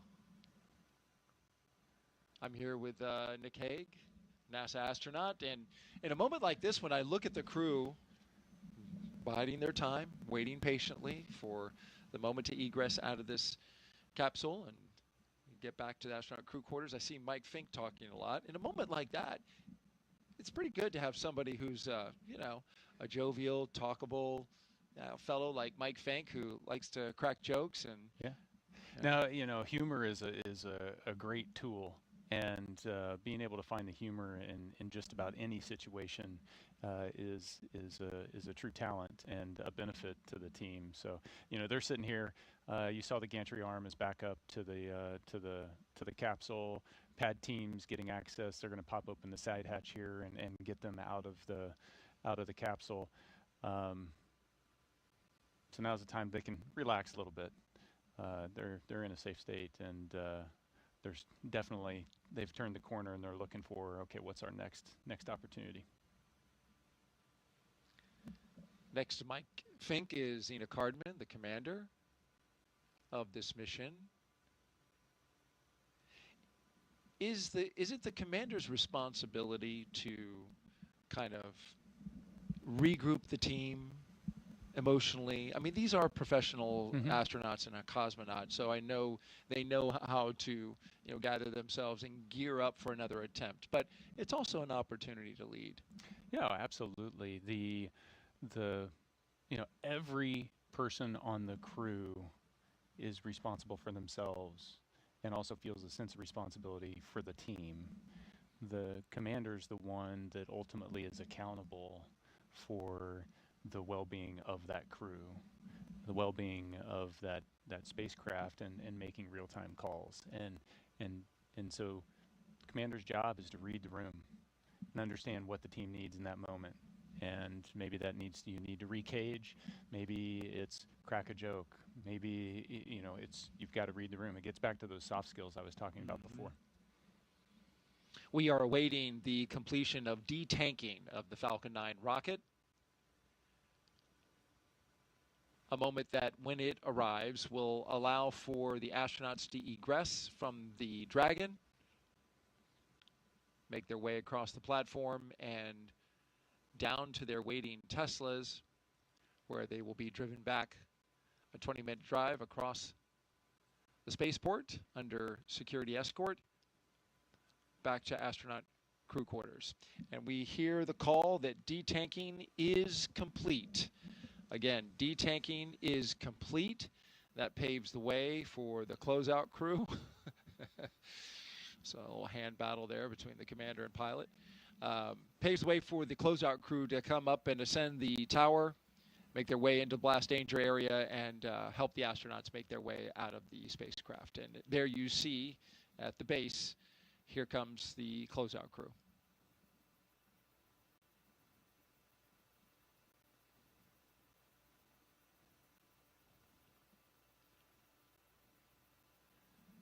Have the first member of the closeout crew making their way across the access tower. And this is actually the final steps up to the 275-foot level, where they go into the crew access arm. At this point, Nick, you can say that the rocket has been safed. Yes. You detanked the rocket, the launch escape system is off. As soon as those two things were complete, then they were able to rotate the seats and pop visors and essentially sit there and wait for the pad crew to show up. We saw pad crew walking down the arm. They'll put some safety restraints in place to secure the gap between the arm and the capsule and pop open that side hatch. Dragon SpaceX, the team has reached the White Room. We're now beginning preparations for configuring the White Room and side hatch opening. Dragon copies.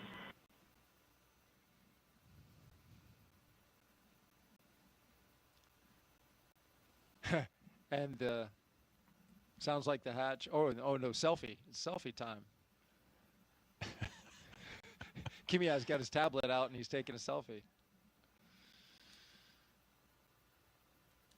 I'm not sure where that picture will go in the grand scheme of pictures that they'll be taking, especially with a launch day, a real launch day where everything works out. Yeah, but on a real launch day, you don't have time for something you like wouldn't. this, right? Yeah, and you wouldn't risk taking the tablet out and potentially dropping it, and then having the launch, the pad crew having to come back in and dig that out. So this is a unique opportunity to get some photos you might not otherwise get.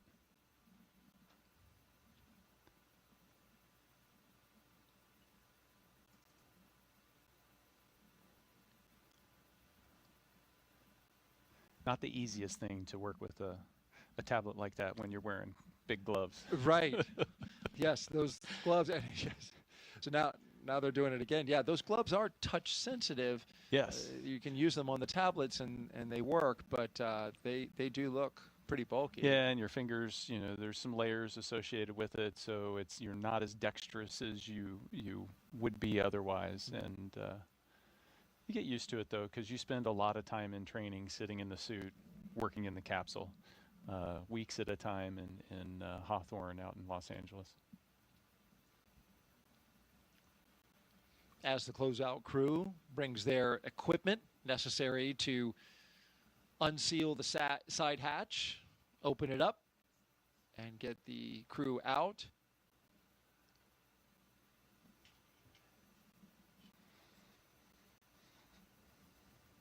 The astronauts have plenty of time for conversation, talk about the next launch attempt, take selfies.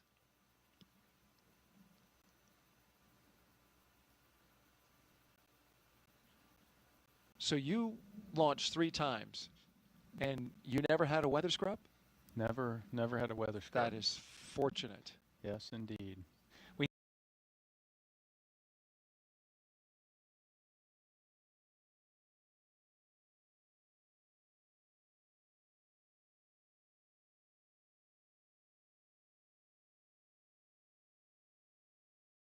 Point where we practice dry dress, right? And so you get to go through the procedures, minus all of the waiting for the prop load to go on and the prop load to come off. There have been astronauts who have scrubbed due to weather 5 times. Yeah. Famously, our former NASA administrator Bill Nelson tells that story all the time about 5 scrubs to get to launch. I thought, oh man. It's space is hard. It's there's a lot of factors that going into everybody feeling comfortable that it's safe to launch.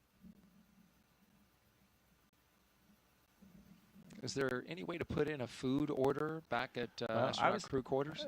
Food will be waiting because you got to remember they suited up almost 6 hours ago. So hungry. it's been a while since they've had a meal. Right. There'll be food waiting.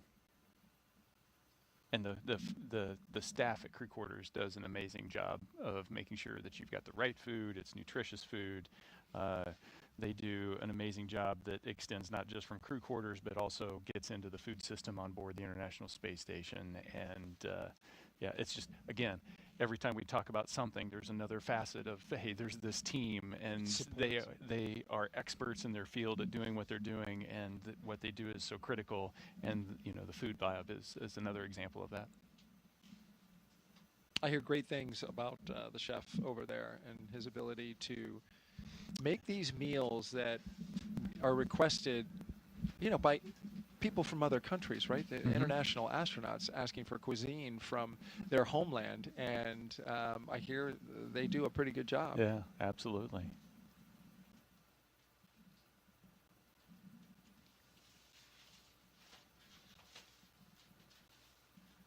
You see the closeout crew on the left. They are securing the white room to the capsule, and then they'll begin unbolting the fasteners that hold that side hatch in.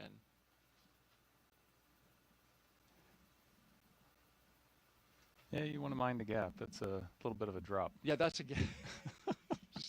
275 feet straight down.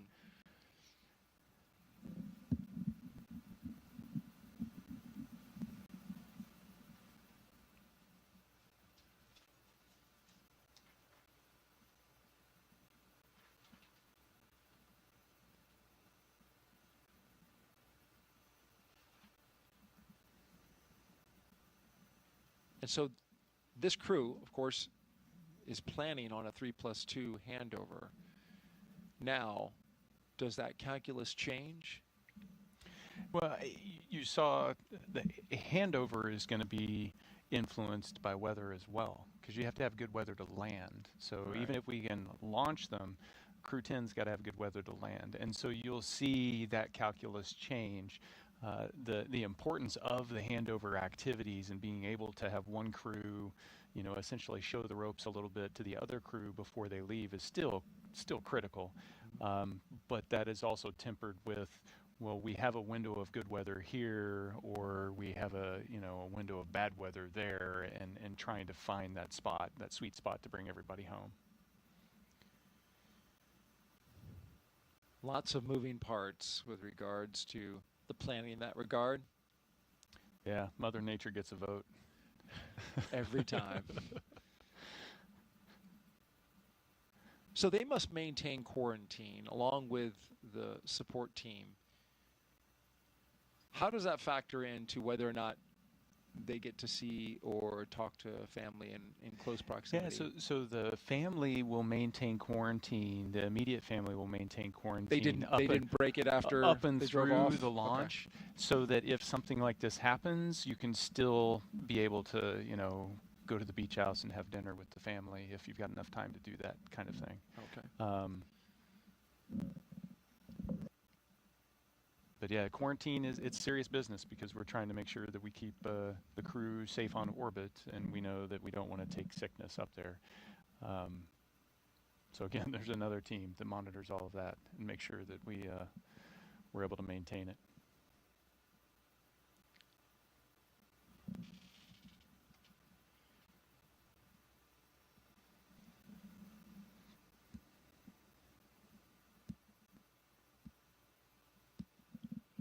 For pilot Mike Fincke, it's been 14 years since he last flew to space, doing so aboard STS-134 in 2011, the second to last flight, the penultimate flight of the Space Shuttle program. And he said that he's looking forward to getting back after all these years to the International Space Station. It will have to wait another day.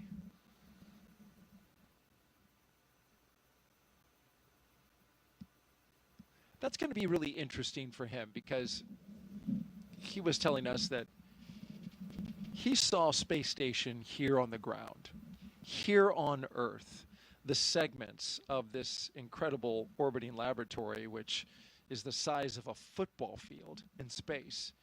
He saw all those parts and modules on the ground, helped assemble it, but did not see them, I think, living in it continuously at that point, right? No, we would have been continuous at that point, but the configuration has changed a lot since his last visit. I see. And we've added new modules. For example, the beam module has been added recently, or the NanoRacks airlock is another feature that's been added recently. The modern modules that have been put in. Yes, modern facilities that have been experiments that they've been testing out, or commercial partners have been putting on board. The international commercial crew coming and going has dramatically changed the layout and just the way we live in the station from a Node 2 perspective, and so it'll be different than what he was familiar with the last time he was there. So as familiar as he is with it, the flow of life will be different on board. It was something that was interesting being on board with Don Pettit and Butch Wilmore and Sonny Williams. From a U.S. crew perspective, we all knew the station from previous flights, but we all knew it in different configurations and had different expectations. So it was interesting to see all of us adapt to the new way to live on the station. It's alive. Yeah, yeah.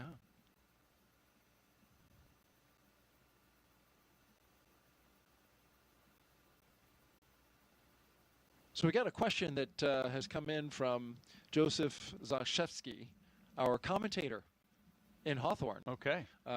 He has a question. He wants to know, do you mix up the procedures tomorrow? So, for example, instead of Eggs Benedict, do you eat oatmeal? Do you put your left shoe versus your right shoe? He's just curious. Yeah, that's a personal question. Or how superstitious are you? Right. Do you need to change up something just to turn the tide of fate your direction?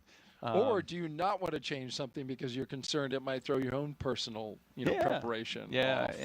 and for me personally, it was I keep a routine consistent. So even during quarantine and the weeks leading up, it's not like I'm trying to have every meal I'm going to miss crammed into 2 weeks, the meals I'm going to miss over 6 months. It's having some level of consistency. What do I normally have for breakfast? What do I don't want my body to go through that kind of shock. Right, because you can order anything but it's Yeah. probably safer to go with some food that you're used to having. You order anything and everything carries some consequence.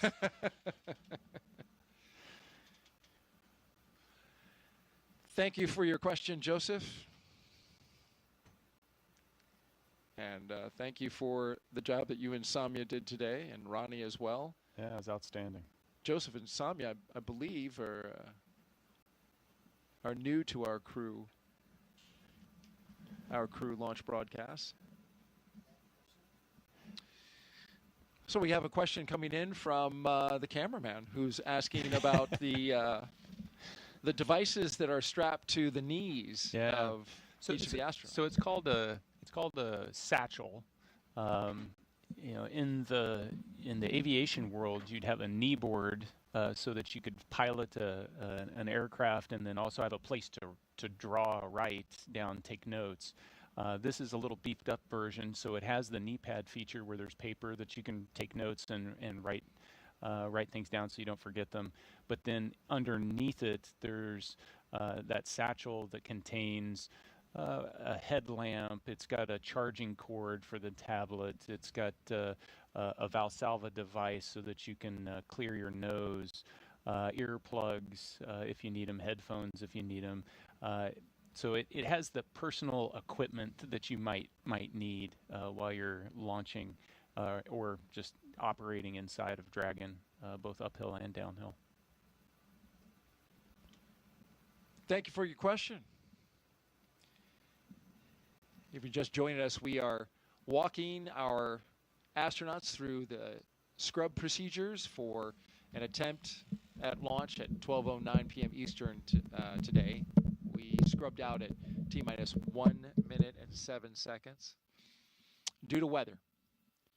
A violation of a weather constraint for cumulus clouds too close to the launch pad. Hey, we got a question in from Say Richie. My 5-year-old Boston, who is numbers obsessed, wants to know how high the rocket will go. How high would the rocket go? So he wants to know about the altitude, which I'm calling back to what you said about the rocket launching straight up initially, but then turning to the horizontal. Because at the end of the day, you're going into orbit rather than trying to reach some faraway destination. Yeah, so the profile that the rocket's going to take, and we see the side hatch opening up, and everybody's celebrating. Yeah. All right, hooray! Fresh air. Yeah.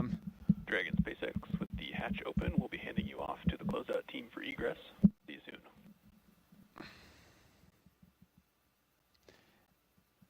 And so the rocket's going to initially go straight up to get some clearance from the ground, and then it turns horizontal.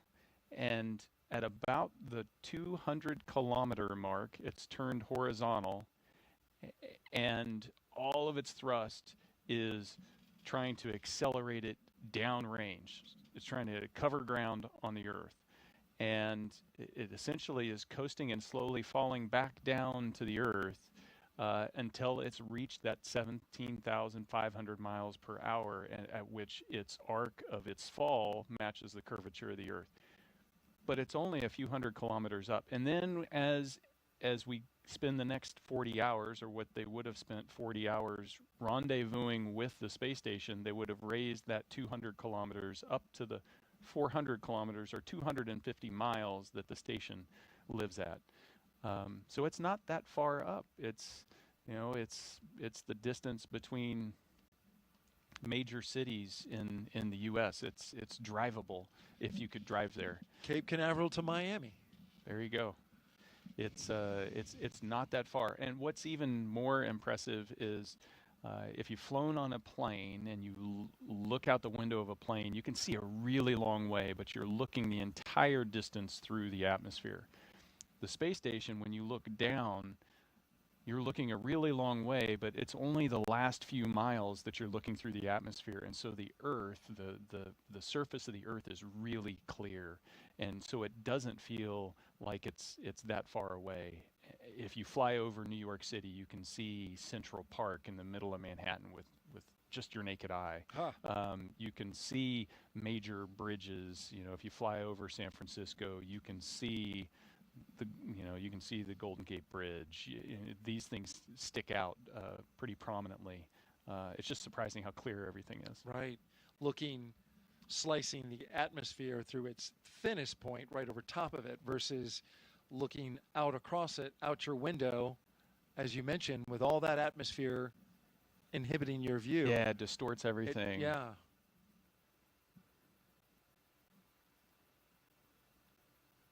Which is also why you get a sunburn between 11 and 2 o'clock and not at 7 in the morning or 7 at night, right? Yes, Because the indeed. sun has to travel through all that atmosphere. Wear your sunscreen. That's right. Well, this public service announcement brought to you by NASA.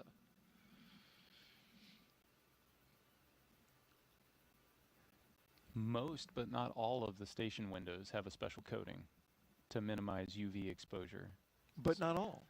Well, some of them we don't want that because we want to do scientific experiment. You know, we want to collect scientific data through them, and so those you have to be careful. You know, those if you're in them for a handful of minutes without any protection, you can get burned. How about that? Yeah. Also, do you put special cameras in those windows as well, or do you just shoot through the regular UV protected ones? You can. We just use the regular cameras through. There may be other more scientifically focused cameras, but I can take our standard camera and shoot out the ones without the UV filters as well. Right. The U.S. lab window wharf is not UV protected. That makes sense. It's interesting. Fortunately, the window that looks down doesn't necessarily take a lot of direct sunlight, Right. unless the station's in a weird orientation. And what about reflected light off the ocean? It's still bright. Yeah. And even with the UV coatings in the cupola, when the sun pops up, you can feel the heat of the sun on your face. I bet. Yeah, sun's pretty powerful. Yeah, with no atmosphere to protect you at all. I mean, you're not that much farther away from the sun or closer to the sun than Earth is. But you feel it. Yeah. I see Oleg getting out. All right, we got one out. 3 to go.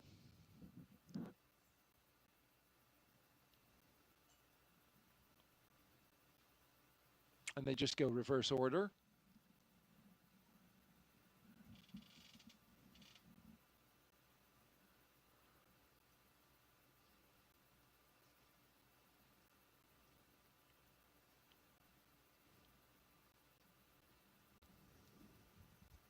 The operation will look very similar tomorrow, as you mentioned, the Groundhog Day effect. But there are some things that they're not going to do, right? They're not going to sign the side of the White Room. Yeah, right? It's your signature's there already. It's already there. What else would you not do? I've stumped the astronaut, I think. Could be a trivia question. Yeah. Other than sign, most of the things that you would do, are again. all scripted out. Yeah. Even the goodbyes, you're still going to take the opportunity to say goodbye. Right. Even though you said it a day before. And here come our astronauts down the crew access arm. Looks like they're putting on rain jackets. Ponchos. That's a new one for me. I did not get trained in the SpaceX rain poncho. Well, now these are spacesuits that don't like water. Indeed. They're not, not necessarily designed for that. And they also carry umbrellas with them. The closeout crew does, so that extra layer of protection. But this is a first for me. I've not seen this before.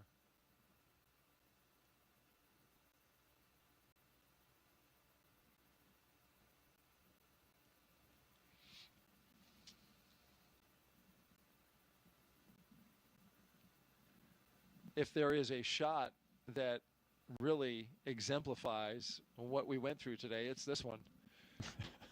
Astronauts putting on rain ponchos with spacesuits on.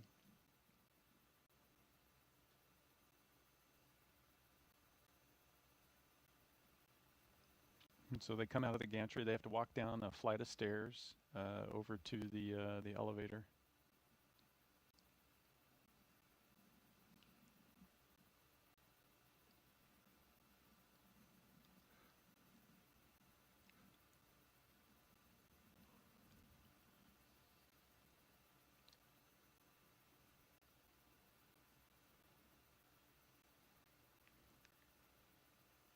And so we talked about the button in there that says space.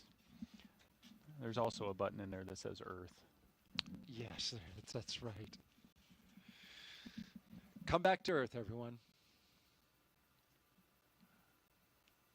There'll be another chance tomorrow. Rain on the lens tells the story. Now we have these passing rain clouds going over the pad. Of course, this was the reason for the scrub. At 12:08 p.m. Eastern Time today, we scrubbed the launch attempt of NASA and SpaceX's Crew-11 launch to the International Space Station. Now looking ahead to the next opportunity, tomorrow at 11:43 a.m. Eastern Time. Our coverage on NASA Plus and our streaming channels starts at 7:35 a.m. Eastern Time.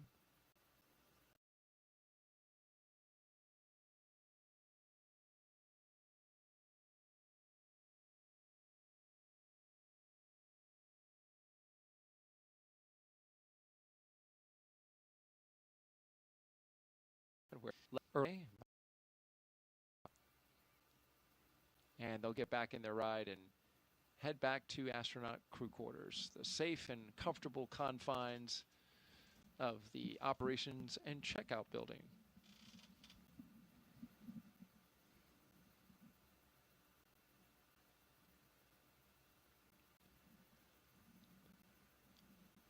We talked about the next opportunity for a launch tomorrow. One thing that will be considered, teams from SpaceX and NASA and the Commercial Crew Program will take a close look at that weather in the ascent corridor to see if it is worth taking a shot. Yes, they have the opportunity to go to the space station, but they will want to see if that situation is going to work out. If the weather's not too difficult to extract the crew from the Dragon should they have an emergency abort, come off the top of the rocket and splash down in the Atlantic Ocean.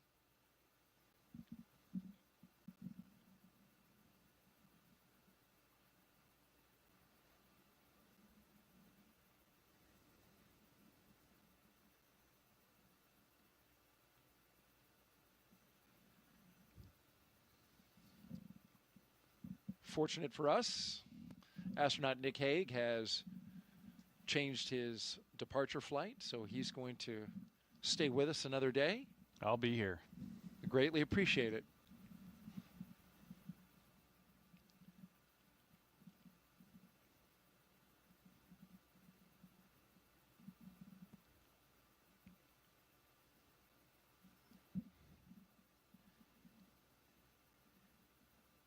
You talk about the support of the crew in throughout the operations, both getting ready for launch and, of course, in this capacity for a scrub procedure. But there are thousands of people who came to see this launch today in person. There are hundreds of media, 222 credentialed media who are with us right here on site, who are here to document and report out the results of today's launch. And they all have to change their plans as well. Yeah. Hotels, stays, to reset for another attempt. Yeah. Yeah, you'd think with that much of a ripple effect, that much momentum and inertia to let's make this happen, that there'd be this go fever. And that just shows you how disciplined the process is to be able to say, nope, today's not the day. We're not comfortable with the way things are. We'll try again tomorrow. And, it does put a huge ripple and a lot of change on everybody and it stresses the team, but it's the right thing to do. Absolutely. And the rainy ride back to astronaut crew quarters requires us to wipe the windshield if we're going to see out the front window. Did you bring an umbrella? Because we're in a studio where, you know, it's not a straight shot back to the press site. I've got 10 feet to get to my car once that door's open, so I should be okay. You're going to be all right? I won't melt. No, you don't have a black rain poncho on you? No, Stuff in your pocket. I'm not critical spaceflight hardware. Well, you are critical to our launch broadcast, I will tell you that, my friend. It's been fun. It'll be fun to do it again. Absolutely. We'll need you to bring all new material tomorrow. My son would tell you it's just the same stories over and over.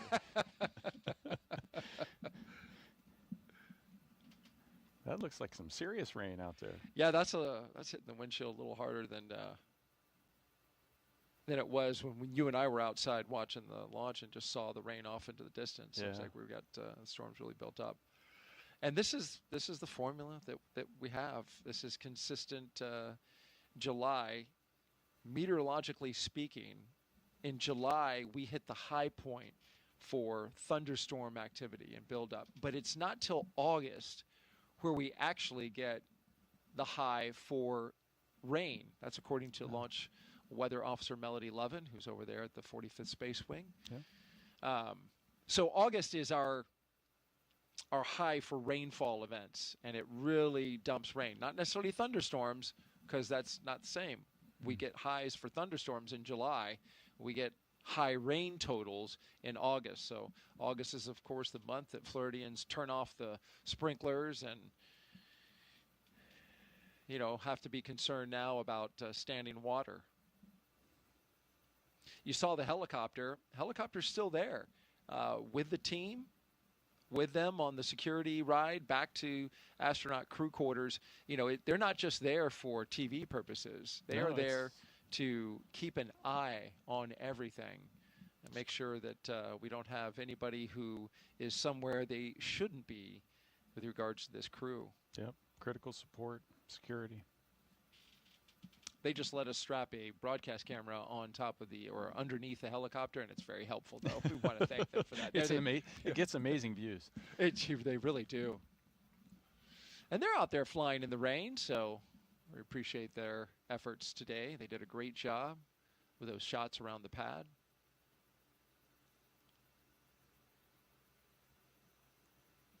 Another key aspect, you know, for those of you who are still with us, as few as you are, NASA is required to provide a level of transparency. And so when the astronauts are in motion, whether it's a scrub or it's a path to the pad, we are required to let the American public and taxpayers know how we did it that day.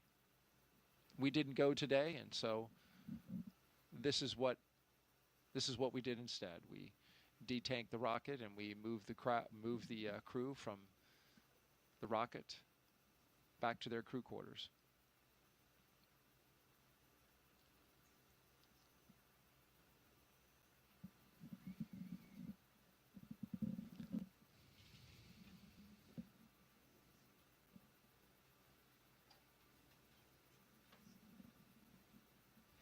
You know it's coming down when you can't see the VAB. Yeah, you just see the shadow of it, just the outline of it right there, right? Yeah, you know you're in a good downpour.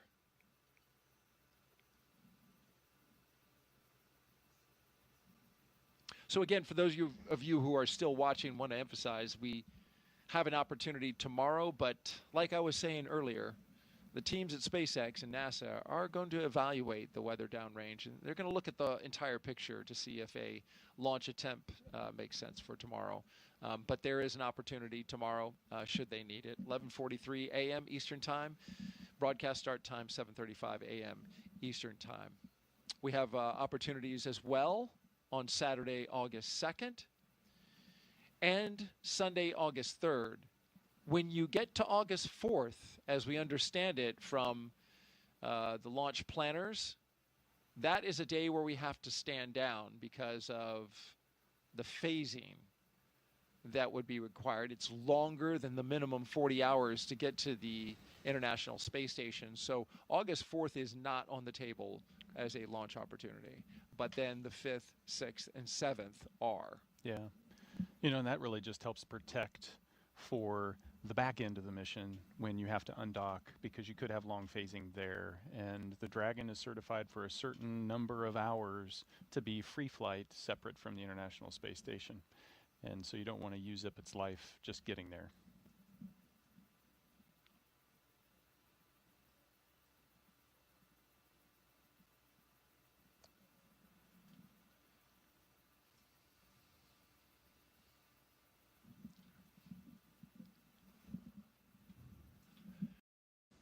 How cool is that? That is going to be, I'm really looking forward to that. So happy for Reed Wiseman and Victor Glover, Christina Cook, and Jeremy Hansen, who I got to spend a lot of time with in Niagara Falls when we were covering the solar eclipse. They were saying the other day in a press conference that they have been around each other long enough now. They've, you know, for some years now training. They just know each other innately. They know when they might have a little mood shift. They know when maybe they're not feeling so well or don't want to talk, do want to talk. Yeah. It's just that there's this unspoken thing, right? You know that person so well. That's where you want to be as a crew. That's right where you want to be, right? Yeah. You want to be, so, you know, we're in a dynamic situation. I almost know what you're going to do before you do it, or your nonverbal cues tell me everything that I need to know. Yeah.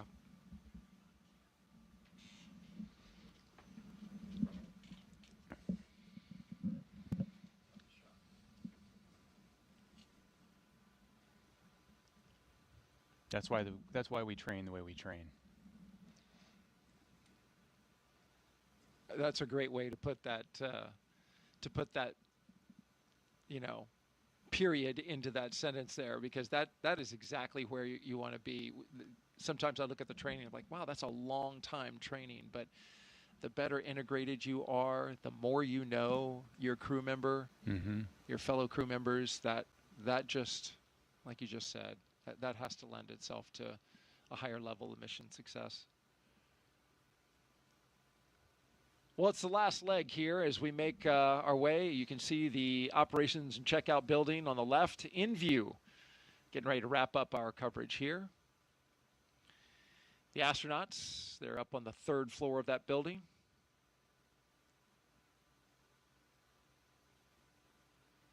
They have 26,000 square feet of bedrooms, workout facilities, medical checkouts, cafeteria. Everything. You don't have to leave. Don't have to go anywhere.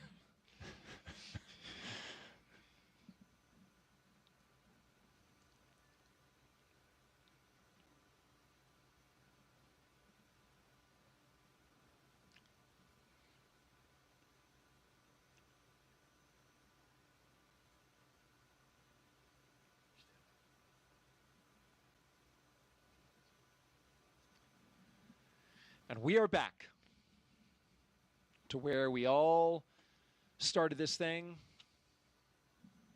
about 6 hours ago, Nick. Yeah.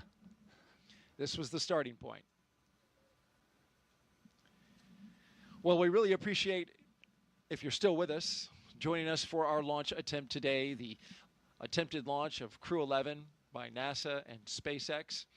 We were scheduled to launch at 12:09 p.m. Eastern Time, but scrubbed out our attempt at 12:08, just about 1 minute and 7 seconds before we were set to lift off. We had a weather violation on the range inside the 10-mile radius area, had a cumulus cloud that just swooped on in and fouled the launch, the weather criteria. And so that's the way it goes. In the interest of safety, as we've said for the past hour or two, this is the reason that we have so much safety surrounding the astronauts and so many launch commit criteria. These criteria, when violated, We don't take any chances. We follow through and pull the crew out and reset for another time. Yeah, absolutely. Safety is paramount. Today's an example of that. Want to thank all of our guests who were with us today. I want to thank SpaceX, of course, and the team over at Johnson Space Center for joining us on this launch attempt. And thank you, sir, Brigadier General. My pleasure. You'll be back tomorrow? Absolutely. Happy about that. We hope to see you there. And if we do choose that attempt for tomorrow, we will be on the air at 7:35 a.m. But stay tuned to our NASA social channels. We will update you with the latest information about which launch attempt we end up looking for. We've got a number of them, as I mentioned, going up to August 3rd. We skip the 4th and then have the 5th through the 7th. So stay tuned to our social media channels. We'll bring you the latest information on when that next launch opportunity will happen. Until then, have a great rest of your day. Thank you for watching, and we'll see you next time.